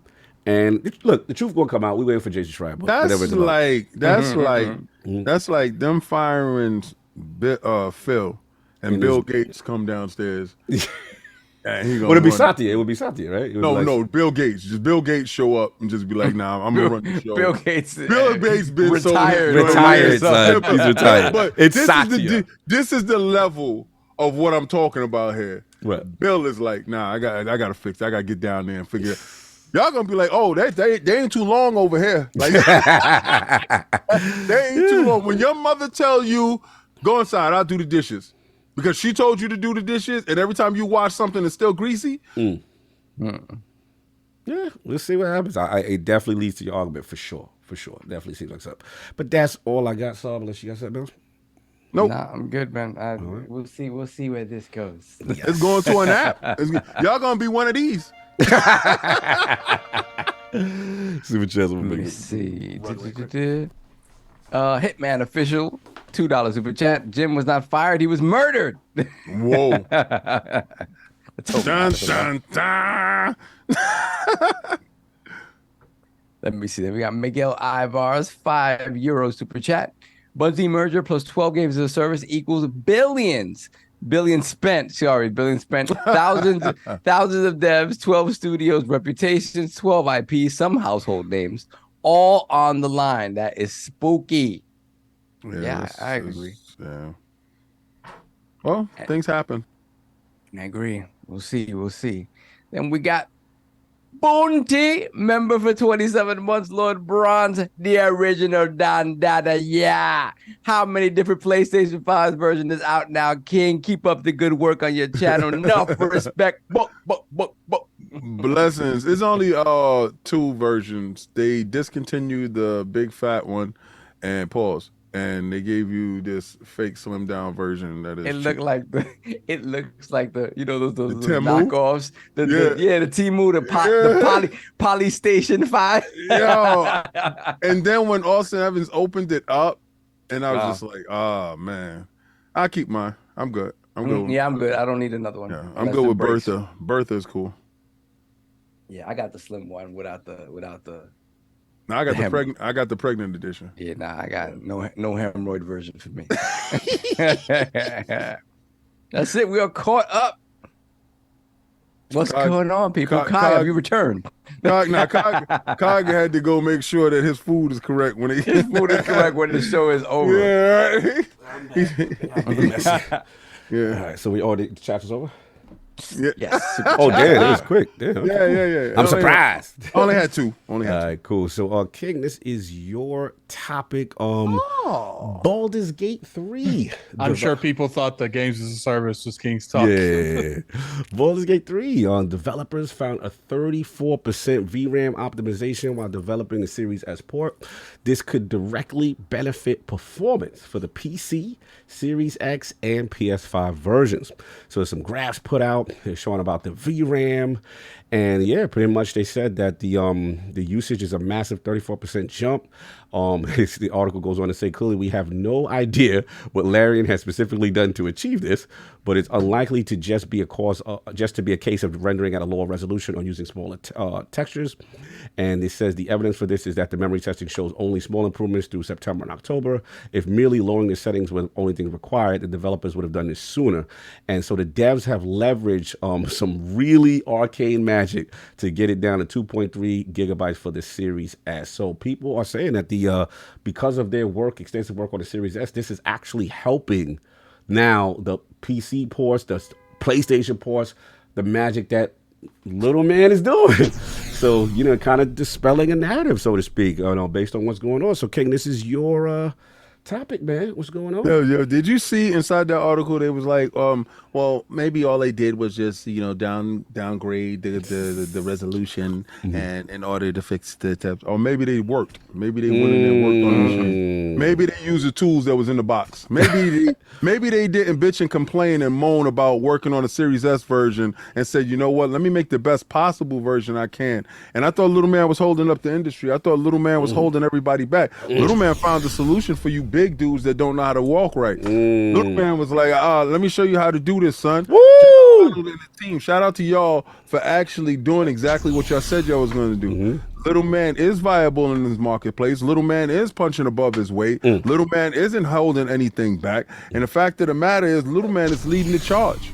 So now that y'all narratives are pushed to the side and you don't hear, Xbox got nothing but positive stuff. PlayStation is calling CEOs and CFOs and CTOs down from the top down to the bottom to fix that. How you gonna have your CFO go downstairs and fix a leak in the basement? That don't happen like that. But Little Man out here is pushing the narrative going forward. He's gonna be a great seller comes Black Friday, and Baldur's Gate is gonna look really good. My thing was, when I saw this, does the conversation starts to change around Little Man? Now that we know that Little Man is capable with some of y'all Game of the Year. Oh, y'all thought, the quality's gonna suffer because Little Man can't keep up. How stupid do you sound when you don't develop anything? But you got developers sitting there and going to work. Addict said it before, and I didn't believe him when he said it. He said Larian Studios have a level of care and quality with their products, and maybe the PlayStation version was the fastest one that they was able to get up and get out the door, and they was going to take their time with Microsoft because maybe they weren't familiar with certain things. And this is just bearing fruit in that same avenue where, all right, they sat down with the metal of the machine, they sat down with mesh shaders, they sat down with velocity architecture, they sat down with all these buzzwords that we heard and actually turned it into real life applications that actually affect how the game is being developed. Like Jason Ronald and them said, and y'all said it was only buzzwords, it would never happen, like Blastmaster processing, and this proves that theory to be wrong, and Jason Ronald and the team was right, and Little Man is definitely going to be the winner in this whole generation now. Shout out to Little Man outside. Lord Addict, this was a controversial one. You know, the Xbox version was delayed. You know, the talk at the time was Series S was holding the generation back, and now we have this new report from Larian and Series S, not only with the more optimization and development time, now going to make it more efficient from what they found and discovered with the Series S for the other versions to make the PC version better, to make the Xbox Series X and the PC versions better based on the VRAM upgrade. What are your thoughts, sir? I think this shows that the issue isn't the hardware; it's the people making the games. You know, and the only reason I say that is because if you look at the blanket state, look at all these games coming out broken, not optimized right, barely functioning correctly. Even Starfield, to a point on PC, it was having like really bad performance issues, and it wasn't necessarily all the graphic cards. It seemed like the game was highly optimized for, you know, AMD graphic cards and not whatever they're NVIDIA. So it's just like, look, like these publishers, they got to start giving these developers more time. Like it just comes down to it. You know, if Baldur's Gate 3 can run on the Series S, I'm willing to bet you the majority of games can run on the Series S, because that game it's a very, very intense game. And you know, I love how, you know, it's looking like they're aiming to get this out like a day or two before the video. Yeah, I was just about to say that. I was with some of my boys too. I was gonna say that. And it's just like, you know, at the end of the day, like, gotta start putting more time into stuff. And I don't even think the majority, you know, I have plenty of developer friends. None of them want to ship their game out optimizedly broken or anything. 9 times out of 10, they were pushed to do that. It wasn't something they wanted to do. Up top. And until these publishers start, that's why I'm for. If a game comes out and it's not playable, there's a difference between having some bugs and not being playable. You know, I would say something like Cyberpunk launching out first, that wasn't playable. You know, you could argue that Spider-Man wasn't playable, but I think it was because I had annoying issues, but nothing to the extreme that happened with some of these other games. You know, even Jedi Survivor this year, amazing game, but it ran horribly. And it's just like, could that have been remedied with 3 or 4 more months just in optimizing? You know, it's like, it feels like the publishers will get the game out to where they feel like it could be playable to some degree, and then they just throw it out there. It's like, no, like, you want the game to function correctly. You want it to play on everything as best as it can. And until these publishers start feeling the burn, I think they're going to continue the same motive. Because, like, what we're looking, I feel like every year, now it's don't buy the game until you find out it works correctly. Yep. And it's just like, a lot of this is the publishers, man. A lot of it is because, you know, I personally, it's like I said, I think they need to go the way that Cyberpunk was handled, where, you know, it was the PlayStation side, where it's like, if your game doesn't function correctly, it's like I said, bugs, okay, that's one thing. But if your game is having multiple times where people are calling, refunding it doesn't function correctly, it's constantly crashing, and it's just not playable, rip that sucker straight off all the stores. And I bet you after 1 or 2 of those, and then it doesn't even matter like publisher wise, 1 or 2 games in general, the rest of the pubs would be like, yeah, put that back in the oven. No, the cheese isn't melted, the pepperoni's half cooked. Put that back in the oven, because Microsoft and Sony and Steam will pull that off their store if it's not functioning correctly. And I bet you that will fix everything, because when it comes to stuff like this, it has to be more than the consumers. The people that sell us the games got to stand up for us too. Very interesting thoughts here. So, have you agreed, and where you at with this, man? With the whole Larian, you know, finding 34% more VRAM, helping the other platforms, and Series S actually being the cause of this discovery. Well, that's the thing. I mean, it's like, just to King's point, like you got to do the work, man. It just kind of felt like, for whatever reason, a lot of the comments around working with the Series S, like, kind of felt like it was frustratingly so, like this, we can't get this, and it's like, well, and I'm looking at it, I'm like, okay, it's a machine that, in terms of CPU clock speed, is kind of right there with the Series X, so it's more of a GPU thing and a RAM thing. Cool. But for development, like, VRAM is king. Like, you really have to try to find a way. RAM and VRAM is king. You have to try to find a way to maximize that as much as possible. Like, if you're playing on the PC side, oftentimes when I look at a game, it'll tell you the VRAM usage, right? It'll tell you what the max VRAM usage of your system is, or your GPU is. And it'll tell you, what the game takes up. And thankfully, we have PCs right now that don't even touch the max level of that VRAM. But for something like this, like, you got to do the work. And it kind of feels like, yeah, there's things like, when you think about the things that they could have done already, I'm sure they've done those things, like using lower resolution textures, understanding the game in a lot of ways, that the system in a lot of ways is more of a 1080p machine than a 1440p machine. Like, make it a 1080p, and that's fine. Just make sure that you get that VRAM down, so that when you get to these places, I know the game has specifically had issues in places where there is a lot of crowds, right? A lot of crowds, it slows down, even on the PC version and the PlayStation 5 version. So the fact that they've been able to figure this out while seemingly still maintaining a certain level of visual fidelity and quality bodes well for all of these different versions of the game, PC included. Because at the end of the day, we're not in that place anymore where the goal is to push the metal of all of these graphics cards and these machines, to push it to the max. They have created things in order for you not to have to do that and still get the level of visual fidelity and quality that you're expecting, looking for. So the fact that they did the work and were able to get to this, I mean, I guess it's a funny story, right? Before, it was like, everybody was like, oh my God, The albatross that is the albatross that is the Series S. Look what Larry and has said about this, and they can't do the multiplayer, they can't whatever. At the end of the day, they sat down, they in earnest continued to work with it to try to get this out by the end of the year, right?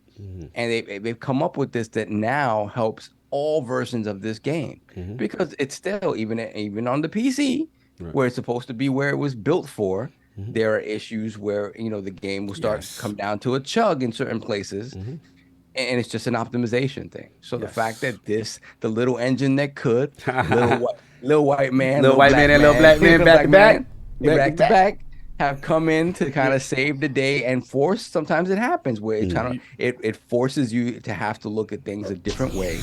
And now look what we got. The game is going to be better for it across the board. The board. That's the beautiful thing about it. What's crazy is, everyone that even talked out on the Series S, including myself. You yourself in the bushes. Thank you. I still don't care about the console because, like I said, I had nightmares with the Xbox One S, so I don't want to touch anything with the word S in it ever again.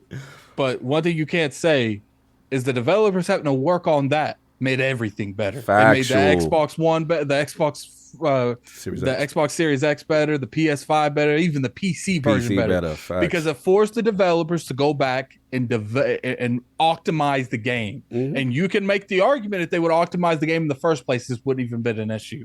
Now, I personally feel like Lorraine Studios was like, we don't want that Starfield smoke. Lorraine, like she's a chick. Lorraine ain't like that smoke. Lorraine was trying to get. I personally feel like they didn't want none of that Starfield smoke.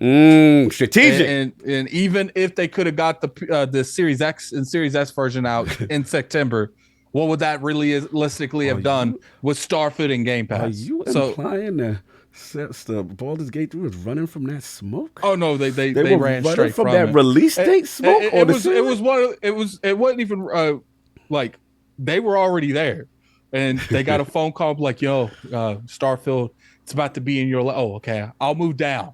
Like, because it's like, look, they're like, we could just internally delay, because that's just my opinion. Because to me, business wise, you have better chances at releasing on everything. I mean, but that right next to the Game Awards kind of nice too. Right? Yeah, it is nice, but then why didn't they just release the PS5 version then too? I mean, it's like that because there was nothing there but Popeye's biscuits. You get that upfront money, and they need a little, they needed help. PlayStation, please, King, big install base. Yeah, we should do a playthrough for the members of Patreon of Baldur's Gate 3 when it launches for the Xbox. Oh, definitely, I am. I'm gonna see what they're talking about with this fantastic game that is 10 out of 10 on God King. You need to see this. This is the game of the year, King. It gotta be on God King. And keep in mind, I'm not putting the majority of this on the developers. The people. I am. The people above. They wanted this game out that exact day and that exact moment for a variety of reasons, financial reasons. It makes more sense in terms of release schedule, and they had to, because it's like I said, I have talked to a lot of developers, and not one time, and they're real with me. You can ask Cog. Some of these developers tell us that we ain't supposed to say facts. They ain't supposed to be telling me, but not one time they said, "Yo, we just didn't want to work on that." Yeah. Like they for the most part. Especially indie developers, they passionate as hell. But for the most part, these people want these games to come out and run the best they can.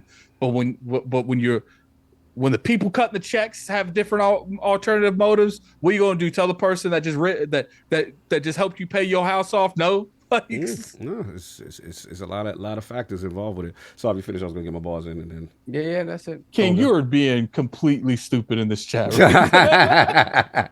Continue. Yeah, look, I agree. I gotta be a little messy because. People were. You talking about that thing I put in there? Nah, people was being very extra with this at the time, and I remember it was like, "Yo, Series S holding back." I told y'all this is albatross. What's up? Another good example of no one really talked about the Xbox, but no one talked about the PlayStation, but they talked about Xbox because it's like anytime they can blame the Series S or the Series X or Game Pass, they do, but no one even mentioned that PlayStation dropped Twitter support. No one talked about it, but it was dropped on when they dropped it on the Xbox platform. The whole internet attacked it over. Oh, you talking about the API? They dropped X, and what Sony realized is that their fan base only plays X. I can't. Anyway, moving on. Y'all messy.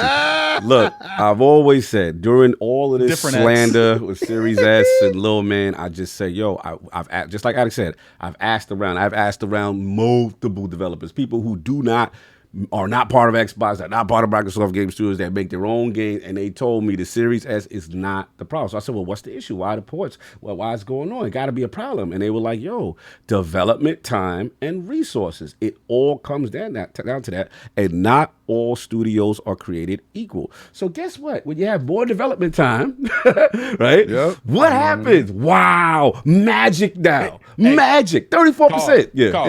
Is it Black Girl Magic? Wow. When Dying Light 2 came out, could only play that sucker at 30 frames on the Series S. Bro, they told now me. You can play that at 1080p 60. Same thing. Yeah, they told me. They was like, Cog, stop capping. They was corporate Cog. They was like, it can't do it. It's clear as day. It's holding it back. Okay, is it holding it back now? And guess what? At the end of the day, right? They gonna find a way when it's a moneymaker. When there's more of them in the field, aka Switch 2 about to come out, aka this ABK deal's about to come, there's gonna be more Series S. Oh, you gonna find a way. You gonna find what they said, arcade magic solve they did. Arcade magic. I thought it couldn't be done. Now, not only was it done, it made it better for the whole generation. So that's why people got to stop with that. You don't know game development. I go to the source. I don't know game development either, but I go to the sources, the people that make the game, and they told me, no, Cog, there's a lot of cap going on. Just, again, if they have more development time. And guess what? This was so dope. It wasn't just about lowering the resolution to achieve it. You know what I'm saying? Like this is what that's something they've done already. Exactly. More development. And here's the other thing on Larian.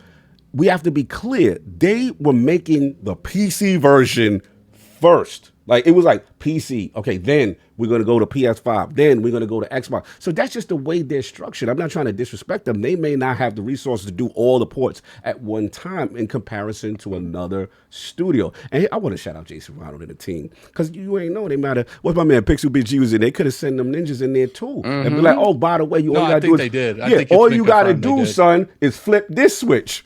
Oh, say word. I didn't even see that. You know what I'm saying? You know what's funny? So let's stop. Yeah. He had that interview with Phil Spencer the next day. It's coming. You know, Jason, I was like, oh, they put dirt on my name. Hold on, let me come outside. You know how the great wizard do. Yeah, he pulled up. He said, he walked over to your box. He looked and said, because see, the great wizard gonna be respectful. He ain't gonna disrespect you publicly. They just gonna pull up to your studio. Yeah. Like, yo, what you mean, little man ain't doing? And they back to back with it. With a long they got a siren. They got a siren for when Jason Ronald shows up. It just starts going like the siren from Resident Evil. And what I like you said, Attic, is this made it better for everybody. Now that's the beauty of this, and that's why it destroyed every narrative about the series. It is beautiful. Yeah, so I'm gonna sit there and talk about PlayStation. Now, when the PlayStation people play that patch version. You can, Thank you. Who you think? Little man, back to back. I'm done. I'm done being messy. You get real messy card once in a while, but I got to, because they was coming at me crazy for this one. I was like, all right, we gonna see. And look what happened. Anyway, I am done. What's going on, Fun Special, man? If I see you in there, what's going on? Super chat solve, and then what you call it? We just got Pixel Bit G $2. Chat. Don't forget we don't that have Microsoft. We don't have any sponsors or anything today. It's fine. Okay, we're good. Okay, cool. Don't forget that Microsoft sent the ninjas over. Facts. Yeah, that's what I said. Yeah, I got to get your balls correct. Exactly. That's it. All right, cool. Let's get the poll with the recent Mass Effect reveal from N7 Day. How do you feel BioWare is handling the build-up to the game? Choices are A, love all the secrets, lore, and respect of the entire Mass Effect universe to generate hype. B, BioWare needs to focus on releasing an actual good game and drag his age first. Or C, I don't care. My face is tired from all the way. Remember that shit from Andromeda? Yeah, tired face. Yeah. Oh man, shout out! Thank God they ain't using Frostbite engine. Woo. Yeah, Unreal Engine 5. No, this guy said that's it. Yeah, like, they doing. Vince was there. Vince is like, nah, bro, that's it. That it ain't working. No doubt. Salute to all lords in the realm. That will be up later today. It's Lord Addict. Where can the fine people find you? What you got going on? Shout out to Sweetie and all that. You can find me on Twitter. X. I'm calling it Twitter. I don't care. You can find me on Twitter at Lord Addict ILP. Definitely catch me on Gaming Addict. I have some unique stuff that's going on that channel this week. Also, I usually do a show on Saturday, but I moved it till Monday because I want some of that nomination smoke. Oh, it's gonna be lit. Crown Your Lord returns. Yeah, I will be going live an hour before they drop them. We'll have a little discussion. Oh, this man hitting us with the book and see. This man hitting us with the fucking thing. Catch me and King over there at Patreon. We got some stuff that's coming out here. I'm gonna put the Patreon in the chat. I did react to the last episode of Attack on Titan. King has the tools he needs to react by himself, so we'll hopefully be getting you guys more content than you can handle. King got a lot of stuff. King is looking at the future. So the future's knocking. Yes. Hopefully when King knocks on the future, it'll knock back. Yes. Pause. God. Pause. I'm not knocking future. Whoa. Moving on. That was crazy. That was wild. So, like I said, we've been reacting to death battles on there. We reacted to Madara versus Sosuke Aizen from Bleach and Naruto. We got a couple more. We reacted to, what was that, King? Michael Myers versus Michael Myers versus Jason. Okay. Yeah, so it's been a nice little time. I think and I wear the mask of the person I thought was gonna win. Yeah, so I'm putting it in the chat there. I think what we're gonna do is we're gonna start separating R&R between me and King, and we're gonna be making individual content. And if both of us so happen to watch the same content, we will come together. I do think me and King need to do like one traditional podcast style R&R, like once a month to like cover the whole month and not just like week by week. So I think that's gonna be interesting. I think you guys are gonna enjoy some of the stuff. We are definitely gonna start replaying more games co-op, and we're gonna put that on there because our dude told us we can't put stuff like that. Shout out to our dude. That shall not be named. Our AI algorithm. He said, "I love you guys' content, but it ain't it for the channel." That's when you gotta really listen to people. Facts. And take direction and put your ego right up your anus. Pause. Whoa! Wow! They tell you the stuff of all the butt. You could put it. Well, they tell you, your mom said, "I don't care about your egos." They don't. Oh yeah, you place your ego to the side. Put it in a cabinet somewhere. Oh man, move it on. Astro Parrot King, how them Jags doing? How you doing, brother? Florida, hold on. salute. You know what? I'm being messy. Love you, brother. Love you. I'll be a messy. Yeah, so definitely go over to the Patreon, catch stuff. Like you said earlier, you can ask questions on the Addict Show, ILP, and when we bring R&R back to a stronger point, you'll be able to do it then. I think you guys enjoy it, man. Shout out to King. Definitely go over there and sub to Xbox Frontline. Yeah. He's got some close stuff to 4K going on over there. Yeah, close to 4K, man. We're like 400 subs away, man. There's enough people in here to get him to 4,000 subs. Exactly. I'm just saying. Saying I can do basic path. No doubt. Lord, where can people find you? What you got going on? Hopefully playing some kind of games this week, man. Yes. I got so many things on the backlog. I still got to finish Spider-Man. And I say finish. I'm not even... Starfield, the Game of the Year nomination. And Starfield, Game of the Year nomination. Not Game of the Year hopeful. No hopeful. Damn. Not the hopeful. Damn. But yeah, again, I at some point start Alan Wake because I started Alan Wake, but I'm thinking I just want to restart it. I want the whole experience. So, and RoboCop, I have RoboCop. I haven't played RoboCop. I do want to play. And I gotta play 4 rated Call of Duty. Yes, gotta play that. Yep, we gotta hold that. Yeah, behind the 8 ball there, but hopefully I will get some gaming in this week. We will see. We'll see how it goes. But no doubt, Lord King. Where can people find you? What you got going on, shirt? You can find me Monday morning making a video. Tomorrow morning this week. Yep. Getting busy. Xbox Frontline, you guys really, really humbled the hell out of me. Talking to my girl, talking about some stuff. Just really a humbling experience. This whole thing is a humbling experience. Call-in show Friday, 6:30 p.m. Eastern Standard Time. Combat Talk with the King is going to be the same thing. Saturdays, though, when we do have fights, but that's going to be for Patreon members and channel members. Same thing with KOS. KOS is the Combat Statue Show. Combat. The Statue Comic Book Show, where it's going to be live comic books that we're going to be talking about comic books. I have 62,000 books. Woo. And we're going to go over this. I'm going to show you why that Marvel's movie was trash.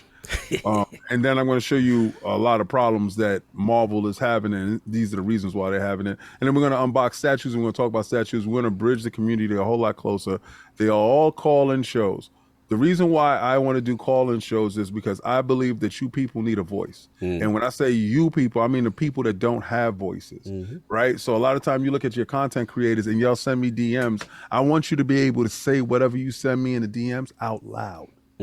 I want the world to be able to hear it, because you having a direct conversation with me is just putting 2 ears on your thoughts. But if you have more people hearing your thoughts, maybe it changes somebody that's in a position to change whatever you're passionate about. So this is what I'm trying to do. I want fellowship of individual gamers and people that like combat sports. Educate me on some things. It's a whole teacher moment that I want to bring together. The community is a whole lot larger than y'all think, and I want your voices heard. Thank y'all so much. Salute, no doubt. And yeah, for me, you already know, again, salute everybody that pulled up. Fun show. Got a lot of stuff lined up for y'all. I'm actually doing double duty together. So if y'all hanging out, y'all still want to see me talk, shout out to BG. I'll be on Weapon Wheel for a little bit. They want to talk about some Bungie and some Destiny, and they figured to hit me up. So I got to talk, see what's going on. Kiss Move and the crew and everybody. You know what I'm saying? Kid Smith won't be there. Oh, no, Kiss Move. All right, cool. It's all good. Jack and he's them are having going to be family issues. Oh, okay. Jack will be there. All right, cool. So I'll pull up Black Bond and all them. So yeah, I'll be there. And then next week should be some fun stuff going on. We got a lot of stuff. Again, Crown Your Lord is going to be fun, nominations and all that stuff. How we do, we must stop solve at all costs. I'm tired of this, man. Every damn year. One day we're going to do it. No, one year we. No, what did who me and Addict tied? Yeah, y'all tired of it. Yeah, we can do. We jumped him. Cog is good at snatching defeat for the jaws of victory. He be having it in. He's like, I'm gonna go with my heart on this one. And there you go. And it betrays him every time. You know, it reminds me when we used to be in you. I never told Soft this a lot, but he like in certain games, I just could not beat him, and it was them baseball games. And it no matter what I did, no matter how hard I tried, I could not beat him, and he just dominate the hell out of you. And I really got tired of it. So I was like, all right, he got to go down one time. So I got to get one. You know what's funny is last year I tried. I really did. You know what's funny is like it was like the worst thing you did. Yeah, because like sometimes you overthink it. Yes. Like, you know, this might happen because of this. This year I'm just blind. I don't care. Like, I'm going with my heart. With the heart. I don't care any year. Because a lot of times I've cared. Nah, I don't care to beat this man. This man is... I have a picture of Saul on top of my bed with an X around his name. I've known this guy for years, and his ability to predict certain things and do things is based in logic, common sense, and he rules emotion from the equation. Like, he is not emotional with any of this stuff. And this is what I was telling y'all before. When we're having a conversation, he's still playing to win. Like, this guy, so what do you think is going to be? Play to win. Play to win. I'm going to play to win. Bro, just give me what you feel. Nah, I'm going to play to win. Play to win, yep. He sticks to the task. He sticks to the task. Anyway. Five-time champion. I think what I'm going to do since Cog's going over there, I'm going to take you guys to Weapon Wheel because there's no one else really streaming right now. Give Kyle a couple minutes though. I got to get a little something before you go over there. So I'll be there like 5:15, 5:30. 6, right? He said get over there at 5. So he's like they running. They're rocking. Is he live? Is he rocking right now? I saw the notification. I thought it was weird that it was early. Yeah, he said 5 because they missed last week and they didn't get a chance to talk about the Bungie joint. So we're gonna get up in there. So anyway, that's all I got. Anything else, Attic? Are we good? No, I'm sending you guys over there to Weapon Wheel. Put ILP raid. I want to see ILP raids in there. Tell BG I said they share that girl. Hey,